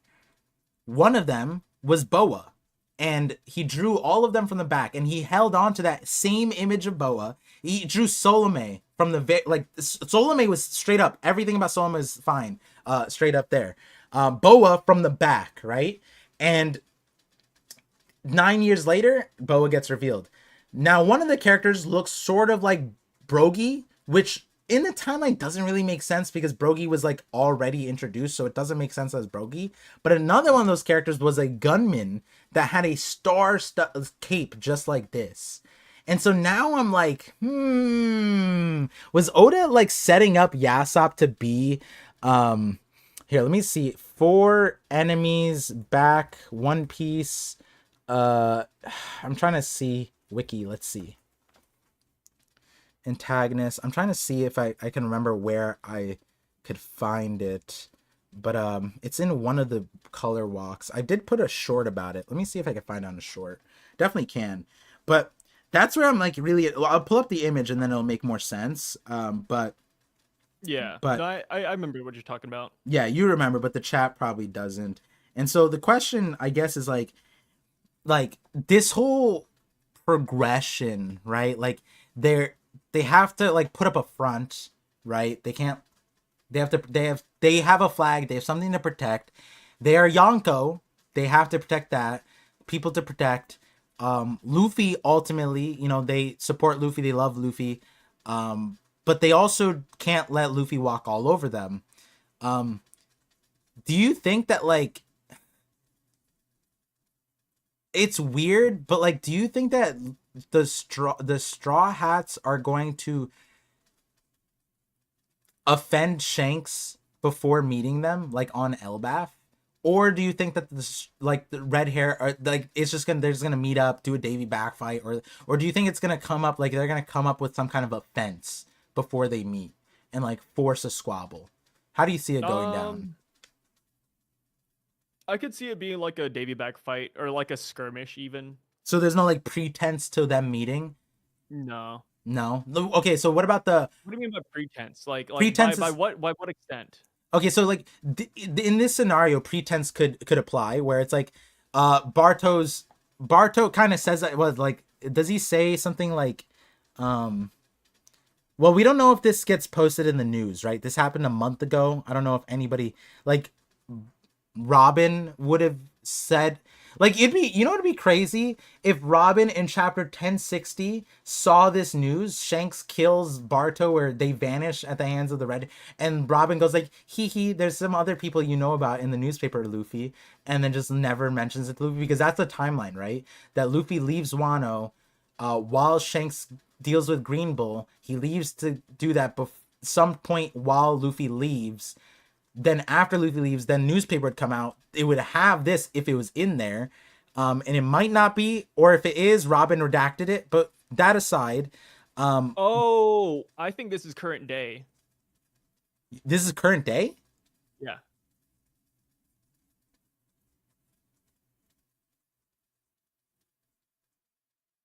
The incident occurred over a month ago where Barto burned the flag, and that lines up with the Reverie being a month ago.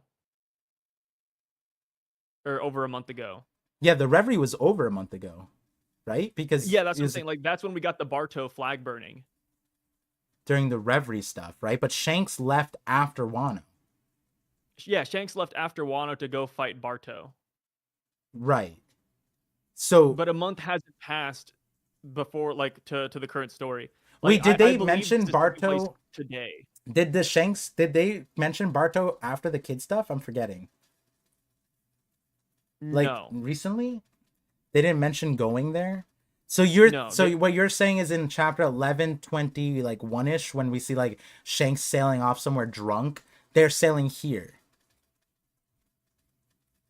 11:20. Yeah, like after they leave after Kid, right? Yeah. I think this is current day. Yeah, I guess it could be. You're right, because like that was what was weird when I reacted to it. I was like at the very beginning, I was like, wait, an incident over a month ago, and then this happened, but that was over a month ago. But then I was looking at the incident was just over a month ago here at Gardo Island in the New World. Okay, so it burns the flag, yes. Entered. And then I looked at it that this was like around the same timeline, I guess. But you're right, because then there's no transition to say like current time. It just says an incident occurred over a month ago. And usually we have like the gray in the background to say if it's a flashback or in the past, but we don't really fully get that here. We get an incident and then like the Barto stuff is in the past, but this is normal color, like the first one. And then it could even be like and then I even looked at the line where Barto says like, I'm good just being another scrub who got killed trying to show up an emperor. Like I saw that as like maybe he read the newspaper about Law and Kid, and that's why he brought up like, oh, like other people challenged emperors. I'm sure there were people in the past too, but I do think this is current day. Like there's no gray box. I think the month ago thing was in reference to when we first saw the cover page story. Yeah, I'm gonna have to go back on this one. This one's interesting because the timeline for me is really big because like my last 3 videos are all about the news timeline. So, but yeah, on this day, because that doesn't like on the I'd have to look at the Japanese on that one, but like on this day doesn't necessarily mean like current time. But that's where it's weird because then we go to Hachinosu and there's no time change. But when we start off on this thing, it says an incident month ago, and we don't get a time difference there, like a time jump in that situation, right? So that's where it's interesting. Because there was another part. No, this one lines up. This part lines up pretty fine. I think current day could make a lot of sense. I'm just gonna have to go back on it because everything else, contextually, everything else is current day. So why would that one? The only part that's weird is the incident occurred just over a month ago here at Gardo Island, and it talks about the Barto stuff, but then there's no grayscale or time change to say when Shanks showed up. Because I do think would be important if Shanks showed up before Kid or after Kid. Because then if it's after Kid, then is the place that Shanks was going to just Barto? Like after Kid? No, like remember at the beginning he was saying like, oh, we were gonna leave anyways. We have somewhere to go. That would just be Barto then.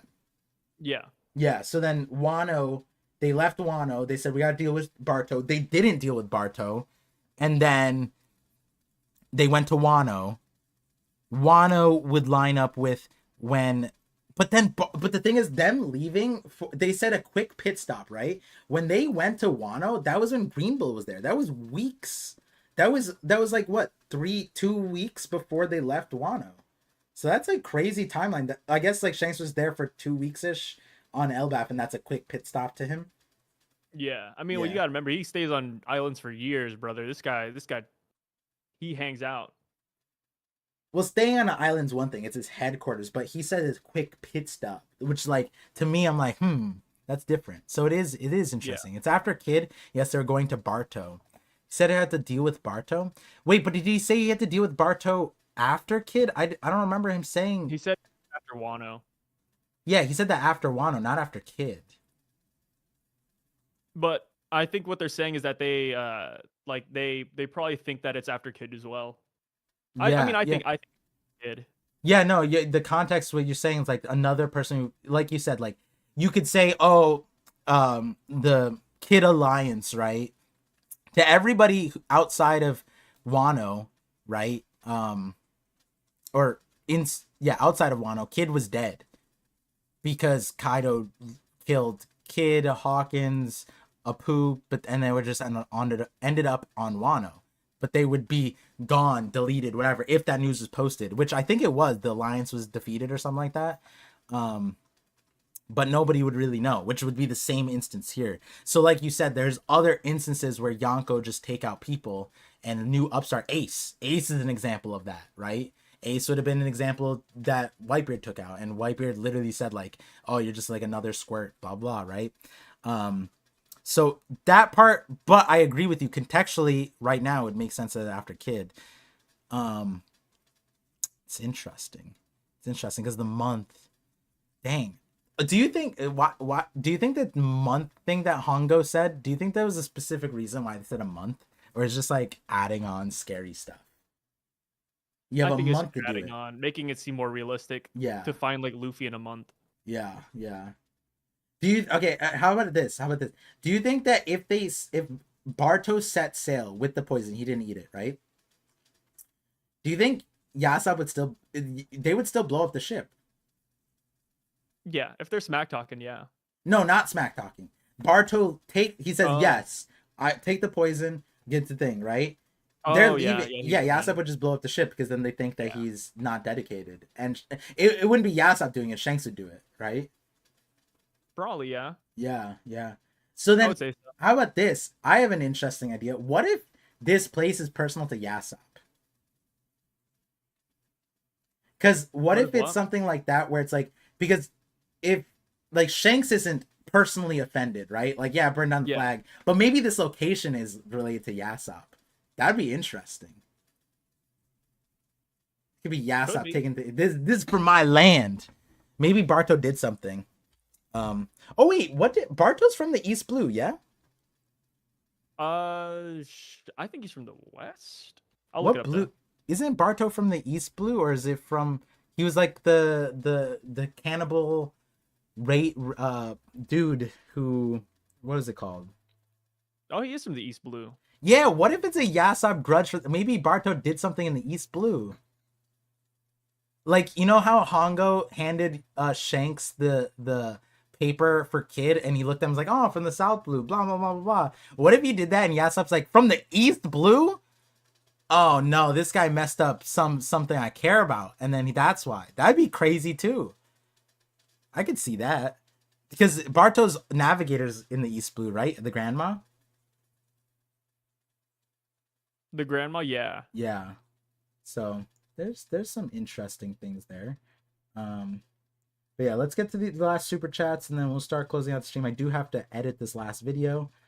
I Um, believe that was the last oh, that one. was the last super chat. Yeah, I skipped ahead and read Habibi's chat earlier.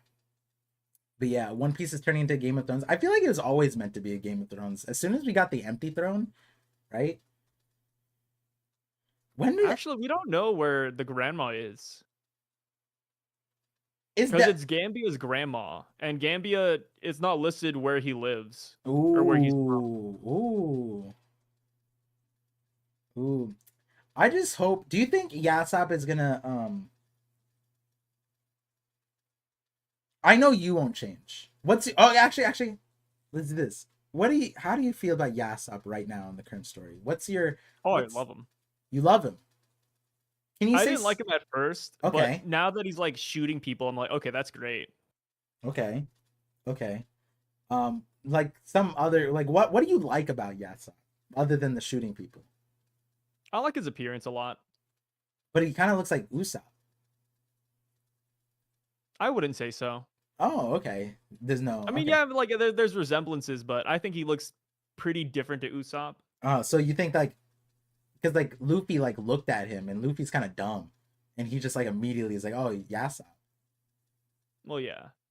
So, okay, so like you Luffy can immediately see the correlation, but like it's not that Yeah, it's correlated. not that crazy. Oh, okay. I mean, and even if they are correlated, like I think the design difference is significant enough to where I like Yasop's design more. Gotcha. That's Wait, was simple. Yasop's live actor really cool? I didn't like any of the live actors to be honest. Okay. And then okay, so then you like Yasop as a character, and it changed for you because now he's actually killing people. Um, Well, not well, quote killing. Yeah, yeah, shooting. Well, Barto's not dead, right? yeah, Nobody thinks that, right? yeah. Okay. Yeah. Barto, that'd be wild if we. I guess people could. I guess if people think Law and Kid are dead, then yeah, they would think Barto's dead. But I don't think Barto's dead. I don't think Oda would kill him like this either. Um. Okay. Interesting. Okay. So then, what do you say about the people who don't like Yasop? That's fine. It's their opinion. You know, but why? Why do you see why they don't like Yasop? Yeah, I could see it. What are those reasons? They might not like the dad thing. They might not like that he's just shooting Barto. Like, I feel like there's a lot of reasons, honestly. Yeah, There are and as many as there are to like him. There's as many to like hate him, and that's true for every character. okay, and so fair, right? But do you think that with Yasop, like the way he is right now, do you think that Oda's gonna be able to like uh appeal to that base that doesn't like him and turn them around? And would it make I feel like sense? that's. I feel like that's. I mean, you're asking the wrong person for this. Like, I'm pretty easygoing. Like, I feel like it's possible for any character. Uh-huh. Like, cause it's just true.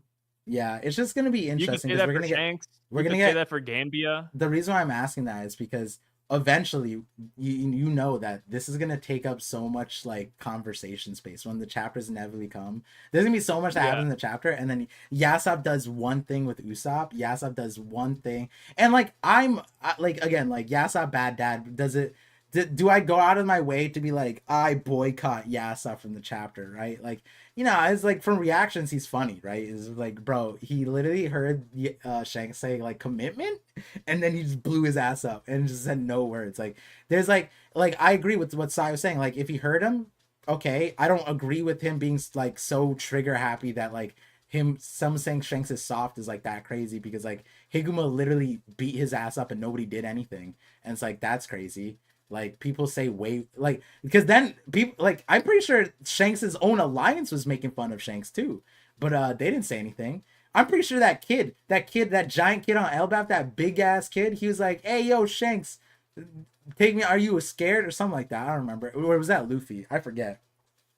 But they should have beat them up too if Yasop was that trigger happy. Saying Shanks is soft is like I would want a little bit more, but that's also where I'm also like curious because like I feel like people want Yasop's story to rectify what has happened, or the other way is Oda could just double down on Yasop. And I think like doubling down makes more sense at this point. But like, I feel like I hate it. I not hate it, but like, I feel like he's gonna try to rectify it with this character, and we just need we would need to get so much into Yasop, and I just don't care about it that much. You know, I don't know. That's It's fair. yeah, I really like Yasop. I like what Yasop did here. I think I love the fact that Yasop took charge. You know, he didn't wait for Shanks' order. You know, and I bet Shanks is cool with that too. Like Yasop just did his thing. I think that's a great crewmate to have.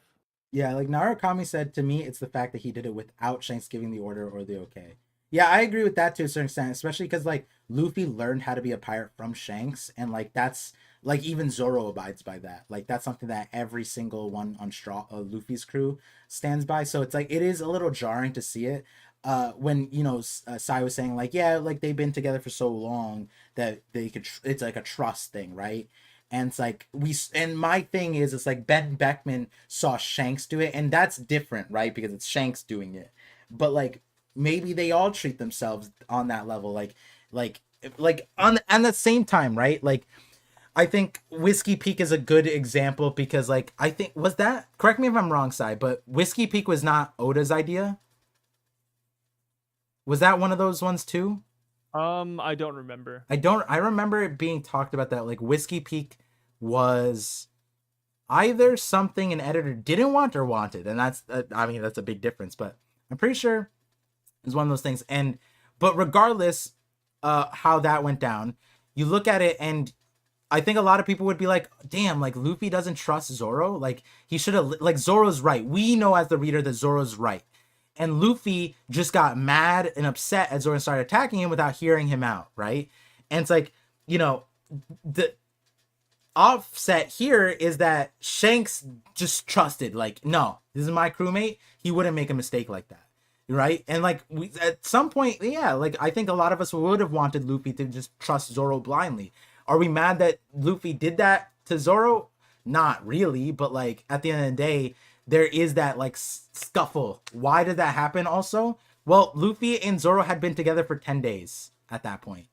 They've been together for 10 days on the ship, according to the timeline. And so, whereas Shanks has been with Yasa for like 20 years. So there's a huge difference. And like, how do you get from Whiskey Peak Zoro Luffy to now? Yeah, I could see Zoro Luffy, Zoro just taking someone out and Luffy like, he must have done something then, like Luffy might be like, why? But like, I don't even see, it might be that they're at the point where they do that. Like, I could definitely see that going that way. But the other thing that I want to get to, and this is like the last question, that I think is a cool way to end it is of the five, right? What we have Shanks, but aside from Shanks, we have Lucky Roo, Ben Beckman, Yasop. Who's the other main guy? Is Hongo's one of the main ones? No, Hongo's not one of the main ones. He is. He's the main or one. Or do you mean like main ones like what do you mean by main ones? Who's the front? Let me just bring up the red pair pirates. There's because they got like 9 executive officers. Yeah, 9 executive ones, but there's like 4 that people always like talk about. Let me see. There's Ben Beckman. Yeah, I think it's just Yasop, Lucky Roo, and Ben Beckman. Yeah. So of those, like, who do you want to see the most in the story wise? Like, who do you care about seeing the most? Like, or who do you think is the most interesting? Ben Beckman. Yeah, I like Ben Beckman so far. I mean, if I had to go off just vibes, I also want to see a lot of Building Snake. I think he's pretty cool. Ben Beckman. Just design wise. Yeah, Building Snake. I don't know why. Lucky Roo, like I feel like Yasop might take more of the story because it's Usopp's dad, and then Ben Beckman's first mate. But then I'm like, damn, what about Lucky Roo? Lucky Roo's like I'm not a big Lucky Roo fan. Really? So, he has the first kill in the series. He got the. I don't. I'd rather get. I'd say Lucky Roo's like, for me, one of the red hair parts I'm like the least interested in. Damn, really? Yeah, right, I'd rather get Hongo and Lime Juice over Lucky Roo. I feel like the one person that I would put Lucky Roo below. Yeah. It'd probably be the guy with the monkey. I forgot his name all of a sudden. Monster? Oh, Monster. The guy with Monster. No, Gab? Yeah, Monster's the monkey. Bong Punch? Yeah, Howling Gab. Oh, Howling Gab. Okay. Oh, Bong Punch. Yeah. Okay. Yeah. Which red-haired? I'm gonna do a side. I think Ben Beckman's like an easy one that like most people want to see because he's like the Zoro or whatever, right? And he's also older. He's like the Jinbei too because he's older than Shanks. There's a lot about Ben Beckman that I think there's like a lot of bias this way. So which red-haired pirate do you want to see the most? I'm just curious. So I'm gonna put Yasop, lime juice. Oh yeah, Bonk Punch. I don't really care too much about Bonk Punch. There we go. Yeah. Okay. Building snake. Or I'm gonna put lime juice. Actually, no. Instead of lime juice, should I put Hongo? Hongo's been getting some screen time. Yeah. Do Hongo. Building snake is definitely visual, and then Lucky Roo. Let's see that because those are the main ones. We did see all of them before. They looked wild. I think Hongo looked wildly different in the past. I think Building Snake also, but They all did, dude. I mean, Yasop looked in Lucky Roo looked the same. Ben Beckman looked the same, but Hongo and Building Snake had a glow up for sure. What about Rockstar? There's not enough like options on the poll to put. Yeah, only 4. Red Hair Pirates are the lamest Yonko crew for now. Thoughts? Oh, did somebody say that? Yeah, what do you think about that, Sai? Um, I don't agree. I mean, it's in competition with 4 other great groups, right? Yeah. Like current Yonko. That's one of those rage bait tweets that's maybe not that Mm, rage. yeah, I mean it's not really like rage bait. Yeah. Well, I I mean think my like least favorite Yonko crew is probably the Straw Hats right now. that definitely rage bait Sai. That red-haired pirates are the lamest Yonko. That's people read that and would break their brain. That's rage bait. You gotta imagine like there's what Crocodile, Mihawk, and Buggy. Then there's Yeah, the but Blackbeard crew. Then it's there's like the saying Straw Hats. Yeah, eggheads. like it really it's all opinion. Yeah, but Because like this group up against 3 other groups that people have been with for a while now too. everybody would break their brain just seeing red hair. Red hair and lame in the same sentence can't have it. Not on Twitter, not even on YouTube to a certain extent. Definitely not appreciable takes, but yeah, blasphemy. Right now, Lucky Roo's at the 50, Yasop's at 37. I think if it was a head to head, Yasop would probably win, interestingly enough. How about that between Lucky Roo and Yasop? For me. Yeah, you said Lucky Roo's the lowest, one of the lowest, but between head to head Yasop and Lucky Roo, you'd want the Yasop story. Oh yeah, I mean yeah. Like I said, like I'm a bigger Yasop fan than Lucky Roo. I think it's Interesting. just Lucky Roo's like unappealing to look at. I think that's my reason. Dang, I feel like he's like Sonic, bro. He's the ball. He just reminds me of Sonic the Hedgehog. I mean, And he's like Doctor a Robotnik. Sanji-esque fighter. He's apparently really fast, Yeah, flexible. yeah, and he just eats meat. He's like the closest thing to Nika, the first closest thing to Nika. Eating meat, super fast, had a gun. This guy's got it all. He's also got defense. He got like that Kaido Yokozuna defense going on. We were talking about Buccaneers. He might be that might be the reason why. You may not.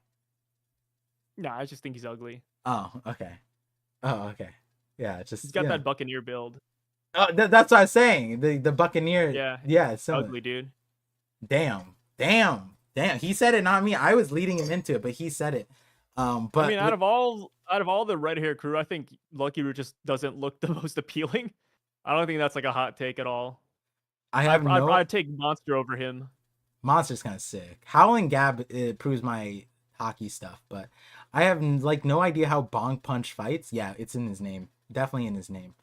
But with that, guys, it's a solid 11-26. I think the reaction was probably one of my more favorite ones because the Yasop thing was just hilarious. But also the Barto stuff. There was a lot of crazy, cool things. We ended the chapter with a literal banger, and it's just crazy because so much has happened in the last 2 chapters that like I don't know what's gonna happen next chapter, but like I'm expecting cross guild mayhem to happen, and if it's not cross guild, Yeah, it's like Holy Knights, and regardless of where we go, it's gonna be wild. Bonk Punch has a bounty of over 1 billion apparently. They all do, don't they? I don't know. Do the red-haired crew have bounties out there? Yeah, I thought like didn't the thing say like they all have like super high bounties, like the most balanced crew or whatever, wasn't it? They said super high, but like we don't have like an exact number. Oh, not an exact number. Um, Yeah. yeah, I guess the guy said like I thought he said something about their bounties. Didn't he say they're all over a billion or something like that? What was it? Chapter No. 957. Let me see. Yeah. Yeah, you're probably right. Highest average bounty crew. But it doesn't necessarily mean like over a It's billion. true. It's Like true. all over a billion, I mean. Very true. Yeah, high average bounty, the best balance of the crew. Beckman, Rue, Yasop, his crewmates are widely renowned. I feel like though it's Shanks tax, right? Like if you're just on his crew, it's kind of with Luffy. Like was it like Everybody got the 300 million. yeah. Like if you're just Yeah. on, if like the story of Elgio was like canon to a certain extent, then like yeah, eradicating an entire island, being associated with that, it's probably grounds to Oh god. what? Building Snake and some of the other red-haired members were in the live action. I didn't even notice. Yeah. Wait, yeah. That's what I was asking you. Like Building Snake. That's crazy. Yeah, I don't think they looked anything like the. No. Yeah. Yeah, I They did think not. there was like one. I think was it Ben Beckman looked a lot older. But yeah, the yeah, Shanks's crew is gonna be interesting. The live action Elbaf are gonna go crazy in 2059, 2056. Maybe they're gonna hit in 2056. We just start betting. We're fucking throwing around all their corpses on the set. Shit, like Brooke, yeah, and Barto. But yeah, all right. With that, guys, we are gonna tap out. Oh, 20 seconds to 4 hours and 30 minutes exactly on the dot. So that's where we're gonna end it. We're gonna end it in. Sorry, ready for the countdown? 10, 9, 8. Oh, you got 7, 6, 5, 4, 3, 2.